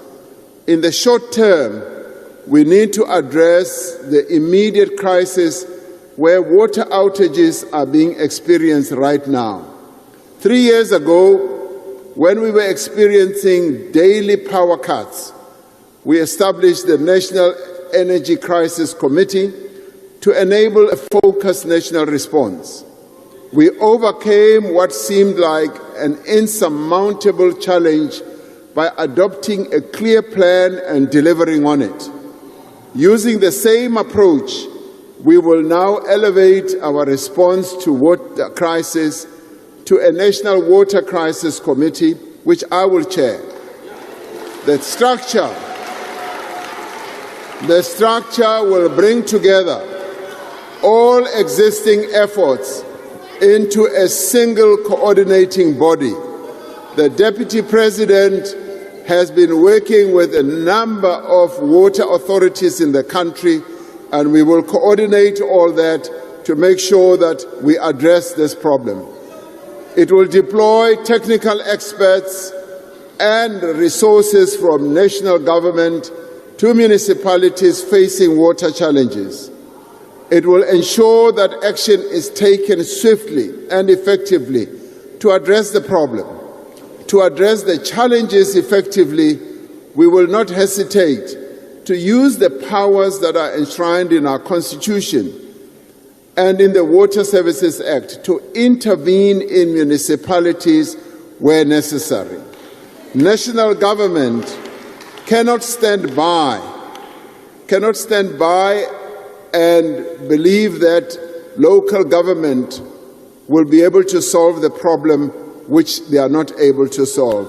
National government will therefore intervene. We will hold to account those who neglect their responsibility to supply water to our people. Government has already laid criminal charges against 56 municipalities that have failed to meet their obligations. We will now move to even lay charges against municipal managers for violating the National Water Act. The critical problem is that in many metros, in many of our cities and towns, water revenue is being used for other purposes, and very little is invested in upgrading and maintaining water infrastructure. To address this challenge, in line with the commitment that we made last year, we have introduced a new 54 billion rand incentive for metros to reform their water and sanitation electricity services. This will ensure that the revenue from water usage is put straight back into fixing pipes, into fixing reservoirs, and into pumping stations. Water outages are a symptom of a local government system that is not working. A far-reaching overhaul is now underway to address the root causes of dysfunction in many of our municipalities. In many places, local government administrations are weak, don't have the capacity, and are also governed by patronage rather than by technical capacity and merit. In her most recent report on local government, the Auditor General said, local government is characterized by inefficient accountability, failing service delivery, poor financial management and governance, weak institutional capability and widespread instability. She says that arresting the decline of local government will require our collective action. We are now taking collective action.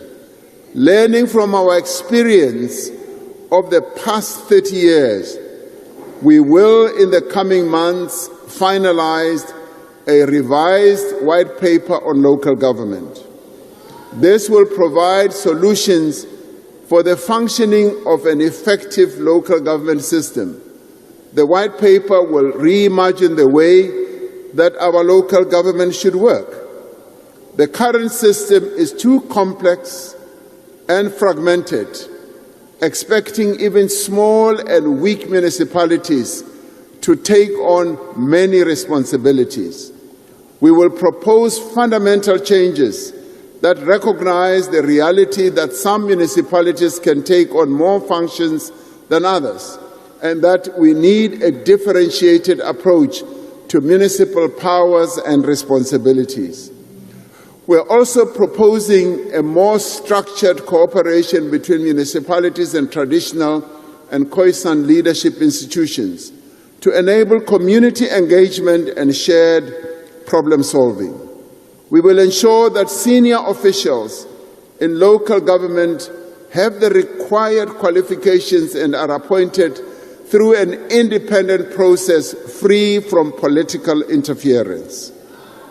Where municipalities fail, we will strengthen the ability of national government to intervene more quickly and to direct corrective measures in the interest of serving our people better. These changes may be difficult, but they must be done.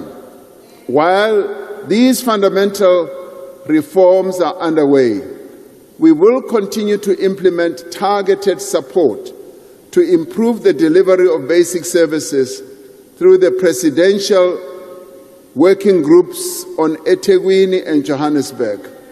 While we have made progress in stabilizing eThekwini, which has led to investor confidence returning, there is much more that needs to be done in Johannesburg to deal with collapsing infrastructure, financial mismanagement, and electricity and water interruptions.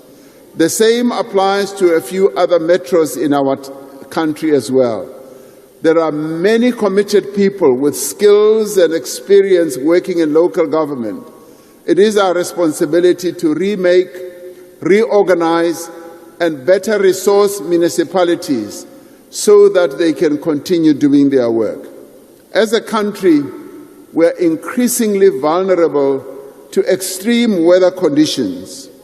And just a few weeks ago, catastrophic flooding in Limpopo and Mpumalanga, as well as parts of KZN, caused the loss of a number of lives and widespread destruction of homes, schools, clinics, and other infrastructure. I visited Guyane, and where there were 16 houses, nicely built houses, as we arrived, it was just an open field. The houses had been washed away. It was like there were no houses ever before. The foundations, the roofs, and all that had been washed away. The classification of floods as a national disaster has enabled national and provincial government to prioritize funding to address the most pressing needs of the people who are affected. A stronger South Africa depends on a growing economy. For more than 15 years, our economy has experienced low growth. All our actions are now driven by the need for rapid and inclusive economic growth to create more jobs and to create, for that matter, better quality jobs. To give effect to the medium-term development plan, Cabinet has approved a comprehensive implementation plan to drive growth and inclusion. Through this plan, we are working to revive growth by creating conditions for firms or companies to invest by maintaining a clear and stable macroeconomic framework, investing in infrastructure that works, creating a conducive regulatory framework that supports growth and enables competition, and a focused and forward-looking industrial policy. The foundations of this plan is investment, particularly in public infrastructure, as well as labor-intensive growth sectors that are capable of future growth. Now, these include the digital and green economy, where young people will find employment opportunities. Infrastructure is much more than an investment in brick, mortar, concrete, and steel. It is an investment in jobs, in productivity, in growth. For many years, fixed investment has been declining. We are now changing all that. Government has committed more than 1 trillion rand in public investment over 3 years to build and maintain infrastructure. This is the largest allocation of its kind in our country's history, and it will be transformative. It will create jobs. Through the Infrastructure Fund and the new regulations for public-private partnerships, we are using innovative funding models, reducing risk and attracting investors to fast-track projects in energy, in water, in transport, and in the digital infrastructure.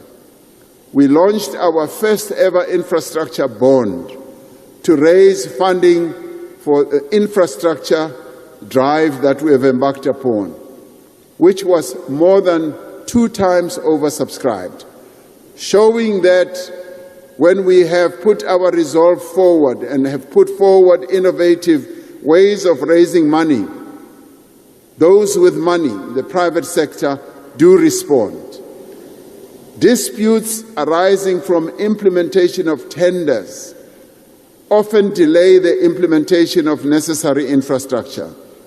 We often find that when an infrastructure project is about to be embarked upon, competitors start taking each other to court, and waiting for the long court process always delays the start of those projects.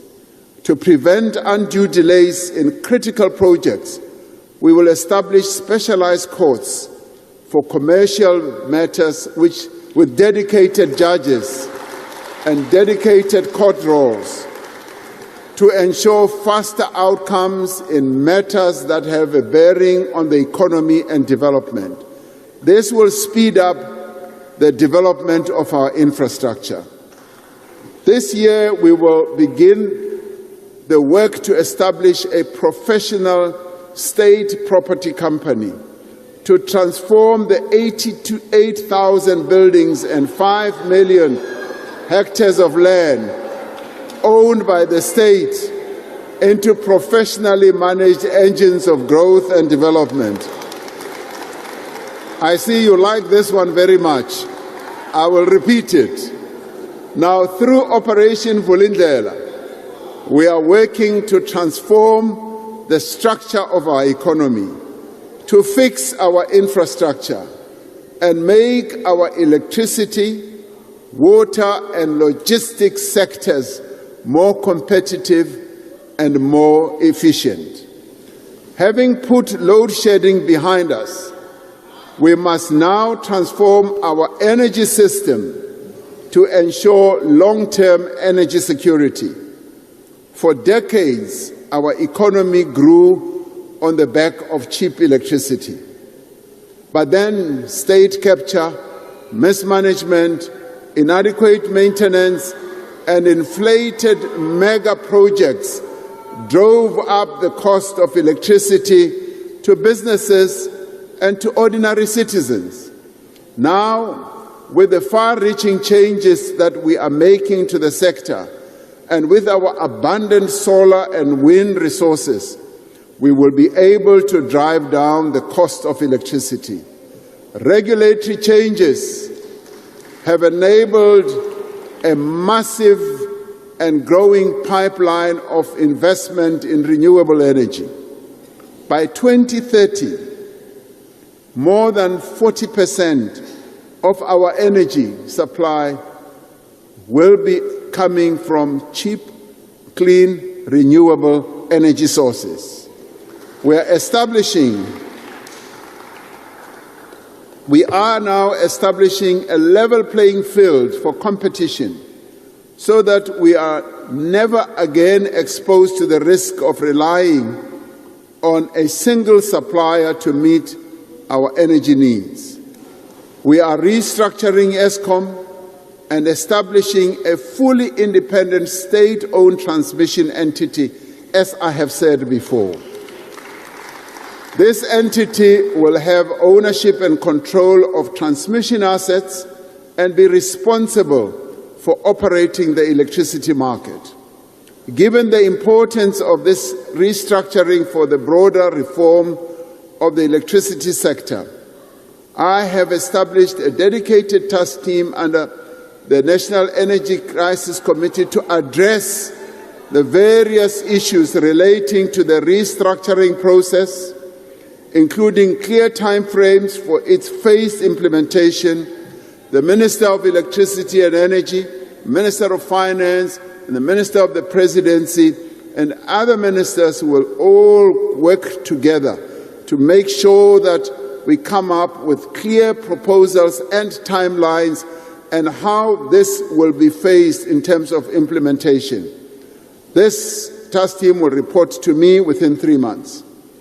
In addition, we will this year commence the first round of independent transmission projects to enable private investment in expanding our national grid. There has been tremendous interest. There's been tremendous interest in investments in our transmission process. We will work in each province to address transformer overloading, illegal connections, and equipment failure with the objective of eradicating load reduction by next year. We are committed to the path that we have embarked upon to modernize our energy system.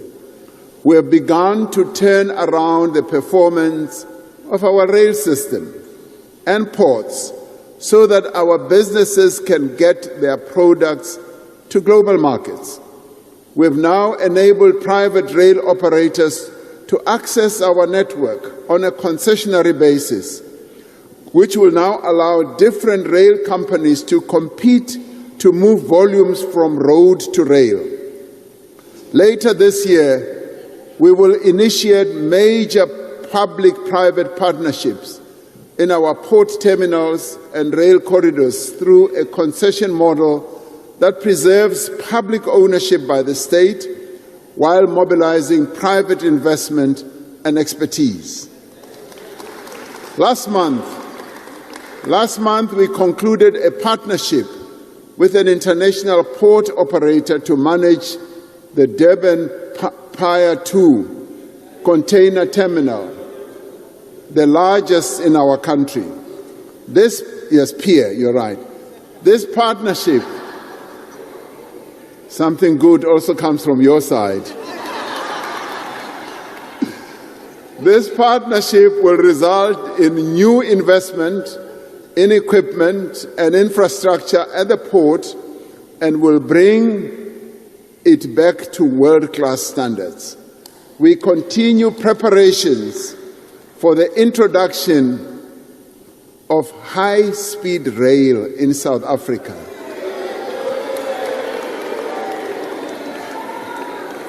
I know you love this one. Now this, I've been saying that we would like this to cover initially routes such as Johannesburg and Musina and eThekwini to Johannesburg. Now, it often takes, high-speed trains are happening in many parts of the world. They've cut down the time of travel, and in my book, it should no longer take 5 to 6 hours to travel from eThekwini or Durban to Johannesburg, 4.5 hours from Johannesburg to Messina, when it can be done in a much shorter space of time. Our people want it, and progress is now being made. Nearly 30 companies indicated their willingness to participate in high-speed rail corridors when we put out the request for information last year. We are preparing to send out a request for proposals which will introduce a new era of long-distance rail travel in South Africa at a faster pace. We are determined to compete in a rapidly changing global economy. Our industrial policy focuses on areas where we have competitive advantage, where we can create jobs, and where we can drive up exports. Our trade policy is aimed at promoting sustainable development, growth, and strengthening our international partnerships. In a world where countries are looking to diversify their supply chains, we have an opportunity to ramp up our exports across the globe.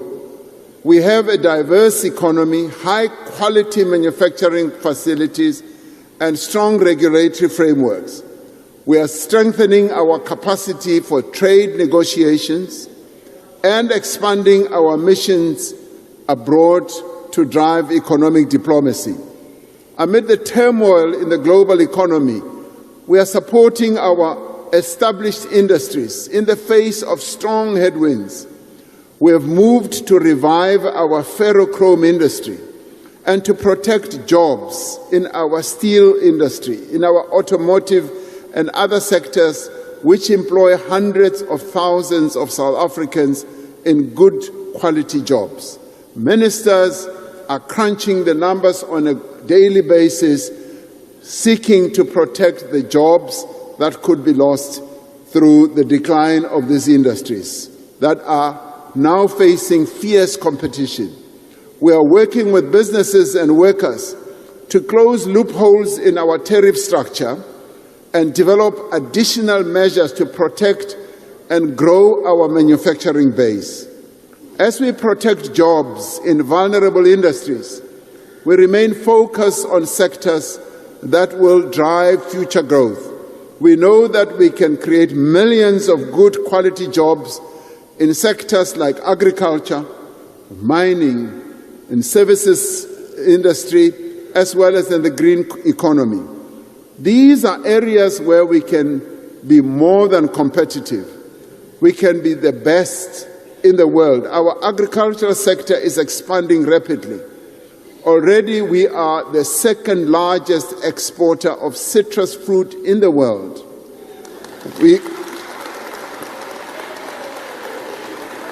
We are opening new markets for our exports, from citrus to avocados to maize, livestock, grapes, and wine. Through the blended finance scheme, working with the Land Bank and the commercial banks, we have provided 7.8 billion rand in innovative funding for black producers. We will deploy 10,000 new extension officers to support farmers and to improve agricultural productivity.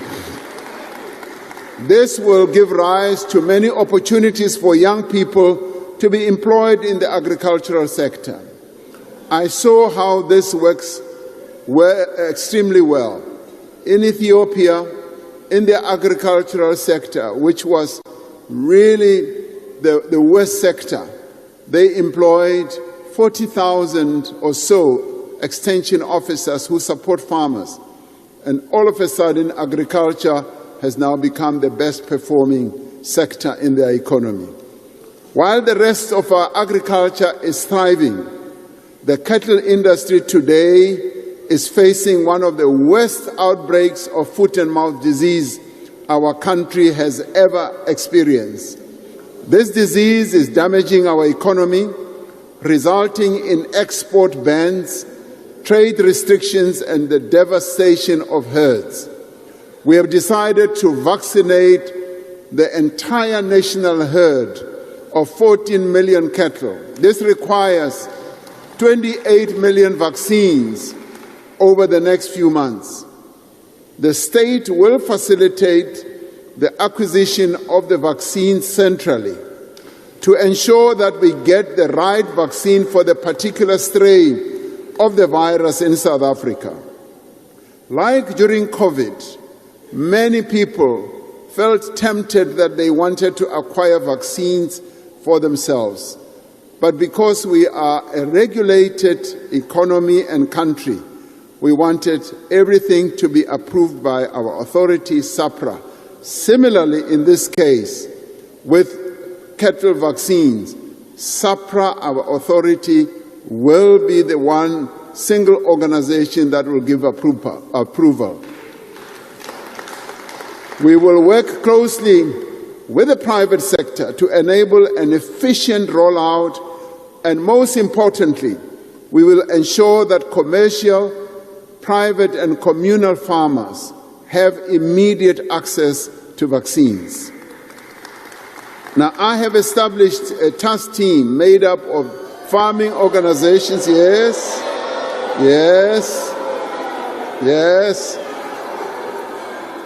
farmer organizations and experts, working together with the Minister of Agriculture and his department that will report to me every month about the progress we are making in dealing with the pandemic. Now, why do we do this? We do this because we've got experts. We've got people with great knowledge. We need to mobilize them. We need to bring them to work with government because they have the know-how and the wisdom. We have classified foot and mouth disease as a national disaster and will be mobilizing all necessary capabilities within the state to deal with this crisis.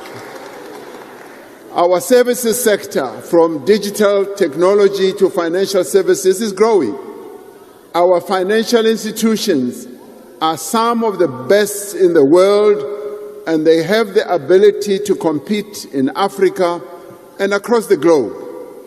We are attracting major investment in digital infrastructure with 55 data centers already built and more than 50 billion of investment expected over the next few years. Tourism is a vital driver of economic growth. With every 13 international tourist arrival, they support one job. Our tourism sector made history last year, recording the arrival of 10.5 million visitors from overseas. We must now promote unique cultural, historical, and natural attractions of our country to reflect our country's identity. This can include traditional festivals, cultural areas in our country, local crafts, historical sites, and natural landscapes across the country in rural areas as well. As we strengthen our criminal justice system, we will make areas safer for tourists to visit. In the coming year, we will extend the electronic travel authorization system to all countries that require visas, enabling applications for tourists to be processed digitally within a 24-hour period. Now, the biggest opportunity of all lies in the green economy. We are pivoting our economy to be a leading supplier of products which the world will rely on in decades to come. We are expanding support for manufacturing of green products for global markets, from fertilizer to jet fuel, chemicals to steel. From March this year, we will introduce 150% tax deduction for investment in new energy vehicles, while supporting the local production of batteries as well. International pledges to the Just Energy Transition Investment Plan now stand at approximately 250 billion rand. This is financing large-scale investment in manufacturing, infrastructure, as well as skills. South Africa has become the world's largest reserve of critical minerals. Our ore reserves are valued at more than 40 trillion rand, making mining a sunrise industry. After many years of declining investment in exploration, we are dedicating funds towards geological mapping and exploration to harness our critical mineral reserves. Just this week, the Industrial Development Corporation announced more than 300 million rand in funding for the Frontier Rare Earths project in the Northern Cape.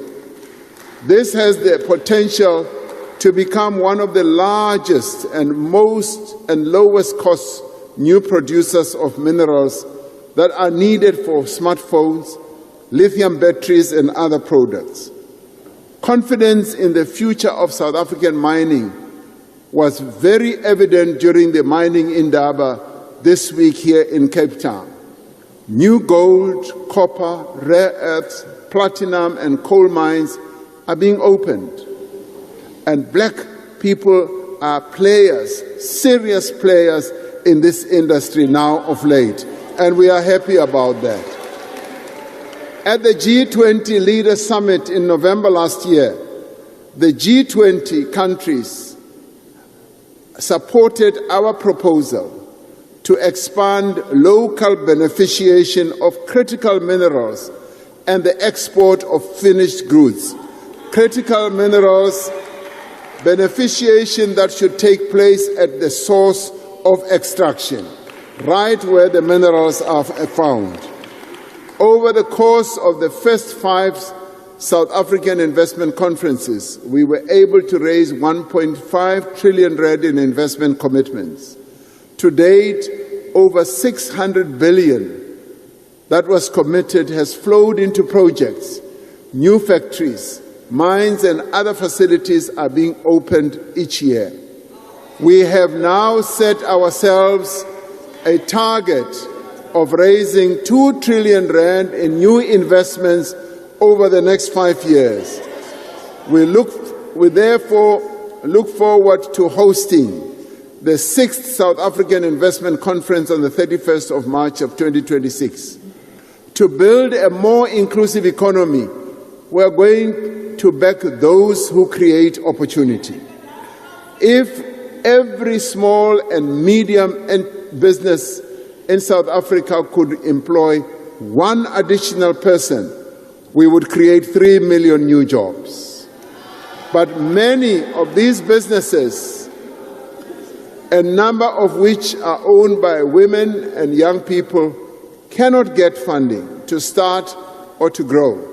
Many struggle to find markets for their goods and services, and nearly all small and medium enterprises have to contend with a multitude of regulations, of bylaws, of licensing requirements, and bureaucratic hurdles. We take seriously the public comments on the draft business licensing bill, and will ensure that the final bill makes it easier, not harder, to start and to run a small business in South Africa. We will do that. This year, we will provide more than 2.5 billion in funding to over 180,000 small and medium enterprises and extend a further 1 billion in guarantees.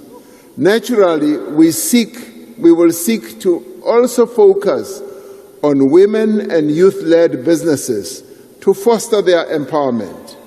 And we will amend the National Credit Act regulations to make it easier to access credit at a lower cost. The transformation of our economy is necessary to drive sustained growth, to reduce inequality, and correct the injustices of the past. We are undertaking a review to refine, realign, and strengthen our broad-based Black economic empowerment framework to ensure that it supports greater transformation and inclusive growth. Now, all these actions will create a stronger economy and fix the foundations that were broken. It is a matter of national concern that too many South Africans remain unemployed and too many young people struggle to find their first job. That is why we are rebuilding the economy. We are creating work and livelihood opportunities on a scale through public and social employment programs. In places like Standerton in Mpumalanga, the presidential employment stimulus is creating work that matters, turning dumping sites into parks and empty yards into community gardens. The SA Youth Platform has provided millions of young people with access to work and learning opportunities for the first time. The Youth Employment Service, a partnership between business and government, placed over 200,000 young people in year-long work experience opportunities. This year, we will introduce regulatory changes that will make it much easier for businesses to participate in the Youth Employment Service and create jobs for young people. In the coming year, we will expand our public employment programs, including the Community Works Program and the EPWP and the Presidential Employment Stimulus. We will ensure that they are better coordinated, provide income support, skills development, and pathways into longer-term work, particularly for young people and women. To ensure that no one is left behind, we are implementing decisions to increase employment equity targets for persons with disabilities in the public service to 7% by 2030 and to mandate a 7% preferential procurement target across all government and public entities. Above all, however, a strong economy relies on a well-educated, capable, and skilled population. Our focus now is on establishing a firm foundation for learning in the early years of a child's life.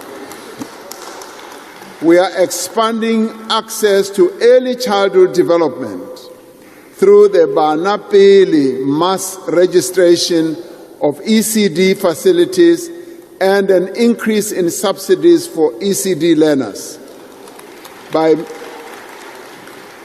making grade R compulsory, we are getting all our children off to a good start. We are intensifying efforts to fix the basic education system with a focus on early learning, literacy, numeracy, and mother tongue-based bilingual education. Now, we must congratulate the matric class of 2025, which achieved an 88% pass rate.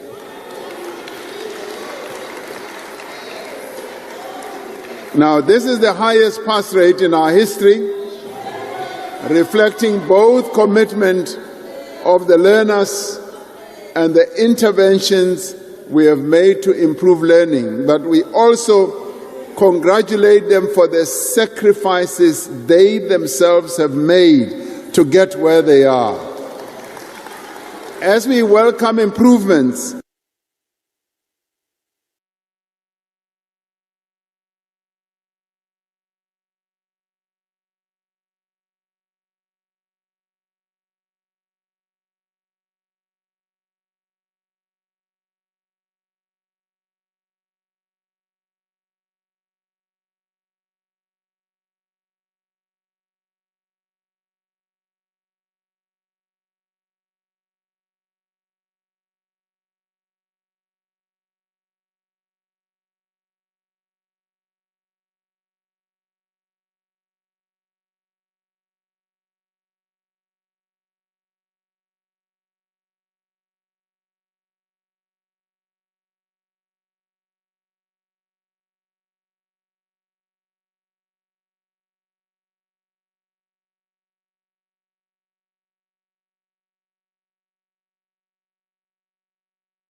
workplace experience and employment, building on successful initiatives such as Job Boost.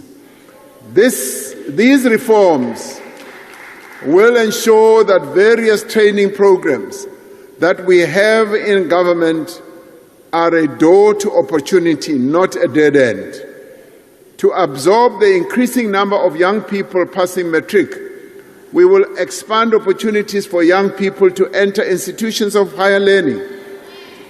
I have directed the Ministers of Finance and Higher Education to work on a proposal for us to build more universities and TVET colleges for specialized areas of focus.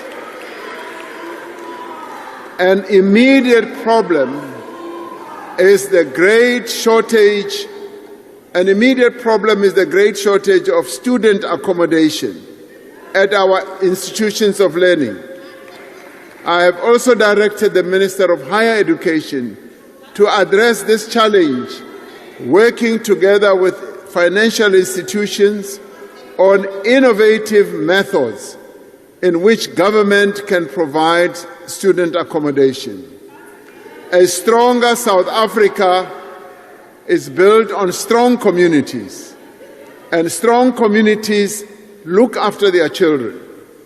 More than a quarter of children under 5 years are stunted, increasing their risk of disease and affecting their ability to learn and to grow.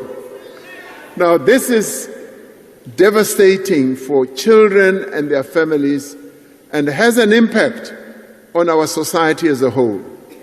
This year we will embark on a mission to end child stunting and malnutrition by 2030 and tackle malnutrition amongst young children in line with the national strategy to accelerate action for children. We will focus on the crucial 1,000 days of a child's life, building on existing support such as the Child Support Grant, We will implement targeted interventions to ensure that pregnant women and low birth weight children get the protein and nutrients that they need. This is a massive crisis that demands attention and resources. Now, the medium-term budget statement that will be presented by the Minister later this year will set out a clear allocation for the actions that we need to take. A major contributor to child stunting is excessive alcohol consumption, which can affect a child's development during pregnancy. Alcohol abuse leads to violence, leads to road accidents and crime. Now, to address this scourge, we call on provincial governments to strengthen the regulation of alcohol by limiting the density of alcohol outlets, restricting trading hours, and ending the sale of alcohol in large containers. As national government, we propose measures to curb excessive alcohol use, including minimum unit pricing or higher excise duties and greater restrictions on alcohol advertising, which we are consulting with the stakeholders. Now, since it was introduced during COVID-19, the Social Relief of Distress Grant has kept millions of South Africans out of food poverty. As a transformative instrument to improve the lives of the poorest and the most vulnerable people, this grant will be continued into the future. This year, we will redesign the grant to more effectively support livelihoods, skills development, work opportunities, and productive activity. We know that most of the money provided through the social grants is spent on food and transport. In our cities and towns, most people live far away from workplaces and services. We are remaking our cities and reducing the cost of living for working families by expanding affordable housing and revitalizing commuter rail. We are introducing a new model for housing where people are given subsidies for ownership and rental in areas that are suitable for them. We are shifting from building houses for people to supporting them to build, to buy or to rent their own houses. Yesterday marked the 60th anniversary of the declaration of District 6 here in this city as a white group area. A couple of 100 meters from here where we are, more than 60,000 residents were forcibly removed and relocated to the Cape Flats. The destruction of District 6 is a painful reminder of our shared responsibility to redress the injustices of the past and to build vibrant and cohesive communities. The restitution claim lodged in 1998 affirmed the lawful right of former residents of District 6 and their descendants to come home. That return has required court supervision, detailed planning, and sustained public investment. Many homes have now been completed and handed over to verified claimants. With 500 million rand allocated to this work, we are proceeding with phase 4 of the construction. The restoration of District 6 is a goal we all seek and a responsibility that we must all shoulder. We are working to build a healthy nation. As part of preparation for the National Health Insurance, we are investing in health facilities, in personnel and systems to improve access to quality care. We will be undertaking substantial investment in health infrastructure, prioritizing the construction and revitalization of our academic hospitals. On a recent visit that I undertook, led by Minister Motsoaledi, to George Mkari Hospital in Ga-Rankuwa, I witnessed the dire effects of inadequate health infrastructure. Starting with George Mkari Hospital, we will be working with various public and private financing institutions to finance the building and revitalization of that hospital as well as other healthcare facilities. Now, as a nation, we are finally able to imagine a country without HIV/AIDS. In support of our program to prevent and ultimately to eliminate HIV, we will be undertaking a massive rollout of lenacapavir, a 6-monthly injection that has proven highly effective in preventing transmission of HIV.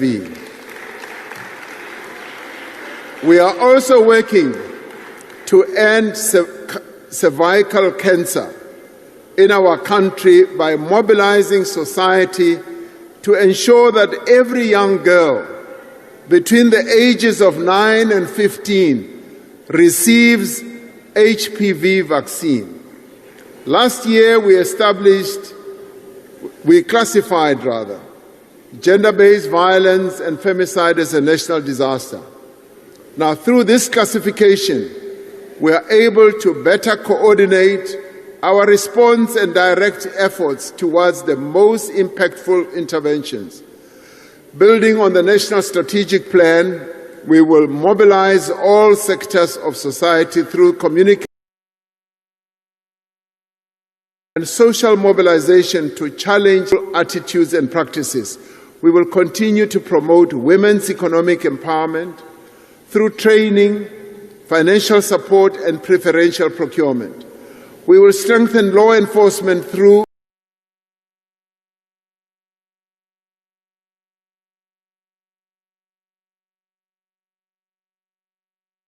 faster investigation, improved case management, expanded sexual offences courts, and action against repeat offenders. We will scale up survivor center support, ensuring access to shelters, one-stop service centers, mobile and rural outreach, and the placement of social workers in our police stations. Illegal immigration continues to pose a risk to our security, our stability, and economic progress. We will address this problem while ensuring that the fundamental rights of every person in this country are upheld and protected. This year, we will take additional steps to secure our borders. Funding to strengthen border security will be prioritized, covering infrastructure, technology, and people. Now, key border posts will be redeveloped through public-private partnerships, and we will extend the electronic travel authorization to all international airports and the busiest land ports of entry. We are already using drones and technology to greater effect all along our borderline. The police, home affairs, and labor inspectors will work together to crack down on violations of existing immigration, labor, and other laws. Employers who hire foreign nationals without the required permits or visas will face the full might of the law. Now, to tighten enforcement, we will hire an additional 10,000 labor inspectors this year. As we undertake these interventions, we insist that the laws of our country must be observed by everyone. We will not tolerate violence and acts of lawlessness directed at foreign nationals. No foreign national should be unlawfully barred from accessing public facilities, including health facilities and schools. To build a stronger South Africa, we need an ethical and capable developmental state. A capable state needs committed and honest public servants with the right skills and a deep culture of service. Over the past year, we have passed significant new legislation to professionalize the public service. The Public Service Amendment Bill will protect key appointments from political interference and ensure that capable and qualified people are appointed to senior positions on the basis of their suitability for the job. Lifestyle audits have been made mandatory for senior public servants, reaching 93% compliance across departments. We are establishing a central registry for disciplinary cases across all spheres of government. This will prevent people who are facing or have undergone discipline action from being employed elsewhere in the state.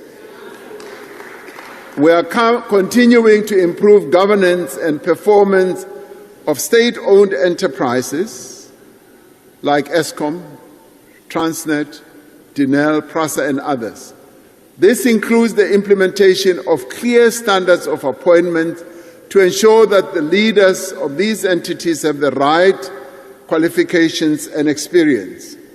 We will continue to work in a phased manner towards a centralized model of managing our SOE portfolio so that we can set standards, improve governance, and ensure financial sustainability to deliver on their mandates. This includes finalizing the enterprise bill which will be done in this Parliament. We will harness digital transformation as a driver of growth, of inclusion and effective service delivery. This year, Home Affairs will launch the Digital ID to enable safe and secure use of digital services for all South Africans. We will digitize driver's licenses, matric certificates, and services at the Master's Office.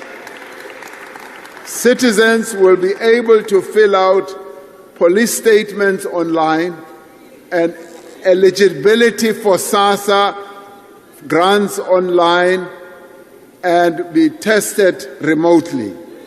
All these services will be made available by my Mzansi platform.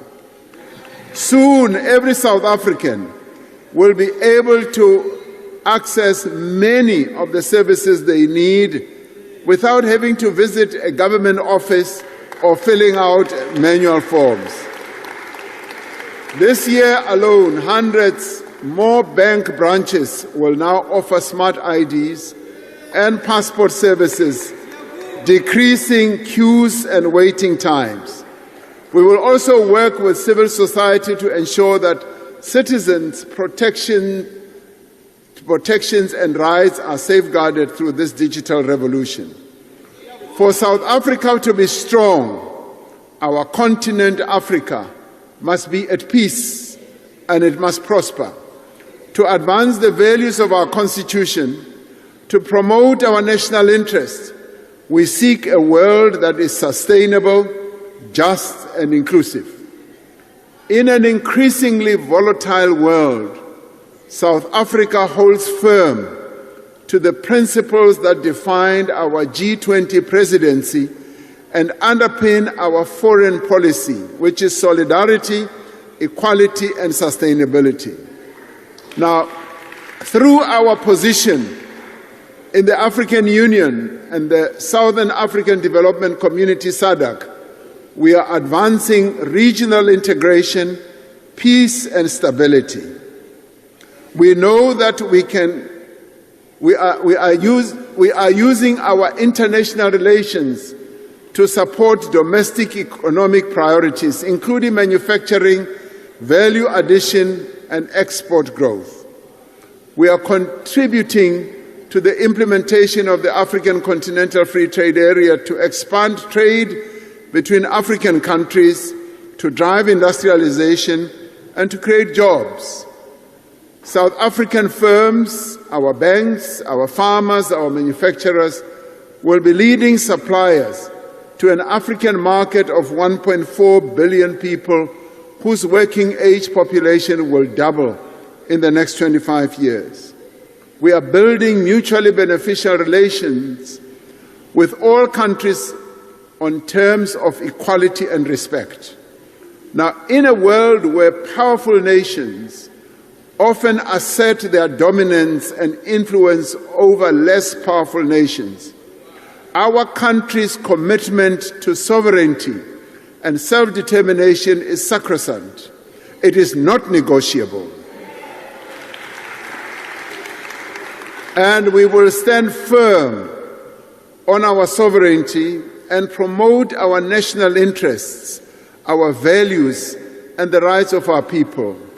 We are clear that we will continue to respect the rights and sovereignty of other nations, but we must be equally clear that we will not be bullied by any other country in the world.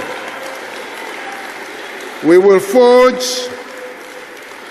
forge strong partnerships with like-minded countries to increase our shared resilience to global disruptions. Building on our presidency of the G20, which all attest to having been very successful, we continue to advance the priorities of the Global South. Now, these include inclusive growth, debt relief, climate action, reform of global governance institutions, and the beneficiation of critical minerals at source, as we said. Drawing on the work of the G20 Extraordinary Committee on Global Inequality, we are working with other international partners towards launching the International Panel on Inequality. This is an important pillar of the global effort to reduce inequality within and between nations. We continue to champion multilateralism and strengthen humanitarian diplomacy. South Africa remains clear and a consistent voice for international law, for justice, and for human rights. South Africa will continue to support conflict prevention and peacekeeping efforts of the United Nations, the African Union, and SADC. We are proud of the participation of South African soldiers in peacekeeping missions in many parts of our continent since the advent of democracy. We have requested the United Nations to allow us to withdraw our troops from the UN mission in the DRC, where they were serving under MINUSCO, with a view of consolidating our own defense force and strengthening it. We cannot consider ourselves free as long as the people of Palestine, of Cuba, of Sudan, and Western Sahara, and elsewhere suffer occupation, oppression, and war. So, fellow South Africans, our nation has reached what many people are saying is a turning point. We are leaving behind an era of decline and turning towards an era of prosperity and growth. We have done much to overcome the effects of state capture, COVID-19, and the public unrest of 2021, and the devastating floods of the following year. We are turning towards hope, towards the reality of a better future for all. The progress we have made over the last 5 years does give us hope and encouragement. It shows what we can achieve when we work together. Now is not the time to rest. Now is the time for all South Africans to be part of taking our country forward. Last year, we embarked on a new chapter in our democracy, launching a national dialogue at a convention that brought together South Africans from across the country, representing all sections of society. Now, this year, this national dialogue process will spread across South Africa, reaching every community, every school, every university, every college, and every part of our society.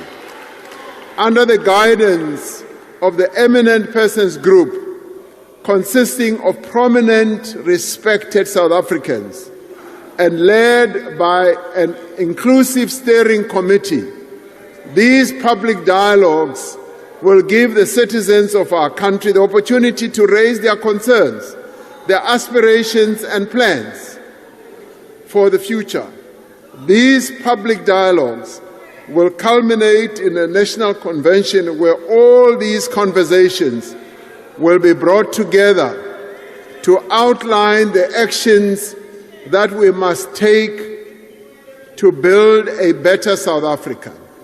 These conversations will guide the formulation of an overarching national compact and the next phase of the National Development Plan by 2030. In building this national consensus, we must draw not only on the shared values of our Constitution, but on the unifying power of sport and the rich diversity of our culture. As we celebrate those who have reached heights of global achievement amongst us, we must appreciate how sport and cultural activities have helped to build a cohesive society. Harnessing the spirit of the women of 1956, the youth of 1976, and the people of South Africa in 1996 when they drafted the Constitution. The year 2026 must be a year of transformative change. This must be the year that we make South Africa stronger, not weaker. We must fix what we must fix. Local government. We must fight crime and corruption and restore trust in the criminal justice system. We must create jobs and livelihoods for every South African. And we must build a state that works for all the people of South Africa. Above all, we must ensure that this rising tide lifts every South African. As the economy grows, it should bring into its fold those who have lived on the margins. This is the time for all South Africans to rise, and we must rise together. Thank you very much.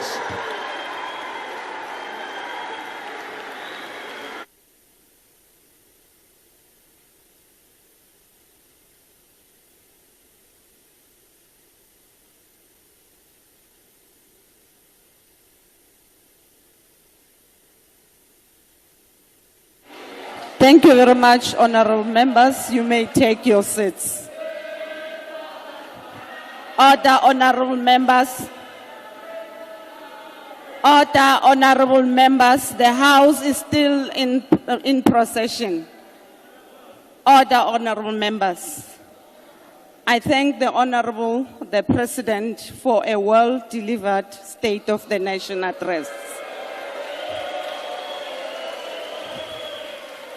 After I have adjourned this joint sitting, members are requested to rise and remain at their places until the procession has left the chamber.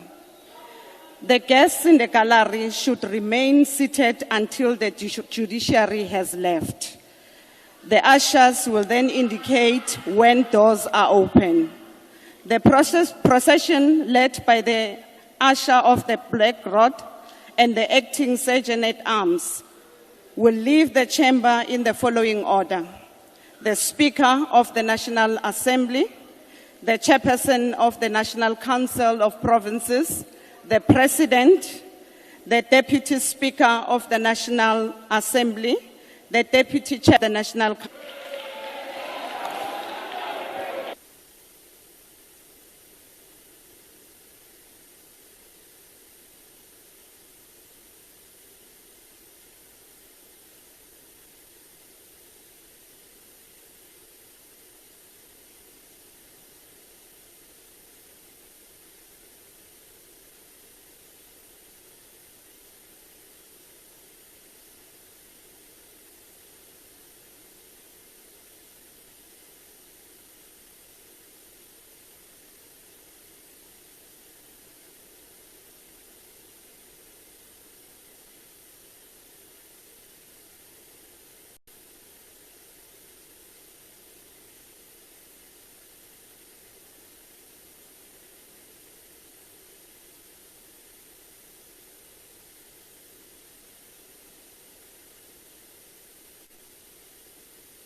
And standing with me now is Mr. Kobane, popularly known as Papa Penny. Thank you very much, Mr. Kobane, for talking to us at Parliament TV.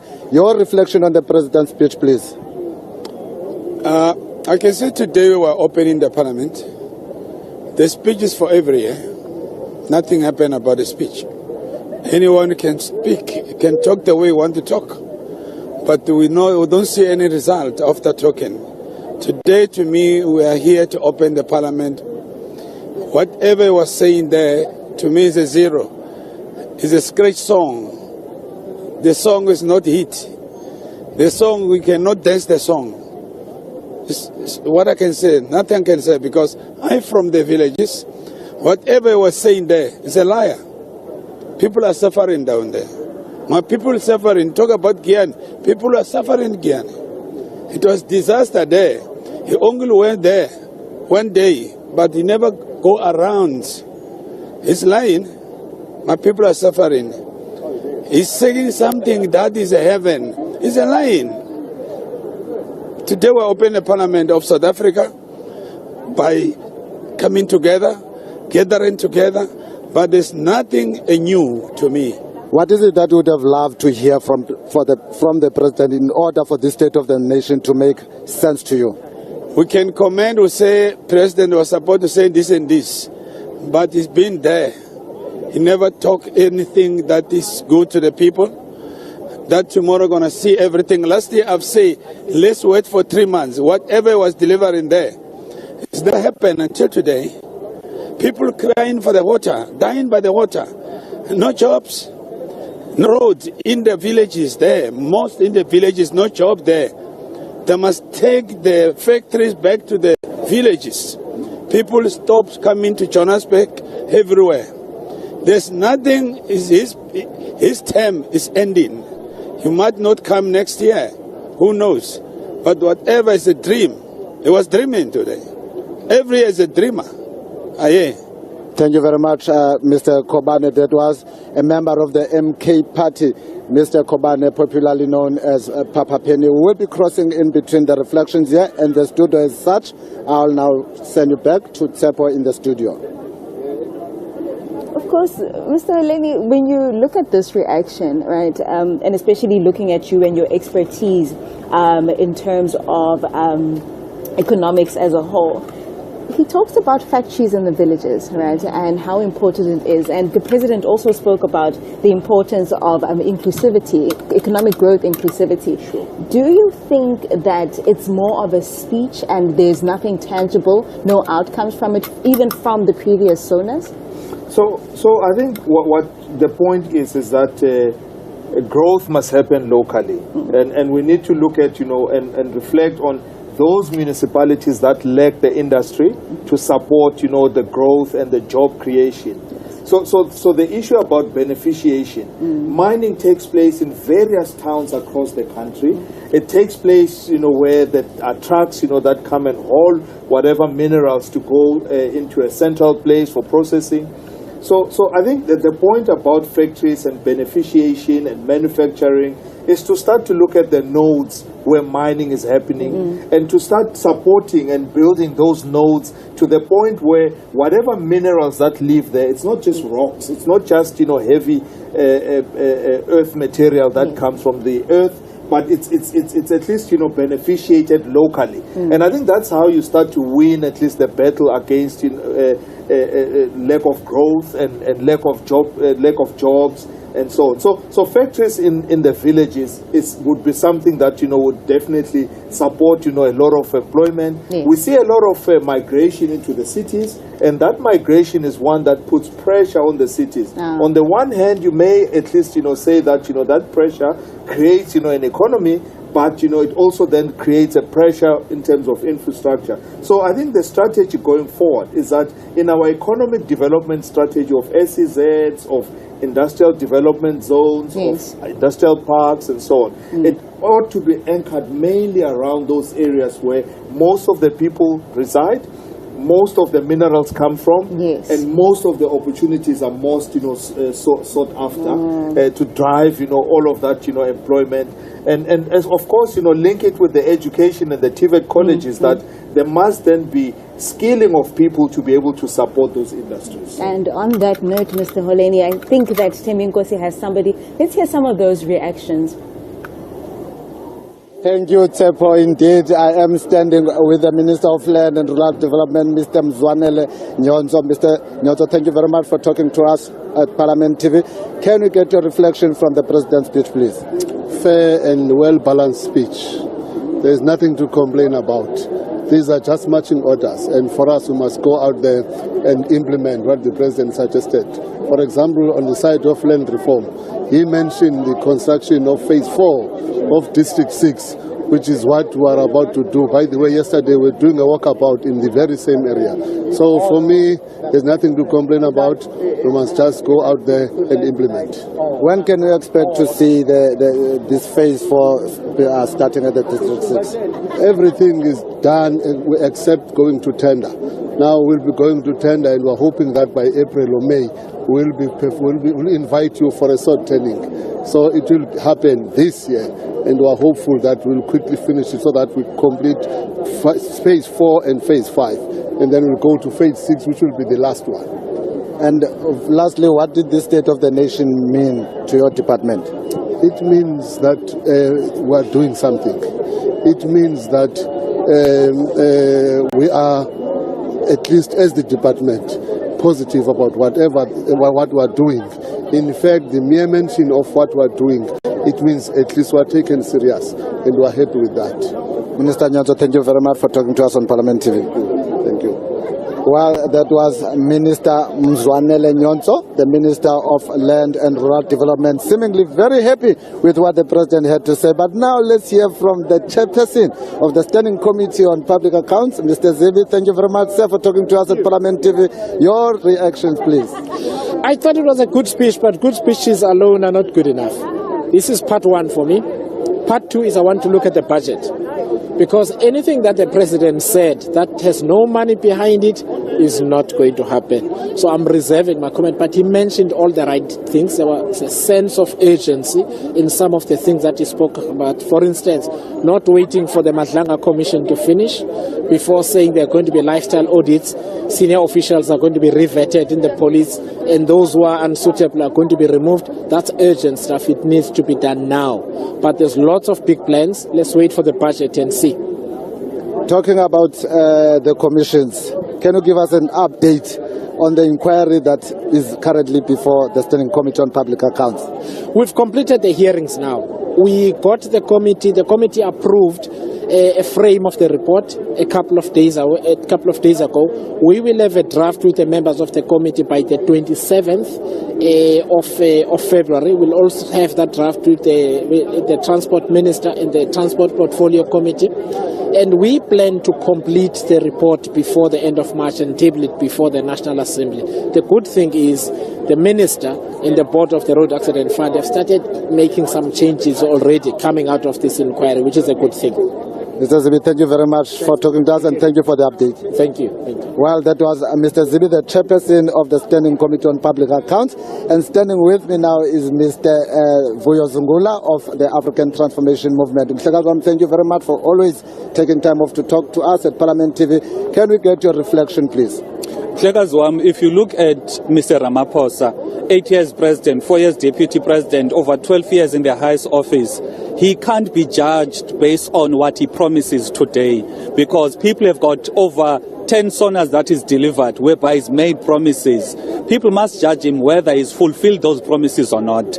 He promised a bullet train, Dololo bullet train. He promised smart cities, there's no smart city. So even today, when he's making a promise about building a university, or the Minister of Finance and Higher Education must look into that, we can't buy that, because he promised a university in Ekurhuleni, nothing has got, there's nothing that is done. Now, he uses Sona as a means of just creating PR around himself. Hence, he's made this statement about the deployment of soldiers to Cape Flats and illegal mining.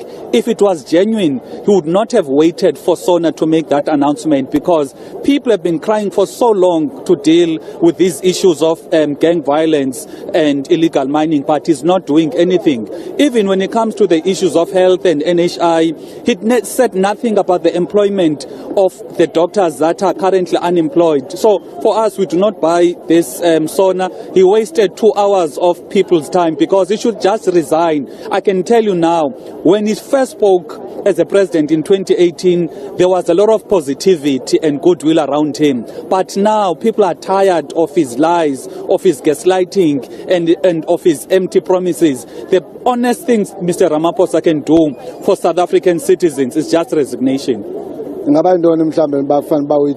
Differently ATM. If ebefikile athi mna ndingumnumzana uRamaphosa kudala ndiniphoxa ndibeka phansi intambo bendizophakama ndimqhwabele izandla ndithi usebenzile. Ngozi kakhulu Mr. Zungula. Siyabulela. Well, viewers, that was Mr. Vuyo Zungula of the African Transformation Movement. Ethetha nathi ngendlela ayive ngayo intetha kamongameli yanamhlanje. As I had promised, we are walking around here trying to find more members to speak to, but in the meantime, let's go back to the studio. And we continue with commentary and reactions from the 2026 State of the Nation address, which was just delivered by President Cyril Ramaphosa. And now Mr. Holeni is speaking on prioritizing the financing of improvement of health infrastructure. Why are we here? The infrastructure has been dilapidating for so many years while we're watching. Now we are here and we're saying that now we need to prioritize this and finance it. Why should we believe this? That while it happened in front of us? And I think that is a chronic thing about, how budgeting and how responsive we are as a government. It's not only health infrastructure. I think, for us to wait for infrastructure to crumble and we start, putting up plans, it is even more expensive to be able to refurbish that infrastructure. So the issue is that there are guidelines that have been put forward by National Treasury that, repairs and maintenance, in terms of, the budget. When you build new infrastructure, there must be a repairs and maintenance budget that is set aside, that is adhered to. And I think there ought to be enforcement around, that expenditure.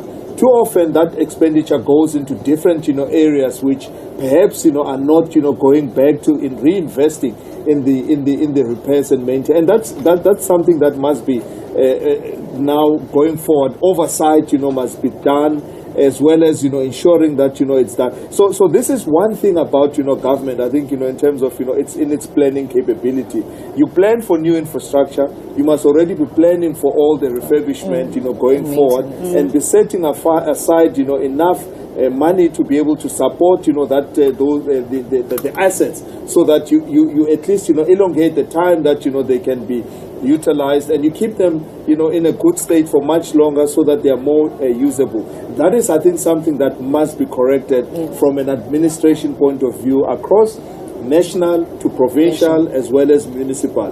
It's wonderful to cut ribbons, but after the ribbons have been cut, there needs to be a plan that at least has preventative maintenance going forward, in terms of without having to come back and spend a lot more money in trying to refurbish those properties or assets. Okay, we're going back to Thembinkosi. I think he's got somebody there to give us some reaction. I am now standing with the Deputy Chairperson of the National Council of Provinces, Mr. Les Governor. Mr. Governor, thank you very much for talking to us at Parliament TV. Your reflection on the President's speech, please. I think it was a very well-rounded speech, in that the President covered all the critical aspects, the crucial aspects that people of the country wanted to hear him say, especially on the issue of crime. It was wonderful to hear him say that he's going to deploy the army to assist in those critical spots where crime levels are so high, and that is something that people wanted to hear. Also on the issue of agriculture, he has placed a strong emphasis on the issue of food security, to have more extension officers go out there and boost the agricultural sector, which he mentioned worked very well in another country. So that was something that I found to be very, very important. The issue of crime and then job creation, of course, he really touched on the issue of job creation and how he's going to do it. It wasn't just saying, I want to increase the number of jobs, but he actually spoke about how he's going to do it. And the issue of critical minerals, the beneficiation that will arise out of it, where he wants to ensure that the minerals are processed in our country and not exported as raw materials. So those are the things that will create jobs and give hope to the youth. And the issue of education, he said that we need trained, well-educated young people to be able to drive our economy, and that was something that was wonderful to hear. Deputy Chairperson, thank you very much. Thank you for the opportunity. Take care. Have a good evening. Thank you. That was the Deputy Chairperson of the National Council of Provinces, Mr. Les Governor, and I'm now joined by the Deputy Minister in the Presidency, Ms. Nongceba Mhlauli. Ms. Mhlauli, thank you very much for taking this interview with Parliament TV. Can we get your reflection on the President's speech, please? So I think the President's speech was very powerful. He was able to give an account of the work that would have happened since the last Sona, which is 2025. But most importantly, he gave an account of the strides we've made in terms of building the economy. The fact that the rand is now at its strongest it's been in many years. The economy is growing, even though it's at a marginal, but the outlook just show that we would, be growing at least 2% by next year.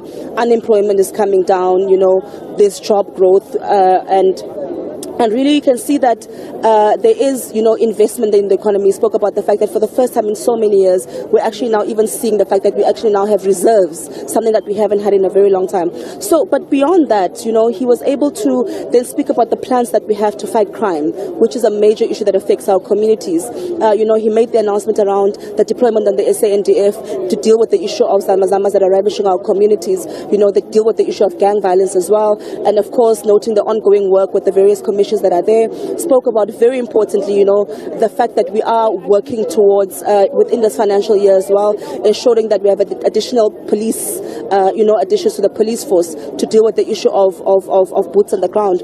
So you can see that there really is a strategy to ensure that we fight crime. The President also spoke at length about what our response is to the plight of youth in the country, spoke about the expansion of the higher education sector, the fact that we have to build, new institutions of higher learning, not just universities, but our TVET colleges, our community colleges as well, the expansion of the Presidential Youth Employment Intervention as well, to ensure that young people are given the necessary skills. So it really was a well-rounded, response to, firstly, the good that has been done, but also most importantly, where there are still challenges, what are we doing in that regard? Spoke about the water issue that we've seen is quite topical right now, in ensuring that, there is a crisis committee that has been set up that he himself is going to chair. Spoke about the foot and mouth disease, that is affecting farmers, and the fact that there will now be a task team that is going to directly respond to him as well. So you can see that it really has been an attempt to say that we understand the magnitude of the issue that are facing South Africans, and this is what we are going to respond to them.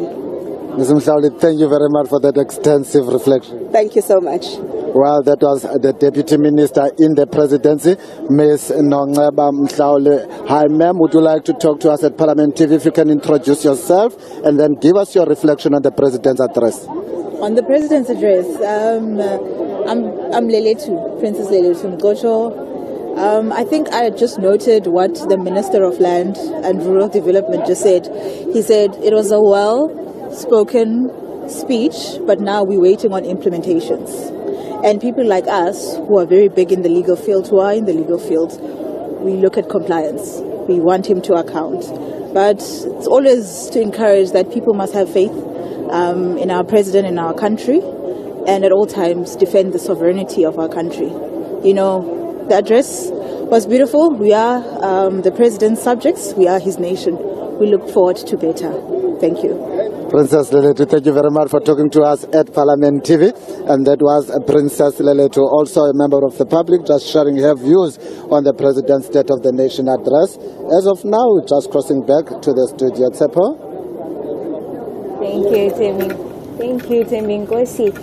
Mr. Valeni, I don't know how I feel about these reactions. I mean, as always, You have members that feel that it's the most perfect piece of speech that they've ever heard, right? It's marching orders, like Honorable Nyonso said.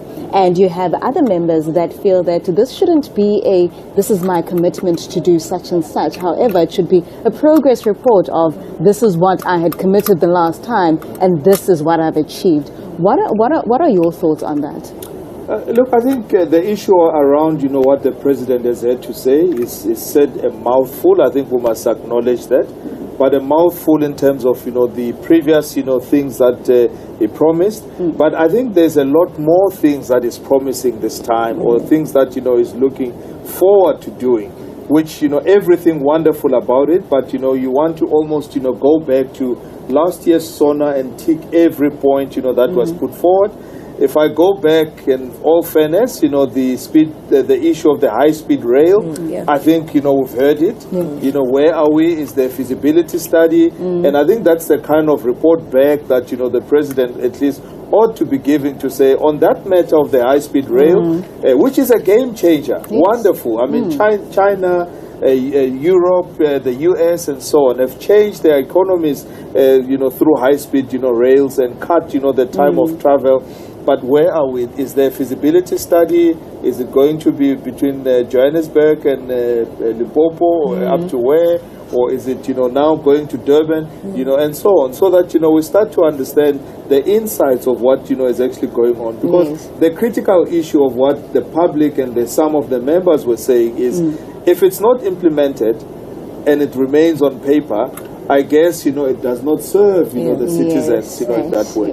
And the other point, to put forward, which I'll emphasize as well, is that if it's not in the budget, it's not going to happen. So let's also look at, those two together. The fact that there's a previous, Sona and previous other Sonas, but last year's one versus today, and what the budget, also espouses, from there on. But I think we must also look at, what good things are happening as well. Balance that with the digitization, I think, for us of, the whole, passports, the IDs, the visas and so on. It's a critical part of also enabling the economy to open up, from to the outside, but also domestically for us to be able to have, the right kind of documentation. Of course, the issue we must also look at is there's also red tape in terms of, small businesses. Small businesses are still, burdened with a lot of red tape to be able to operate. So perhaps, the digitization, if it can also support the ease of, supporting small businesses to be able to function. The other part, is around immigrants who are working, who must be at least, documented. Verified. Let's digitize that process as well, so that we know that, X, restaurant at the waterfront has so many employees, so many are South Africans, so many are foreign nationals, and this is the status of, so then you have a lawful, country going forward. And on that note, Thembi Nkosi has more reactions for us from the State of the Nation Address 2026. Thank you, colleagues in the studio. I am now standing with Dr. Mahlatsi, the leader of the United African Transformation. Dr. Mahlatsi, the president has spoken. Your reflections, please. We know what this country needs. This country needs honesty, courage, and discipline. And if you can apply those three, you will understand we don't have a president. The president from the past 7 years, from 2018, comes and make promises. He makes promises, but he never revisits them for implementation. Now, I thought today he will reflect and say, this is when we started as GNU, this is the promises, these were objectives that we set, and this is what we have achieved. The president cannot even address the issue of unemployment and poverty, which is the main thing now. As I'm speaking to you, Africa, there are children who are going to bed with the empty stomach. There are parents who are going to bed with empty stomach, hiding from their children that they don't have anything. Now, why can't we develop a country whereby the government is in charge? South Africa has never had problem of producing food. But the food that we produce, we're exporting it for profit. And go and look at the field of exporting. It's only white people. I've made an example in the separation of both the land reform and agriculture departments that emerging farmers were left with the Department of Land. And then this department that is supposed to be supporting them, the corporate enterprise development, they took it to agriculture. We tried to stop them, but they refused. 12 months now, those people have not performed their duties. 550 million is still there. It's not yet been used. Now, in 2025 has been the year where emerging farmers struggled, you know. Now, we are struggling to produce food for our people in terms of food security. We are struggling to produce work. Now, there's the issue also of criminal justice system. The criminal justice system is bleeding. It's bleeding. All faces, from law enforcement to judiciary to correctional services, is bleeding. The NPA is collaborating with criminals. The NPA is collaborating with politicians. They are collaborating with elite business people who are influencing them to target spiritual leaders and other people who don't ascribe to their beliefs or ideology. Now, there's no one in charge. Basically, there's no one in charge. We have a president that made promises, but you look at the first expression of those who are supposed to implement. We are the ministers, the custodian of our basic needs. They're watching him because they know it is not going to happen. There's no courage. Now they're talking about the issue of water and electricity. We know that in the rural areas they don't give us those things. We don't have. Our people don't have water in the rural areas.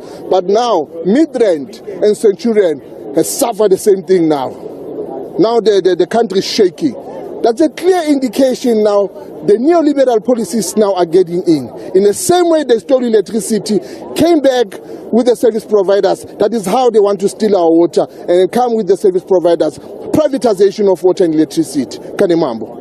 What do you make of the president communicate to deploy soldiers in the crime-ridden areas? I want to speak specifically about the Rustenburg one because I was there. I saw it with my own eyes.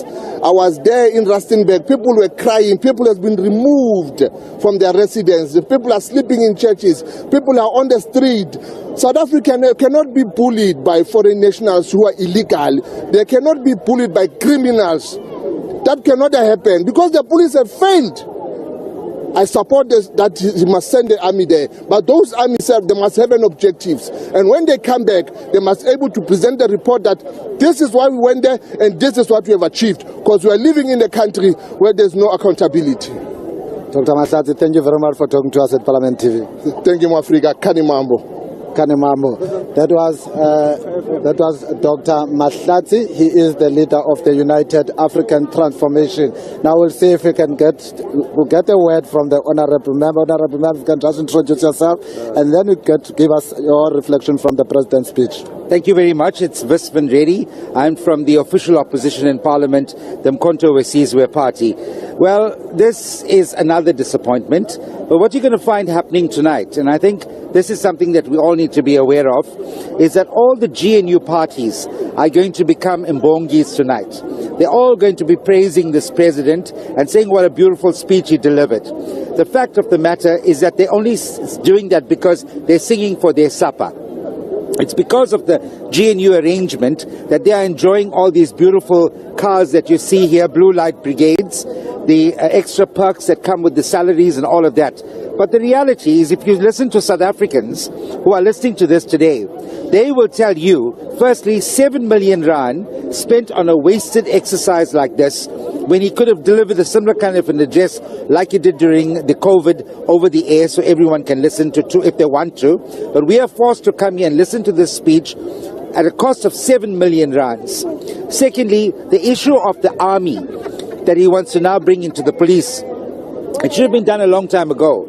If you follow the Madlanga Commission and the ad hoc committee, you will see that corruption is at its worst at the highest levels. We have not yet touched about corruption at the lower levels. And now you want to bring the army in to mix up with this corruption. You're now going to have an even bigger corrupt law enforcement agency. The next thing is that all he's done is he's lied again. He's promised jobs before. He's promised task teams before. He's promised a lot of interventions. Nothing has happened. Finally, the issue of water and service delivery. Every South African that's out here today, they will tell you, not only those living in the rural and the poor communities, but those that are in the suburbs, who pay for their services, who keeps the wheels turning, they don't have water today. They're actually going to the street and protesting. What does it tell you? It tells you that his deployees in different spheres of government, whether it's provincial or local, they are failing to deliver services. It's ANC cadre deployment, it's the GNU arrangement. They cannot blame each other. Helen Zille is blaming the ANC, but she is in bed with the same ANC because of positions that they have through government. Thank you very much, Mr. Reddy. Also standing with me is Mr. Ngabayomzi Kwankwa, the Deputy President of the United Democratic Movement. Mr. Kwankwa, thank you very much. Your reflection on the President's speech, please. Well, to a large extent, we would consider it to have been a brainstorming exercise. I mean, the speech was idea-rich, contained a lot of ideas about what the President would like to do. We're optimistic that some of these things will be implemented. But on the one hand, we're also not entirely optimistic that it's realistic for him to achieve all the plans and the task teams and whatever he wants to implement within this financial year. From a realistic point of view, we should have just focused on 4 or 5 issues. Let's, for example, if you are going to deal with crime and public safety, you do that. The deployment of the army in some very high-risk areas is a great idea, but we need to know where the funding is going to come from. As for the economy, he mentioned a number of infrastructure projects. I mean, it's not realistic to say the government can be able to spend 1 trillion South African rands over 3 years. Where are we going to get it from?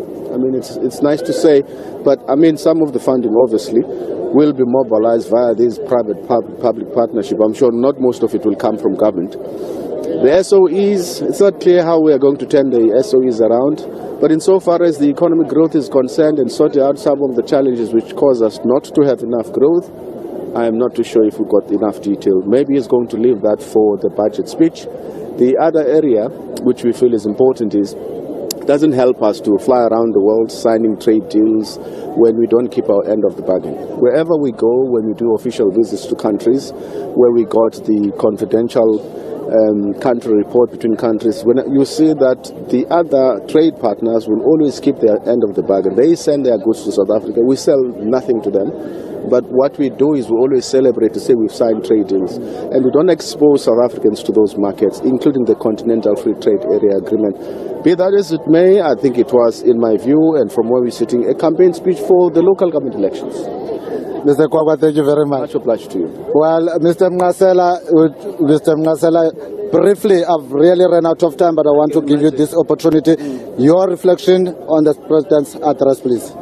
Yeah, I think the one thing that the President used the speech for was to say to the people of South Africa, there is no more that he can do as a president.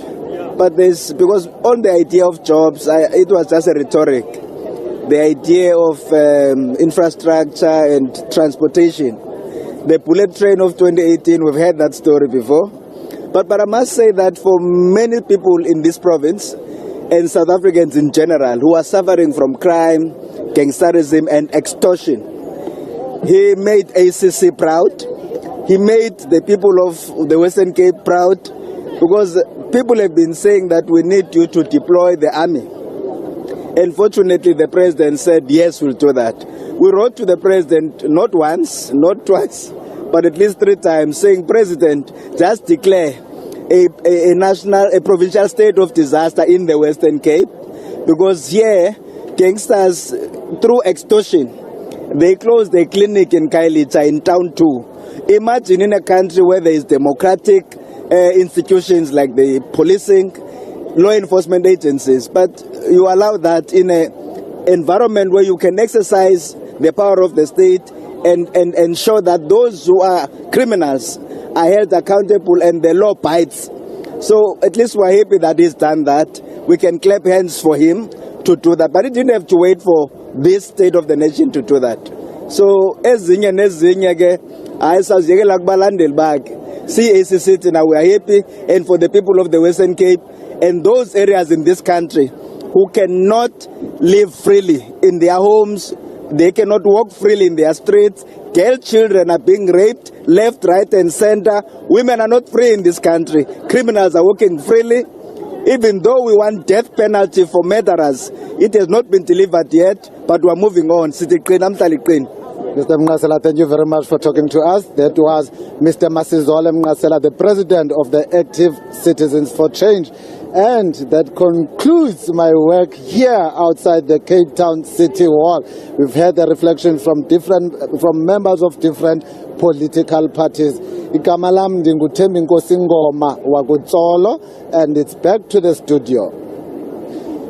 Thank you, Thembi Nkosi. And just Mr. Holeni, lastly, as we wrap up your commentary, just your comments on now the government now is choosing to move away from the housing system where they're building houses for people. Now they're moving towards subsidizing people for buying and assisting them to rent in areas. So what is your comment on that? And yeah, I think for a while people have also been saying, give us options, much more than just having RDP houses. Give us options to be able to have our own stands and be built. Service the stands. I think that is one of the most important issues. A new one as well is in terms of rentals. We know about the social housing policy as well as the rental method. But we still have to address, the gap, the people who are sort of in the missing gap with regards to not being able to buy houses, because there's something that, at least it does from a dignity point of view for people who can own their own houses. Yes, the renting is okay when you're starting out and you're growing or you're moving towns and so on.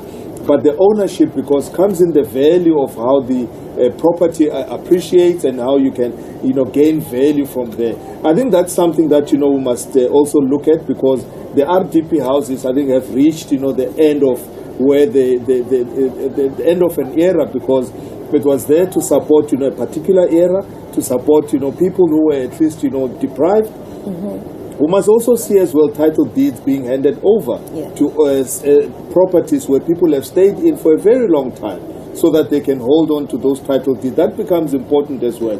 But I think, moving forward, with regards to how the housing policy must go, it must definitely go the route of allowing people to be able to own their own houses and take, those subsidies, and hopefully be able to have a multiplier effect, because you can only build so much RDP houses in a year, but a multiplier effect is what must at least be encouraged. And final remarks on what it is that people can expect now that we have local government elections coming up. We're going to see potholes being patched up here and there, but not really something tangible and something that is going to be sustainable throughout. And also from your perspective as an expert, what is it that municipalities should do differently this time with the new cohort that's going to come in? Absolutely. And I think for what we've said is, and I will continue to echo, the fact that there are basic services. If basic services are delivered, then, there is not much that we can complain about. And water falls in the basic services. Electricity falls in there. A road without potholes falls within that category. The other thing is to have working traffic lights, so that we don't have, some of the members of the public who have now given themselves jobs to become traffic, officers at the risk of, the whole nation. So if the government focuses on ensuring that basic services works, municipalities are able to deliver those services, you have a town that, is at least, functional, you have done already a lot. So some of these things are really not, the miracles that, we think they are. Of course, we need to have now, going into the new elections, to continue to emphasize the issue of skills. Let skilled people be the ones who are given the portfolios, and the people who are running the portfolios, let them be at least qualified in those areas. It takes, the running of those functions, a lot further.